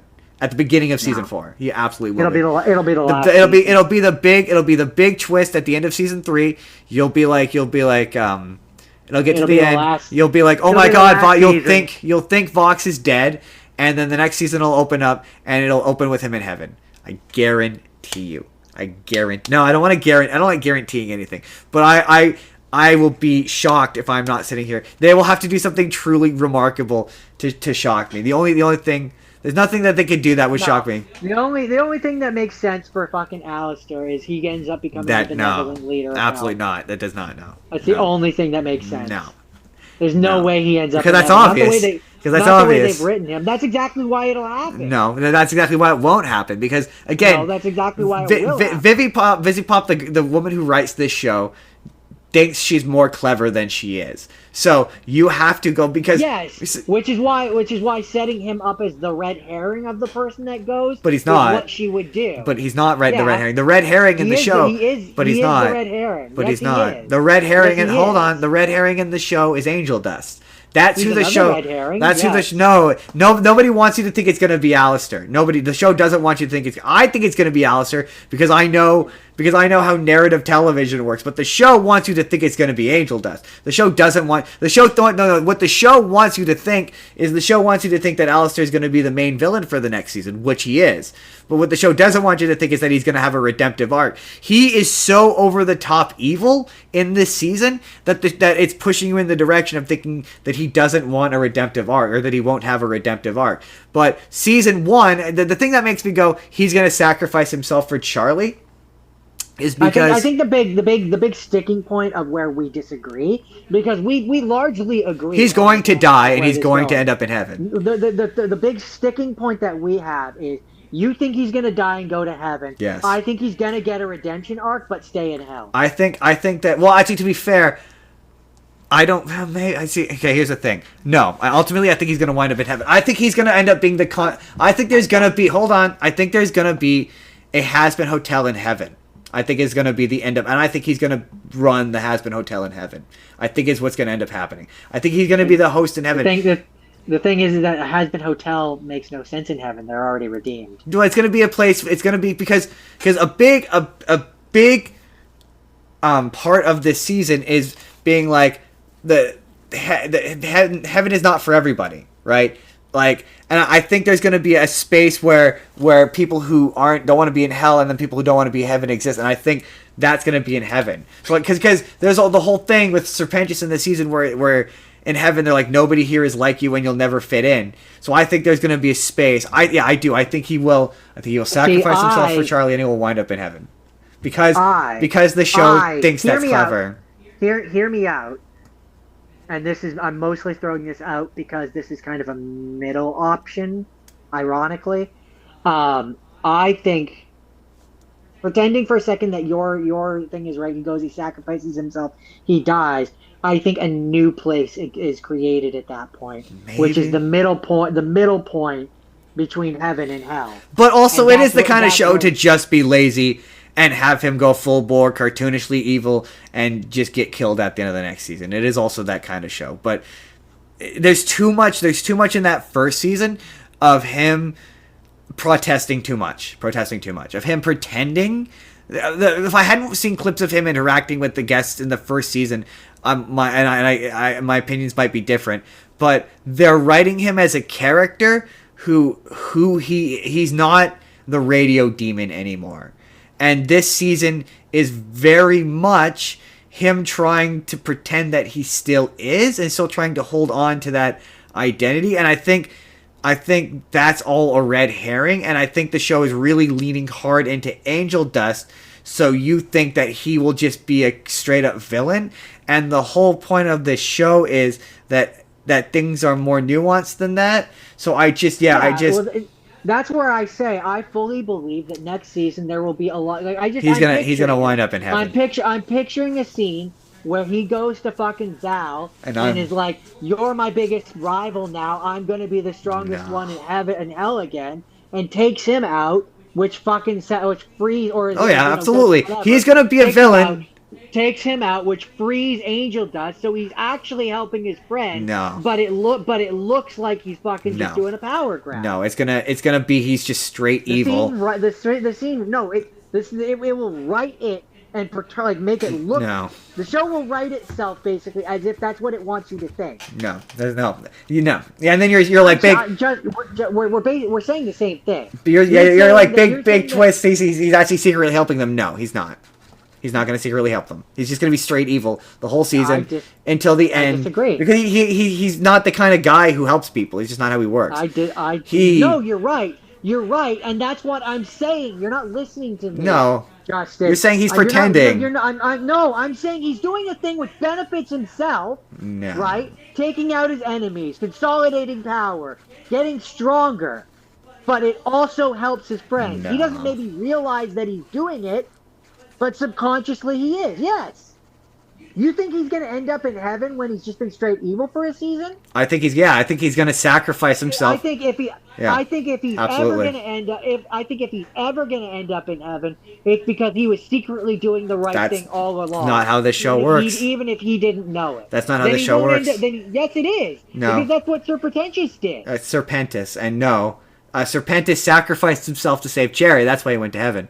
But no, again, he didn't do a bunch of thing. Yeah, but no, he didn't do a bunch of good deeds leading up to that. He didn't do a bunch. Yes, he did. No, he didn't. He was a friend. He was a good friend to all of his friends. He's a good friend, but that doesn't change the fact that he didn't do anything. He wasn't fucking evil, going out and being evil. But that's going to be the whole point. That makes no sense. No, he would be evil. What you're saying makes no sense. No, the whole idea is he has a change of heart in the last minute, and he self-sacrifice would not be enough to make him go to heaven. That's how this show works. No, that's how Serpentis went to heaven. He had one moment of self-sacrifice where he chose to sacrifice himself and help someone. He had an entire season of growing as a character and being better. That's not why. You need to go back and rewatch. That's not why he got into heaven, though. Yes, it is. When they sing the song, she says it's because in the moment that you were about to die, you chose to sacrifice yourself instead of being selfish. And he says, yes, but that's not enough. Again, that's I'm telling you what's going to happen is he's going to say, telling you you're wrong. I'm not. I will sit here a year from now and I will say I told you so. I guarantee you. I will be sitting here. He will absolutely redeem himself. Yes. But he will stay in hell. No. That is what will happen. No, because it's again everything. It's based on the kind of show this is in the writing. It thinks Vox will be the one who gets redeemed because he learns to forgive Alistair and moves on. I mean, it's believable, but it's not clever enough. It's not self-clever enough. That's the thing. It's exactly the correct amount of clever that they've displayed on this show. That's why I say it's possible, but it's not clever enough. She really seems to, again, in interviews, she really seems to identify with Alistair and like Alistair, and they're apparently introducing new. I'm gonna say yes. It's based on out of text shit, but she's the creator. It's just everything that she's implied, everything that she's saying indicates that there is a twist coming, there is an idea coming that she thinks is really clever. And Vox becoming a good guy certainly is up there, but Alistair going to heaven, absolutely. Again, the scene writes itself. He's the character that's my point. You're not getting the point though. The reason, the fact that you don't see it is what makes it. You're coming at this from the perspective of a person who doesn't think they're clever. I do think I'm clever, and I don't think that's clever. To me, that's the most obvious thing. But it's not. It is. Not to it. But yeah, you got to keep in mind we're special. So what we think is the most obvious thing is not necessarily the most obvious thing. But you just said to me that I'm coming at it from a position where I'm not thinking that it's not clever. No, you're not coming at it from a person who thinks they're clever, in an arrogant way. You have to be what is the most, I think I'm smart and nobody will ever figure this out. Yes, the guy who is obviously going to be the main villain. A regular person would watch this and be well, obviously this is all building towards Alistair being the final villain. That's what a person would, a normal person who is not me and you would think. But me, I'm if I were really smug about myself, and I had spent a lot of time this season being no, he's just, because this season really wants you to be no, all that shit that you thought last season about him being. If I was really smug about myself, what I would do is I would have it be where he slowly consolidates power until he's as strong or stronger than Charlie and Lucifer, and Satan. Basically, I would make him become the next Satan. Well, that's what I would do. Yeah, but that's not, again. From Hell of a Boss? Yeah, where he's in charge of everything? Particularly clever, though. Like, that's exactly as clever as this show gets. that's what I'm saying. It's not though. It's not self-satisfied. It's not self-satisfied enough because him ultimately becoming a good guy, becoming a benevolent leader of hell is what the fan base would expect. It's what it is what the fan base. What they would expect is for him to fucking go evil and die. I don't think so. I don't think so because Yeah. I don't think they would. No, like, that's why I'm like him winding up in heaven. The only character. I would hate it. The only twist I would be, I guarantee you, I'm going to be sitting here. I will be sitting here a year from now being like, I told you so. He's going to sacrifice himself. There's going to be a big battle. Hold on, let me finish. There's going to be a big battle where he has a big, expensive looking, similar looking fight to what he had with Vox, where you see a super jazzed up. It's going to be exactly what you said. It's going to be a thing of where he slowly takes out the other Vs, in a fit of, and you're going to be like, oh, yeah, it's going to be ambiguous, and you're going to be like, oh, is he helping them? Is he not? It's going to be questionable, and it's going to get to the end, and he's going to do it's too much power, I have too much power thing, and he's going to be about to kill Charlie, and he's going to be like, oh no, I've gone too far, and a big evil thing is going to come out, and he's going to defend Charlie, it's going to kill him, and he's going to be like, you need to run away, Charlie, and then he's going to get blown away, and you're going to think he's dead, and then the next season's going to come back, and he's going to be in heaven. Here's my thing. You're right. He won't be in heaven next season. He will be evil the whole next season. Like this is a hard guarantee he's going to be the villain for next season. But at the end, how he gets there is irrelevant. Or at least one of them. He will die at the end of next season, and in season 4, he is gonna be in some variation of heaven. I don't see him in heaven. I guarantee don't see you. him in But heaven. that's exact reasoning for why he will go there. Because you don't see it, because you're like, I don't see that for that character. It is a complete 180 on that character, and that is a character arc for. That would be a character arc for him. That's not why I don't see it. I don't see it because it's too obvious. But it's not. It is. You spend an entire season making him look evil, and then whoopsie poopsie, he's not actually evil, and he's the good guy all along. No, but that's what I'm saying. You don't do he's the good guy all along. That's 101 fucking TV. No, but if you put him in heaven, yes, that's what you're saying. No, that's the whole point of the show. Is it's about getting into heaven and that's how he gets redemption, is by sacrificing himself for Charlie. I don't think he does. I think he's a character that he doesn't get redemption. He's the ambivalent anti-hero who does the right thing when it benefits him. I think he's not the good guy. He doesn't get the girl. I think that's why he doesn't know. I think that's why he gets again. She has, with how the show's been written. It has everything to do with what she did with him this season, which I hate, by the way. But they very much wanted you to think. It's got that kind of writing where you could tell how she wants you to think. And clearly how she wants you to think is she wants you to think he's unredeemable. And you're right.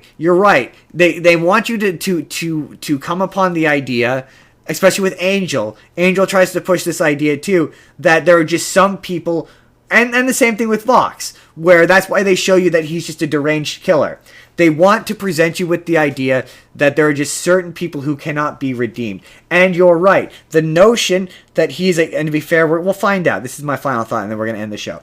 But they really want to hammer home the idea that there is a such thing as someone who is unredeemable.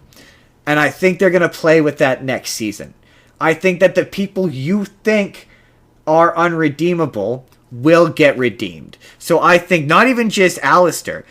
I think maybe some of the V's, those guys, I think they're gonna wind up in heaven. I think that all the people that you think are unredeemable will get redeemed, because that's the point of this. I think they want you to point to the fact that that nobody is unredeemable.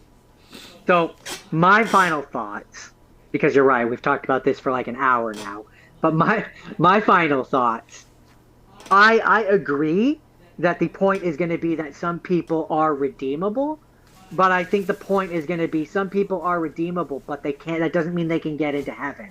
You can be a good person, but you still end up living in hell. But I think also the point to that is. basically, my point is, I think what they're kind of gonna set up is in order to function, hell always has to have overlords.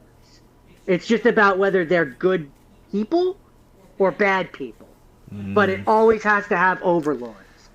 I don't know. I think again, because like again the what this show, I'm just like thematically and like narratively, the show is trying to convince you the idea that because the thing that kind of makes me think that is like Carlita and the other one, the one who's in love with her. Yeah, there's a song where he's just such a dick. Like they're both like fucking overlords, so like they rule over it all. But I would argue Carlita in particular, she's a mother. She's a good person. Everything that she does in the show, as they portrayed her, is for altruistic reasons. Yeah. Again. I just the show when it comes to not in this case television storytelling, but when it comes to storytelling, when something is trying to really push the idea of something really really hard, you have to go to the most opposite extreme of it. So you're right. Alice, the show this season, again, it has everything to do with what she's done with this character. Last season, I would not have said this. But this show wants to push the idea, especially when they show you Alistair's backstory, that he is 1,000% unredeemable. And so when you're like, okay, if you're trying to sell me that this character is 1,000% unredeemable, that tells me that you want to rug pull me and tell me that he's in fact redeemable. So I think that he will be redeemed and he will go to heaven. And I think he's going to become the new Seraphim. I think that at least at the very, if not him, to be fair, I'm willing. I don't think the new, if he went to devil's advocate, if he went to heaven, he wouldn't be the new Seraphim. I argue he would become the new Adam. Or no, actually, I think he might become the new voice of God, maybe, because Metatron. Or no, the Goetia, who's the voice of God. Oh, the bird thing. I just think because I just picture a scene where he's in heaven, like advising them on how to stop a hell thing. It's just one of those things where like I think that he'll still be Alistair and he'll still be a little devious, but I think that the point will be that because it's just, you're right. I wish I could remember the character's name. Someone's gonna yell at me for not being able to remember the character's name. But the crazy angel chick. The fact that there are bad people in heaven, that has to mean something narratively, right? So I think that someone bad is gonna wind up in heaven, whether it's Alistair, whether it's because I'm talking with certainty about a thing I don't know. You're right, it could just as easily be Vox. Vox is just set up just as easily, and he also makes just as much sense. One of those guys is going to heaven, whether it's Vox or Alistair. One of those guys is going to heaven. Yeah. The fact that they didn't kill Vox is so deliberate. The fact that he's still alive is so deliberate. He's gonna redeem himself. Whether him and Angel Dust and Alistair, I think they're all gonna do it. Because you say that but it does make sense. Alistair does something like where another bad guy comes. It works for Vox. It works for Vox where Alistair goes like he's gonna go and kill Charlie, and Vox sacrifices himself to save Charlie. Yeah, I can see that. It works just as well that way. To be, I'm like, who are the, yeah. But anyway, overall, I like this season the further I get from it. You have the angel version of Vox that arrives in heaven, and he's looking at himself, and he's all white, and he's like, oh yeah, I knew I'd get here in the end. He also has a great really scene. He looks down I'd like him to go to heaven and he no longer has a TV head. That'd be kind of a fun. That'd be interesting. He's just a regular guy again. That'd be kind of fun.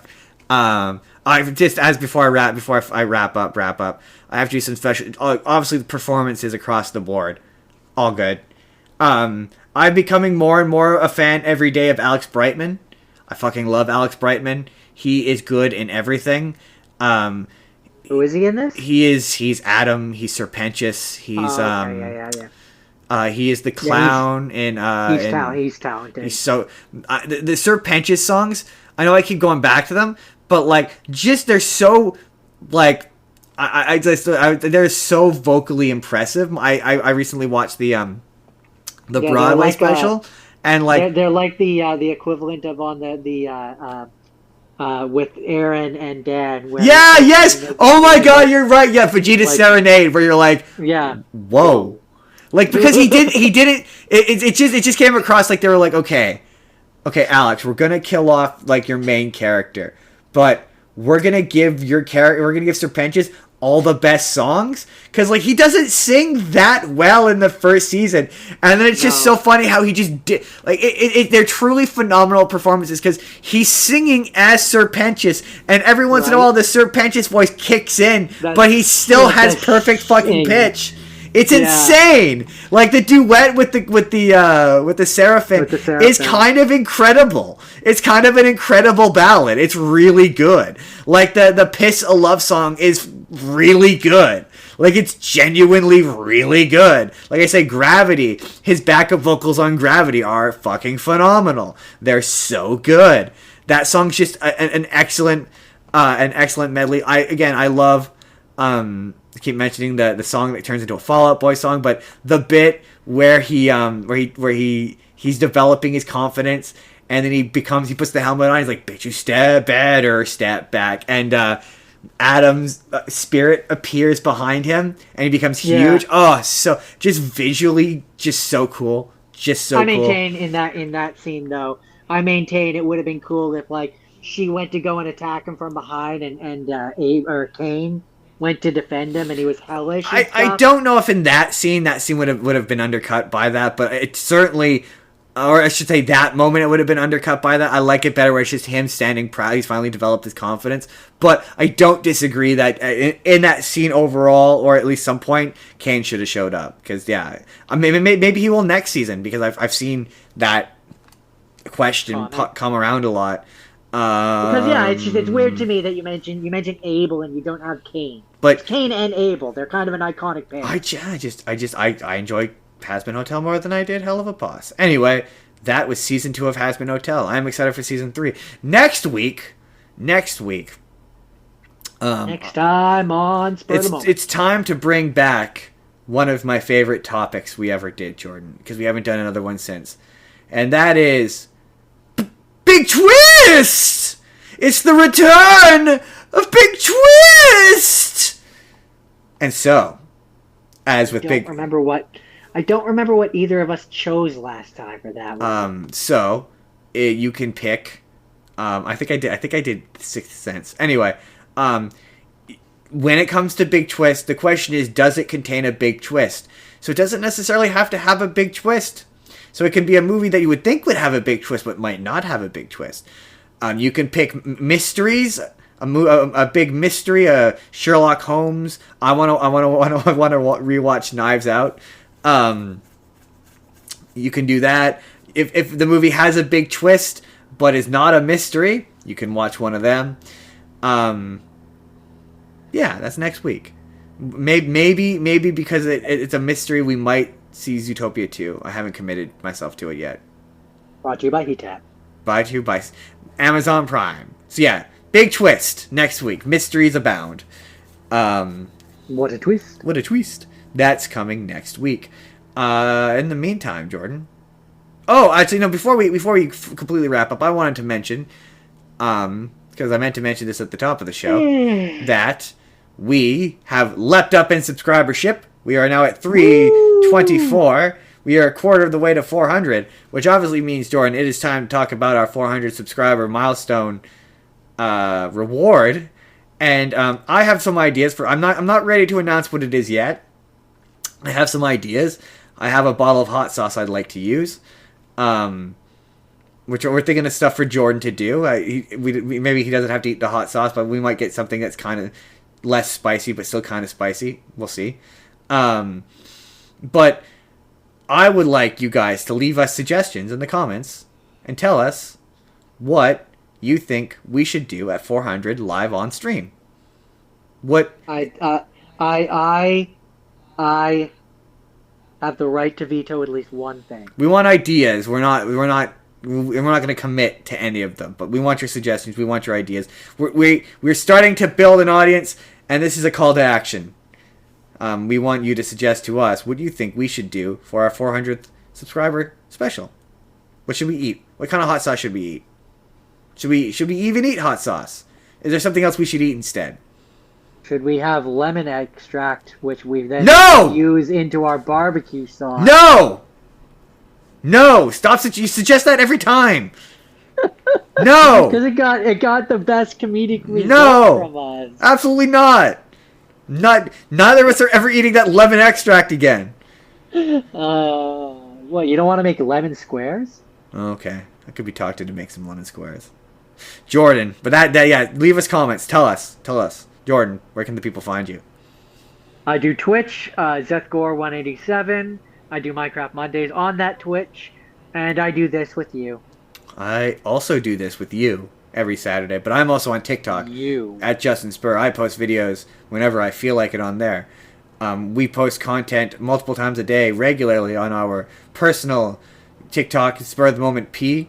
If you would like to be on the show, be on the Spur of the Moment conversation, please email itsjustinsbusiness@gmail.com, or you know what, just leave a comment and with how to get a hold of you, and I will contact you wherever you like to be contacted. You can do that. That's pretty fun. You could follow us on Patreon, or you can join the Discord, although nobody really uses Discord anymore. Leave us comments. We like comments. We like reading comments. Leave lots of comments. Keep it respectful. Keep it chill. Don't tell Jordan you're going to comedically pie him in the face. Or if you do, he doesn't approve of that. If your comments are mean, I mean, at least make sure they're funny. If you want to see last week's episode, which you absolutely can, you can click the box on the left, and last week's episode was... What was last week? What did we do last week, Jordan? Oh. I can't remember. Not 100th. Was last week the 100th? No, I said it's not 100th. Off the top of my head, I can't think of it. Oh my god, it's not coming. No, now I need to know. Now I need to know, Jordan. Nope, that's not the right button. That's the wrong button. So we're gonna Addams Family? I did something with the 90s. That's okay. Let's do this again. At some point here, the boxes have appeared, and on the left box you can see last week's episode, which was 80s and 90s, where we talked about the 80s and 90s. We definitely remembered that, and we reviewed Wicked. Pretty sure we reviewed Wicked. Yeah, that we did. And, that was. And we talked about Moana for I think 20 minutes. It was a long time. You can watch that. It's the box on the left. Was it a conversation, or was it more of an angry rant? I mean, you can leave a comment and tell us on that video, in that episode on the left. And then Jordan, what's on the right?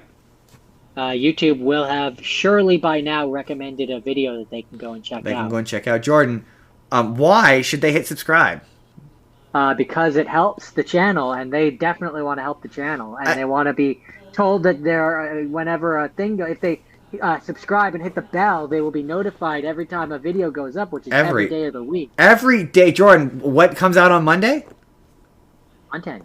What comes out on Tuesday? Content. What comes out Wednesday through Saturday?